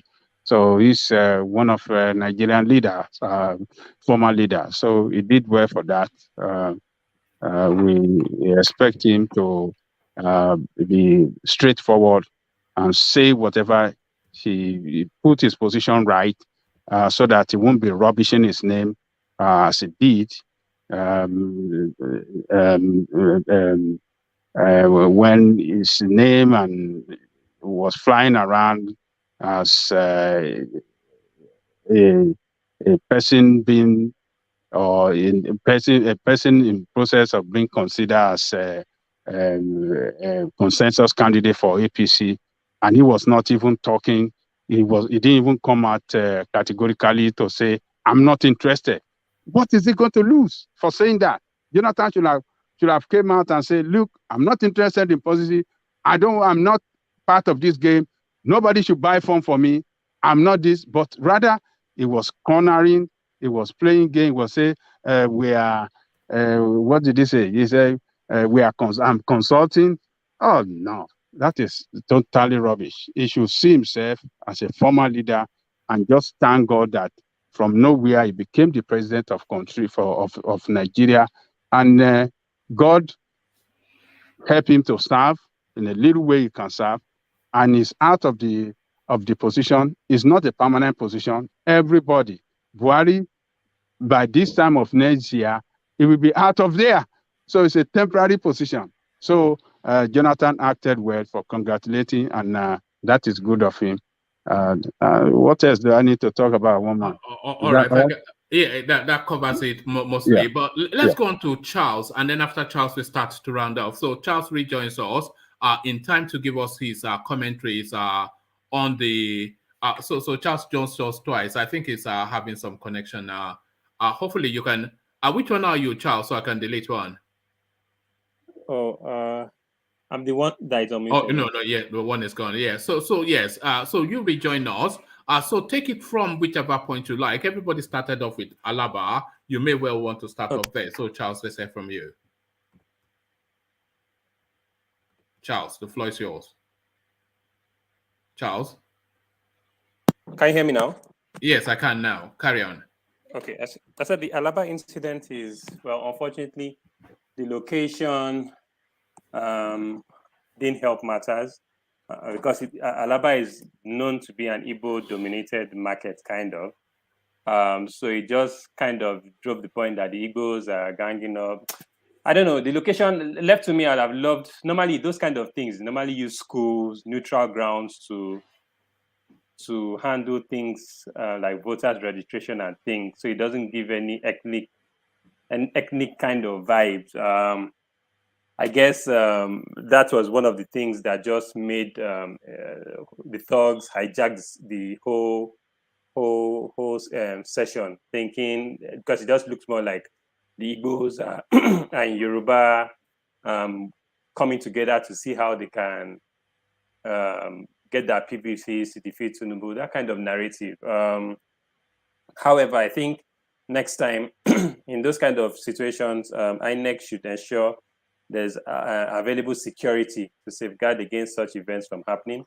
And next time, I think they should try as much as possible to not ethnicize things like voting in terms of Igbos coming together in Alaba or anything like that. It does send some kind of ethnic tone to it. But notwithstanding, INEC should do better in safeguarding all interests, because everyone are Nigerians, we're all equal. So that's my take on the Alaba. Do you Alaba think the incident. Alaba? Sorry, Charles. Do you think the Alaba space? Do you think they notified INEC of their intentions? Because you know how vast and voluminous their Alaba space is. Okay. So if they decide to shut down the market to register at the same time, and they did not notify INEC, then how would INEC be able to handle the logistics of that mass? Okay, so the Alaba incident, what I wanted to clarify was that the shutdown of the market, was it more or less to Igbo traders or the entire market? Both Yoruba, Igbo, Hausa, nobody must open the market. That's what I wanted to understand. Well, they said they shut down the market, so I'm assuming, and it's a predominantly Igbo market. So I mean, they didn't say yeah. So yeah. So really, to be honest, I won't lie to you. I see nothing wrong in that. It's just a matter of, it's more like, just take it as a but should they have notified? Kind of, so should they have notified INEC though if they were going to act en masse? No, they didn't need to notify INEC. INEC should have. Because INEC you know it's a continuous registration process. And their anticipation is that... Are they quotas? Does INEC provide quotas for each day? Like 200 voters must come every daily or something? No, but there's an anticipation now. They are not anticipating that about 10,000 people will turn up all at once. Do you see? So they are facilitating for just a footfall. What they should have... I don't think that's enough ground. The best thing they could have done was to just make things organized, make them maybe line up or things like that. Provide adequate security. Yeah, they said there was How could they when they were not notified? What do you mean notified? But INEC is expecting people to come and register, are they not? Yes, but not at that mass, is what I'm saying. So what they're saying is there was only one terminal functional at that space.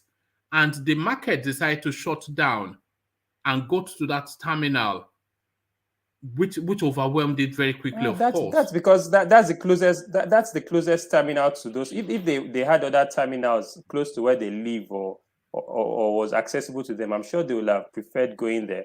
Yes, but if they had just told INEC that on Saturday we are going to shut down the market to register, then INEC would have provided for that. And then they would not have had that mess. Do you see what I'm saying? Yes, I understand what you're saying, but I can bet you INEC will not make any attempts to actually to provide logistics for an Igbo-dominated INEC that is controlled by the APC. Look, that will never happen. Don't say that, my brother. It will not happen. Sorry, carry on. No, hold on. Sorry, carry on. INEC run basically by the APC, as we all know. Let's not mince words on that. Then you have an opposition, a group, because obviously you know that this is an Alaba thing, an Igbo thing, coming together en masse to get their PVCs to try and challenge the ruling party. That won't happen. Come on. They're going to tell you there's either there are not enough people on ground or logistics issue. That will never happen. Let's be honest about it. You might say, come on, no, it's free and fair. This is Lagos. They won't do that, but we all know how Well, it if works. they have tried it and it did not work, then they would have been able to present a stronger argument now. Nobody detests the system more than... If INEC tells you that they're short of logistic equipment, why didn't you register earlier? What do you want them to say? They had enough time to register. Why are you coming out now? If they tell them that, they have nothing to say now. They could easily just tell them that you've had enough time, the windows have been open. So why didn't you register right now? The deadline is close. We have insufficient logistics because we are preparing for other things regarding the election and anticipating to be shut down. Are you saying that INEC? Are you saying that INEC should have anticipated that Alaba market is going to shut and all of them will want to register on that day at the same time? No. Are you saying they should have facilitated? Was there any notice? Is it that they woke up, they passed a message that morning that everybody should close the shop and just start moving to the registration platform, or it was a day before, or no, they said they shut the market down to register on that day. Let me show you something. Because really, you know, I'm the last person on this planet to support INEC. No, but one man. What really happened was that they don't want to allow us inside.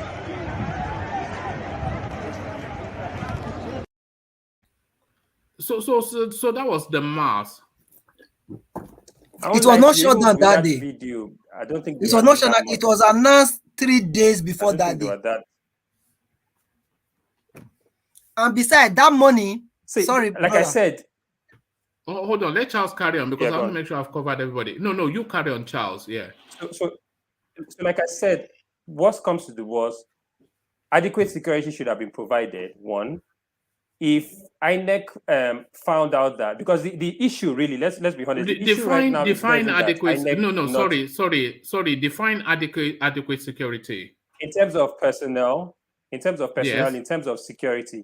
Now, even in the scenario, really, I don't have a problem. Adequate security. Sorry, the real problem stems out of thugs hijacking that. We've lost you somewhat, Charles. Charles, carry on. Yeah, we can now. Carry on. Hello? Yeah, we can now. Carry on. Okay. I said the real problem, I'll be honest with you, the real problem doesn't have to do with logistics or security, because those are things that are everyday situations when it comes to INEC or Nigerian government. We know they're not coordinated. The real problem that made it even ethnic-based was thugs hijacking the registration units. That's where the problem is. It just felt Alaba market. You definitely know it's an Igbo group coming together to get. Oh, you dipped out again, Charles. Where are you? You're dipping out heavily. So that's just my take. Even if they didn't have the sufficient equipment or security, they could have easily just packed up the equipment and told them that, you know what, we can't accommodate this crowd. Everybody should go back to their homes. Come back tomorrow, where we'll be well prepared for you. Simple. But the thuggery issue is what led to the whole ethnic backlash. So are you discounting completely the police's response to the incident? Are you discounting it? Hello? I can hear you. If you can hear me, then we're having, we've lost him. Look at that. And I was quite enjoying that. All right. You've dipped out somewhat. I hope people can still hear me, because hopefully I'm not the one that's dipped out. I can hear you, one man. All right. So it looks as though we've lost Charles somewhat. I don't know. It's in America, I'm sure. But but there it is. We'll try Vin again. See if Vin is there. Vin, are you there? All right. We don't appear to have Vin. So that's Vin is sleeping. Vin is sleeping. This is the thing. But it's just so it's just how long I take to get to people. That's why it's something I'm mindful of, because I think we may have Charles back. So Charles, do we have you back? Yes, I'm back. All right, brilliant. Carry on. Yeah, so like I said, it's the whole thugs that hijacked the situation that gave it some ethnic vibes. I didn't even have a problem with INEC not able to cater for the needs of the people, because that's a normal thing with Nigerian state-run enterprises. Is it that logistics issue? Is it that no security? Is that no personnel? But what drove the whole ethnic sentiment vibe is thugs hijacking the whole process, it looked like they were trying to disenfranchise some certain people from exercising their registration. How are you reaching? No, hold on. How are you reaching all these thoughts that you're expressing? Because it doesn't cohere with the. Are you discounting the police report? Yeah, sure. That is Nigerian police. Come on. The Nigerian police that is still owned, that is still managed by the ruling party, APC, the central. Come on. Look, let's not play naive with this whole scenario. I don't expect anything less from the Nigerian police in the utterances. All right. Let me give you 3 paragraphs, Charles. A phased closure would have been better. This is the police spokesperson speaking, senior up in Police Command Lagos. A phased closure would have been better. Consequently, the Ojo local government venue of the registration was besieged by a mammoth crowd. The situation was made worse by the fact that only one registration terminal was working. One of the people who came for registration made trouble, and it was challenged by those around. Going by simple probability, the attacker or the attacked is very likely to be Igbo. They were simply large in number. However, given this incident, ethnic coloration would not help matters. The entire episode lasted a few minutes. Sadly, recordings from those few minutes are still traveling far and wide. Normalcy has since returned, and the divisional police officer there is fully in charge of the security situation. So that's what the police are saying. They are saying the mass of number, a minor skirmish which was contained. Of course, everybody has a smartphone now, and off the back of the just little flavor that they recorded, now they are building an ethnic war on the top of it. So that's what the police are saying.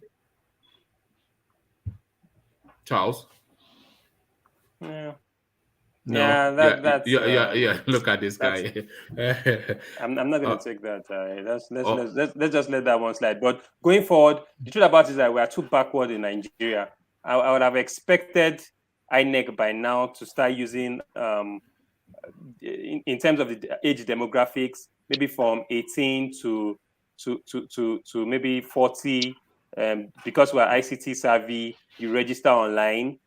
From maybe 45 to 60 or thereabouts, you use the postal service. Like, things can be made easy. I don't know why they just the postal service. Which postal service? Which postal there's service? nothing hard there. You register online. You go to your nearest post office. Well, and pick up your card. This guy, what to call America? NIPOS is still in Nigeria now. Isn't there NIPOS in Tukumadimola Street, VI? There's NIPOS in Ikeja. VI is Nigeria. VI is Nigeria. Is VI in Nigeria? You people, Nigeria is Ajekule. Nigeria is Moshe. Nigeria is Moshe. Nigeria is VI is not Nigeria. VI is London, New York, and Paris. That is nothing to do with Nigeria. There's NIPOS in Ikeja. There's NIPOS at Ikeja, close to Under Bridge, close to the airport. Okay. And there are all these facilities there. They might not be that functional. So if you send a mail to Nigeria now, they will deliver it to you from here. By regular thing. Okay. I pick up mails. I pick up packages from overseas in NIPOS. All right, if you say so.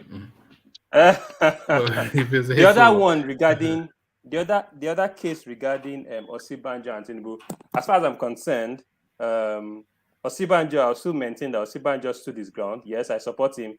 By ruling Nigeria, the presidency is not. They've turned the presidency to a.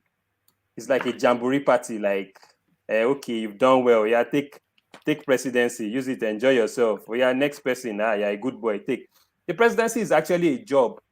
It's like saying two people are going for a job interview, and you get there and you see the other person because you helped your father's uncle, brother, sister at one point in time. You shouldn't now contest because of what age, because of his status and things like that. No, I see it as a job. Both of them. Obviously, the problem even stood from the fact that they couldn't get a consensus candidate from APC. So even right from the party itself, the inability to coordinate things and jointly agree on the consensus candidate showed faults in the party. Osinbajo maintaining his ground, as far as I can say, is rightly put. Do you understand? And once he won that election, once Tinubu won that election, the right thing for him to do, because Osinbajo, even though he lost the election, still behaved more maturely than Tinubu, who, when he didn't get his way, started throwing tantrums online. Do you understand? So I still have my respect to goes for Osinbajo. The snubbing of Tinubu by to Osinbajo was highly a high level of misconduct, just because but that was in the status and moment, power. though. Was that not in the moment? Was that not understandable? It's not a machine. That It's was a not in human the being. moment. He did that. He did that. He planned that. He planned. I watched the video. What do you mean he planned it? He planned that. It was in his mind. He knew Emotions what were exactly high. he was Emotions going were to do. charged. Emotions No, were charged now. it had nothing to do with emotions. He's the second in command of the nation. Yeah, he might be younger than you and everything, but you give him that respect as the vice it's his president. boy now. It's his boy. It can be the vice president or the like president boy. or even the king. He's too full of, One man, you he's don't too have to full say of that at himself. all. It's not his boy. No. What do you mean? Osinbajo is The not second Tinubu's person in boy. Nigeria calling it a boy. For federal whatever. It's Okay, Osinbajo not maybe Tinubu's when boy. Tinubu. No, it's not his boy. It's our own. It's not his It's boy. our vice president. No. It's his boy. He's not a Yoruba president. He's not a Yoruba vice president. That's wrong. Why are you always bringing Yoruba into every? What is No, your issue? no. Sorry, hold on. Sorry, he's not Charles. Tinubu vice What is your president. issue with Yoruba? No, because that is what you intended. What is your issue with? No, I should not ethnicize it. No, let me say it. Okay, fine. You brought He's not Yoruba an in. Everything you ethnic vice ethnicize. president.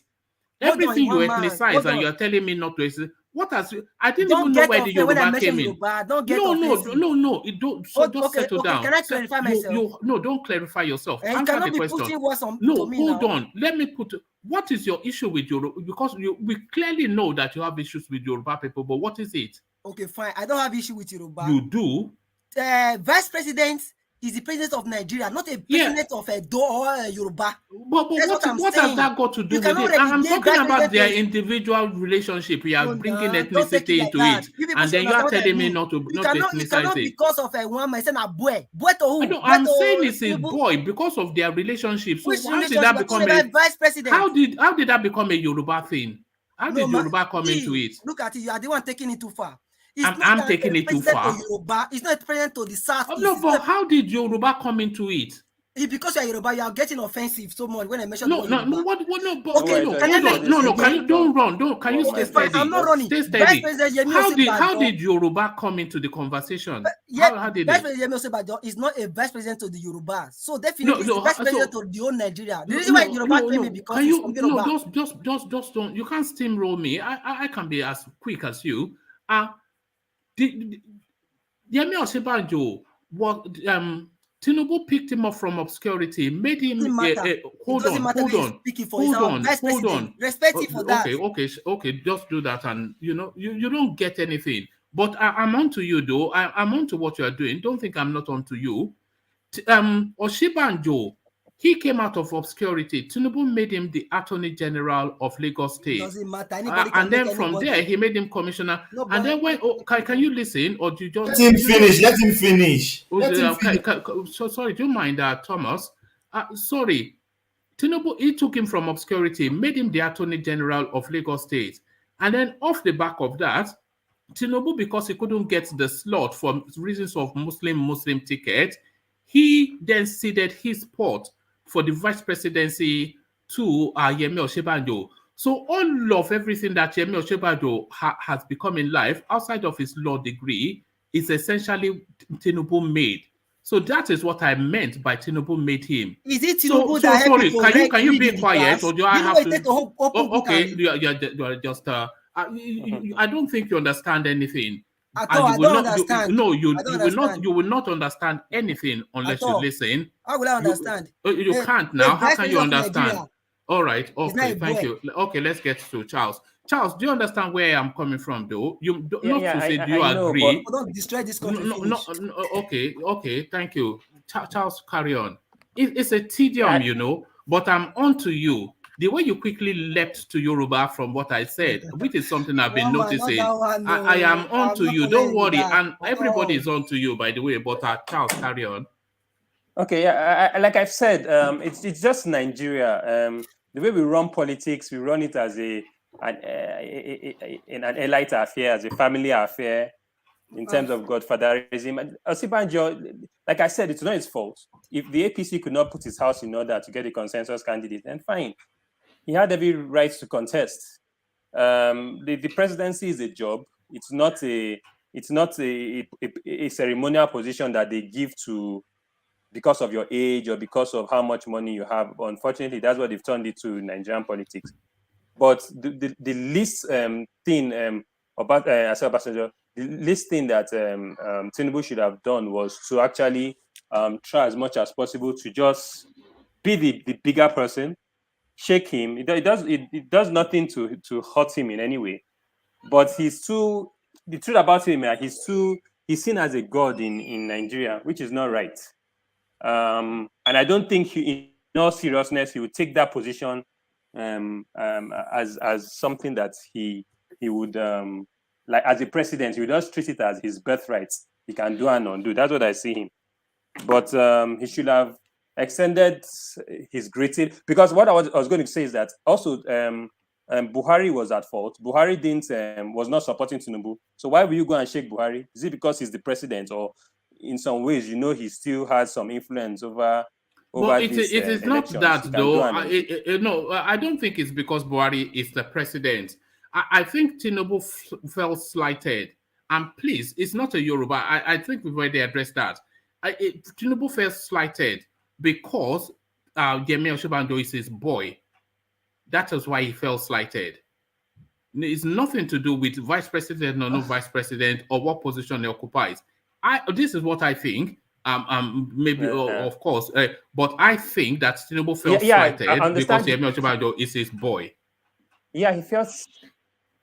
Yes, but even notwithstanding, he still has the civic duty to respect the position of the vice president. Yeah, but Tinubu is from Isaleko now. Is from Isaleko. I could care less about him being slighted. I could care less. I could care less about him helping Osinbajo rise to the office of that president. I could care less. It's the position he should have respect for, not the person. That's what I'm just trying to say. Osinbajo, and they can settle their matters in the bedroom or show themselves. But as long as he's the vice president, you should respect that position. And that's how that's the unfortunate state of Nigerian politics. Nobody really cares about the duties or the responsibilities or power attached to that president. The only time they care about it is how it will influence or affect their own personal vendetta. They really there's no respect to that presidential slot. It's more of like a Greek gift now in Nigeria. It's not a job. It's not something that should be looked at in high esteem. And obviously, by even doing that, it shows that the presidency is not basically your votes or anything. There's no power to that position. It's whoever, if they will it to give it to you, they give it to you. And if they don't will it, that's why he can behave the way he's doing now. But he should have done better and treated Osinbajo with much respect. That's all. All right, it could have and he should have, but really, this is Tinubu as he is. So I think Alexander Gomez has said that often enough, that this guy is from Isaleko. So you cannot expect elegance. You see, that is what makes him and also what mars him. It is just very raw. It's a raw sort of a person. No finesse, no soft touches, no elegance. I think if they want to, if he has any chance of winning, yeah. Go on. Do you think with that kind of attitude, do you think with that pride in him, you not add the position of the president on top of that? How do you think he's? Do you see him running that presidency as some form of like some kind of draconian ruler? I don't think he will. But I think you have to have some level of arrogance to you at that level. You must necessarily, if you are going to be of any function, you have to have some level of arrogance to you. Well, would you disagree? So, but he should have. I agree. Like I said, Osinbajo was a better man than he was, because when the things were not looking like he was going his way, he started crying foul and almost crying like a baby. Osinbajo that lost the election still stood tall and extended a hand of friendship towards him. Yes, it was when did they do that? Where did they do that? Where did they extend the hand of friendship? When he was approaching the podium, Osinbajo stood up to greet him because he was first in line, but he just bypassed him and went to Buhari straight. I think Osinbajo is a better adult in that. That's actually what he did. That's actually what Tinubu did, and that was very bad of him. Yeah, immediately after greeting the president, he should have just greeted him, just shake him, handshake, possibly hug, so all your supporter can see, and his supporter can see that, well, we have if the leaders are hugging together, let us hug as well. Let us join together. But you snub him. I mean, that's just very bad of him. He did that, and it's just very arrogant. Okay. You know. I said that was raw and in the moment. So let me give you something that just sort of maybe not backs it up, but speaks to that space. It says Tinubu pays surprise visit to Osinbajo. The presidential candidate of the governing All Progressive Congress APC Bola Tinubu on Thursday evening paid an unscheduled visit to Vice President Yemi Osinbajo at the Letters Aguda House residence in Abuja. The APC flag bearer also visited President Buhari before proceeding to Aguda House. So he's now, but in the thickness of it, feeling slightly slighted by Osinbajo for him having the temerity, one, to contest against him, and two, not to step down, and then him taking the victory. And in that moment of victory, all of the emotions of everything that transpired is just how we manifested on that day. So he's had a moment to sober reflect, and of course, it's falling in line now. So he extends now. As a matter of fact, if I was on Hanese, after seeing how Tinubu can treat his own in terms of snubbing him for not supporting his ambition, I would quickly mobilize and bring out one press statement and say, when I know that the thing is not going my way, I would just say, Tinubu is the man. Because that man, he will do another Buhari for the Southeast if they stand in his way.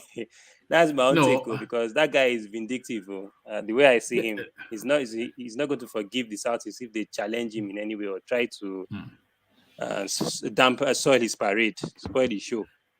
The majority speaker of the House of Representatives, he says that there are two Buharis in Nigeria.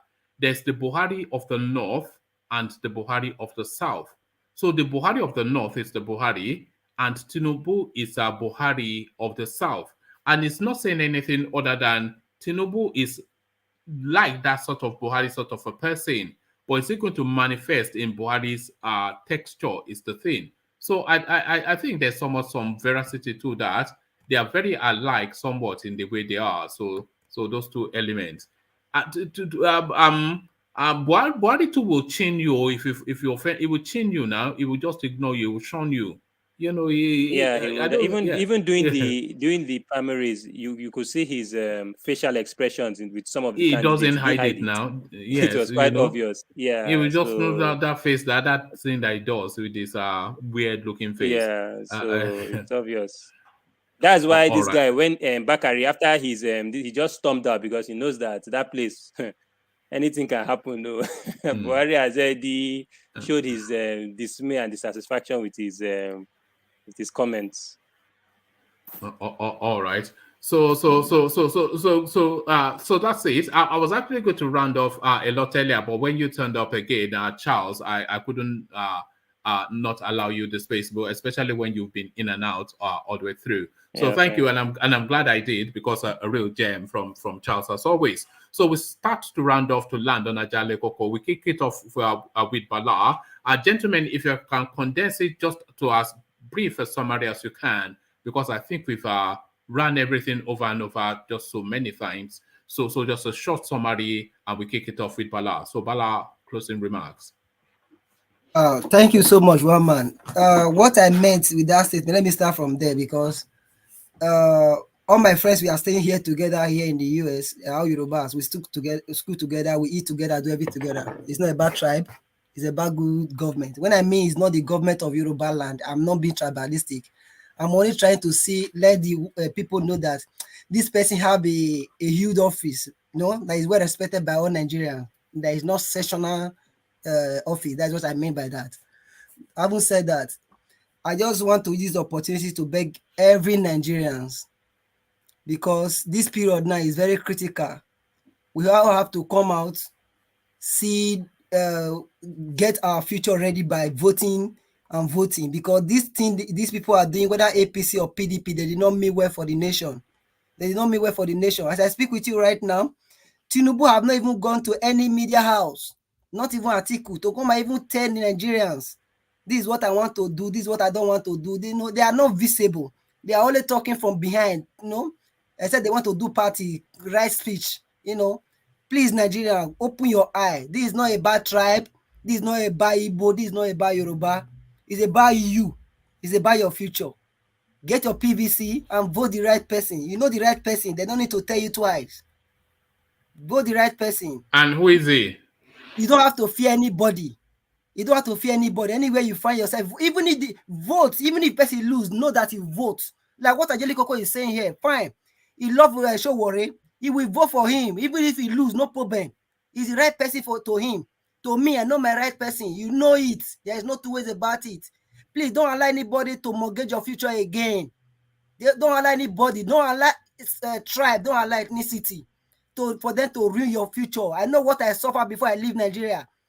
Don't allow them to suffer. Most of them living abroad and they are well okay. Their family are well okay. They can support any rubbish person in Nigeria. But for your own sake, fight for your future. Fight for your life.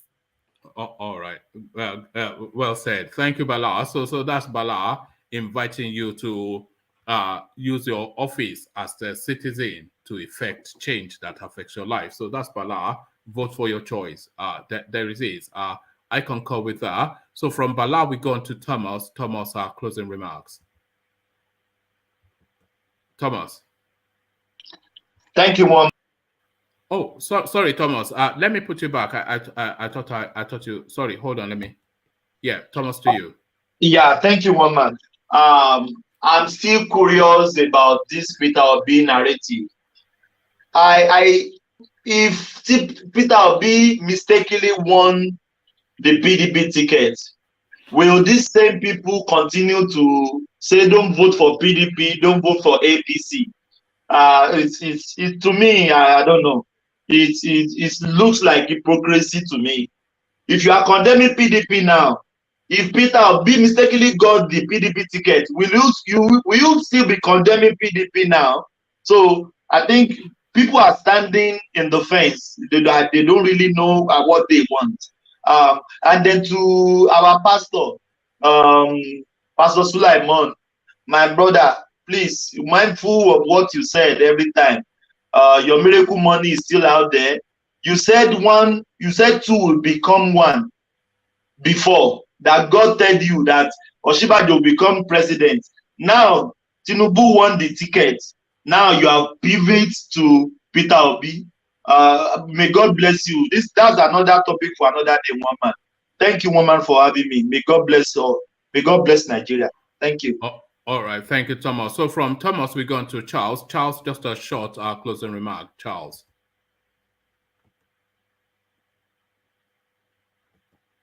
Have we lost you again, Charles? All right. I think we may well have lost Charles again. So thank you, Charles. So from Charles, then we go on to the mighty Ajanle Koko. Just a short summary to round things off for us. Ajanle Koko, ladies and gentlemen. Thank you, Woman. Let me thank everybody that came on the platform today for your contribution. I really appreciate you all for coming on this platform all the time. Your contribution quite informative and educative, and I hope our Nigerian people that are listening to us all over the world, those in diaspora, I hope they will call their people back home not to vote for the two biggest party, APC and PDP, as well as not vote for Labour Party because Obi is part of APC and part of PDP before you run out to Labour Party. The person that you need to look up to vote for is Omoyele Sowore. That is the one that can transform that country. That is the person that you can see somebody of the age of your age group bracket around him all the time. The people that walk around with you, they are youth. Those are the people that can take that country out of the present problem the country is going through. Those are the ones that can build the country to work better for future generation, not any one of these old politicians, including Peter Obi. Is part of them. He jumped from PDP, invested in PDP, invested in a corrupt party that destroyed Nigeria. Do not vote for him. He doesn't want it. Vote for New Direction. Vote for SOWORE. SOWORE has secured the nomination ticket. He has challenged Obi to meet him on debate, on national debate. If he's courageous, let him respond. Let him come and meet SOWORE on national debate. We're looking forward to that. So other than that, please, I want to urge you, our listeners around the world, click on the like button if you have not done that before the session ends. Subscribe if you have not subscribed as well. And to our brothers behind the scene that be chatting from the beginning to this end, thank you so much. You are the strength of the platform. Come back again tomorrow and let's do it again. Let us thank our brother Alexander Gomez, Chairman Board of Trustee, One Man Went to More, Alexandra Kashi, my sister Bunksman, let me talk Momoni from Saudi Arabia, a controversial man. Let me thank Jaja, Flashman Khan, Ortiz, everybody in the commentary section. In CBD, you are running away. Why are you running away? Come on stage. What's the problem? Come back. Let's hear from you. So I thank you all. And one man, driver of the platform, I give the biggest thank to him. I believe that tomorrow, one man will come back with big news for us, political news, that will come around and trash out with him. So one man, the eagle, see you tomorrow, and we'll continue the struggle from there. Thank you, one man. Thank you, Ajale Koko. Thank you, Ajale Koko. Thank you for your company. So that was Ajale Koko. So thank you, Ajale Koko, and thank you to everybody that did turn up. I don't take it for granted that people will turn up. You know, I start the session in the hope that at least one person will come and take on the conversation. And so far, we've not been short of takers. It's just to keep the conversation high, to keep the tone civil, have a very robust engagement, but depart in the friendly manner that we usually do. So that's the recipe, just a high-functioning, high conversation about important matters. This is why I always say, as you heard from Charles, Ajale Koko, Bala, etc., Vin. So that's the class of 2022. So what an excellent bunch of people. So why would you not come back to hear even more from these people? I certainly want to hear a lot more, especially as we hurtle towards the 2023 elections. Positions are already being fleshed out. Just a little bit of a teaser as to what to expect first for the afternoon session tomorrow. Well, I say tomorrow, so we've broken into another day now. But ATIKU starts to flesh out his campaign positions. And I just saw the headline then that I thought that I was going to use for tomorrow's session. ATIKU essentially saying that he is going to privatize everything. This is what he's saying. The railways, everything, he's going to privatize them. So let me just see. I'm just so keen to see that headline because it just struck me immediately that, yes, this is something we must discuss for tomorrow.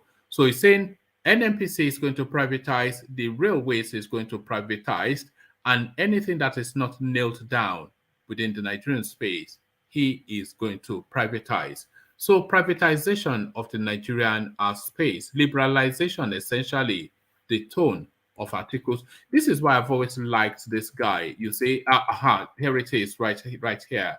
So here it is right there, because they are now fleshing out positions. So I'll actually share the screen with you so you can see the headline and prepare yourself then for your thoughts about how we're going to. This is from the Daily Trust. This headline.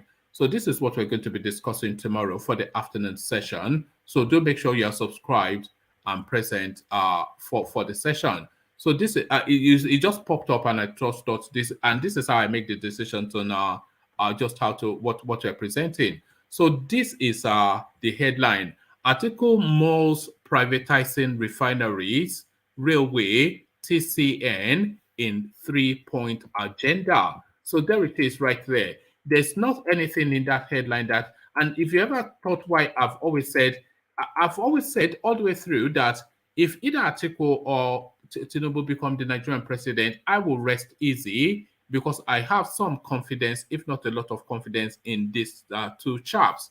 And this sort of headline re-energizes and re-emboldens that sort of confidence. So ATIKU malls privatizing refineries, railways, TCN in 3-point agenda. So that already is just the headline. I don't know the body of the story, and I won't read it until we're reading it together, but that already has my vote. So that, and the other one that I was going to bring you, but I've already now shared it, is Tinubu visiting Osinbajo in a surprise visit. So that's now cancelled out of tomorrow's session because we've already touched upon it somewhat today. But let me just show you a photo of that visit. Let me show you a photo of that visit as we then end off the session. So here is a photo. They say a picture shows tells 1,000 tales or whatever.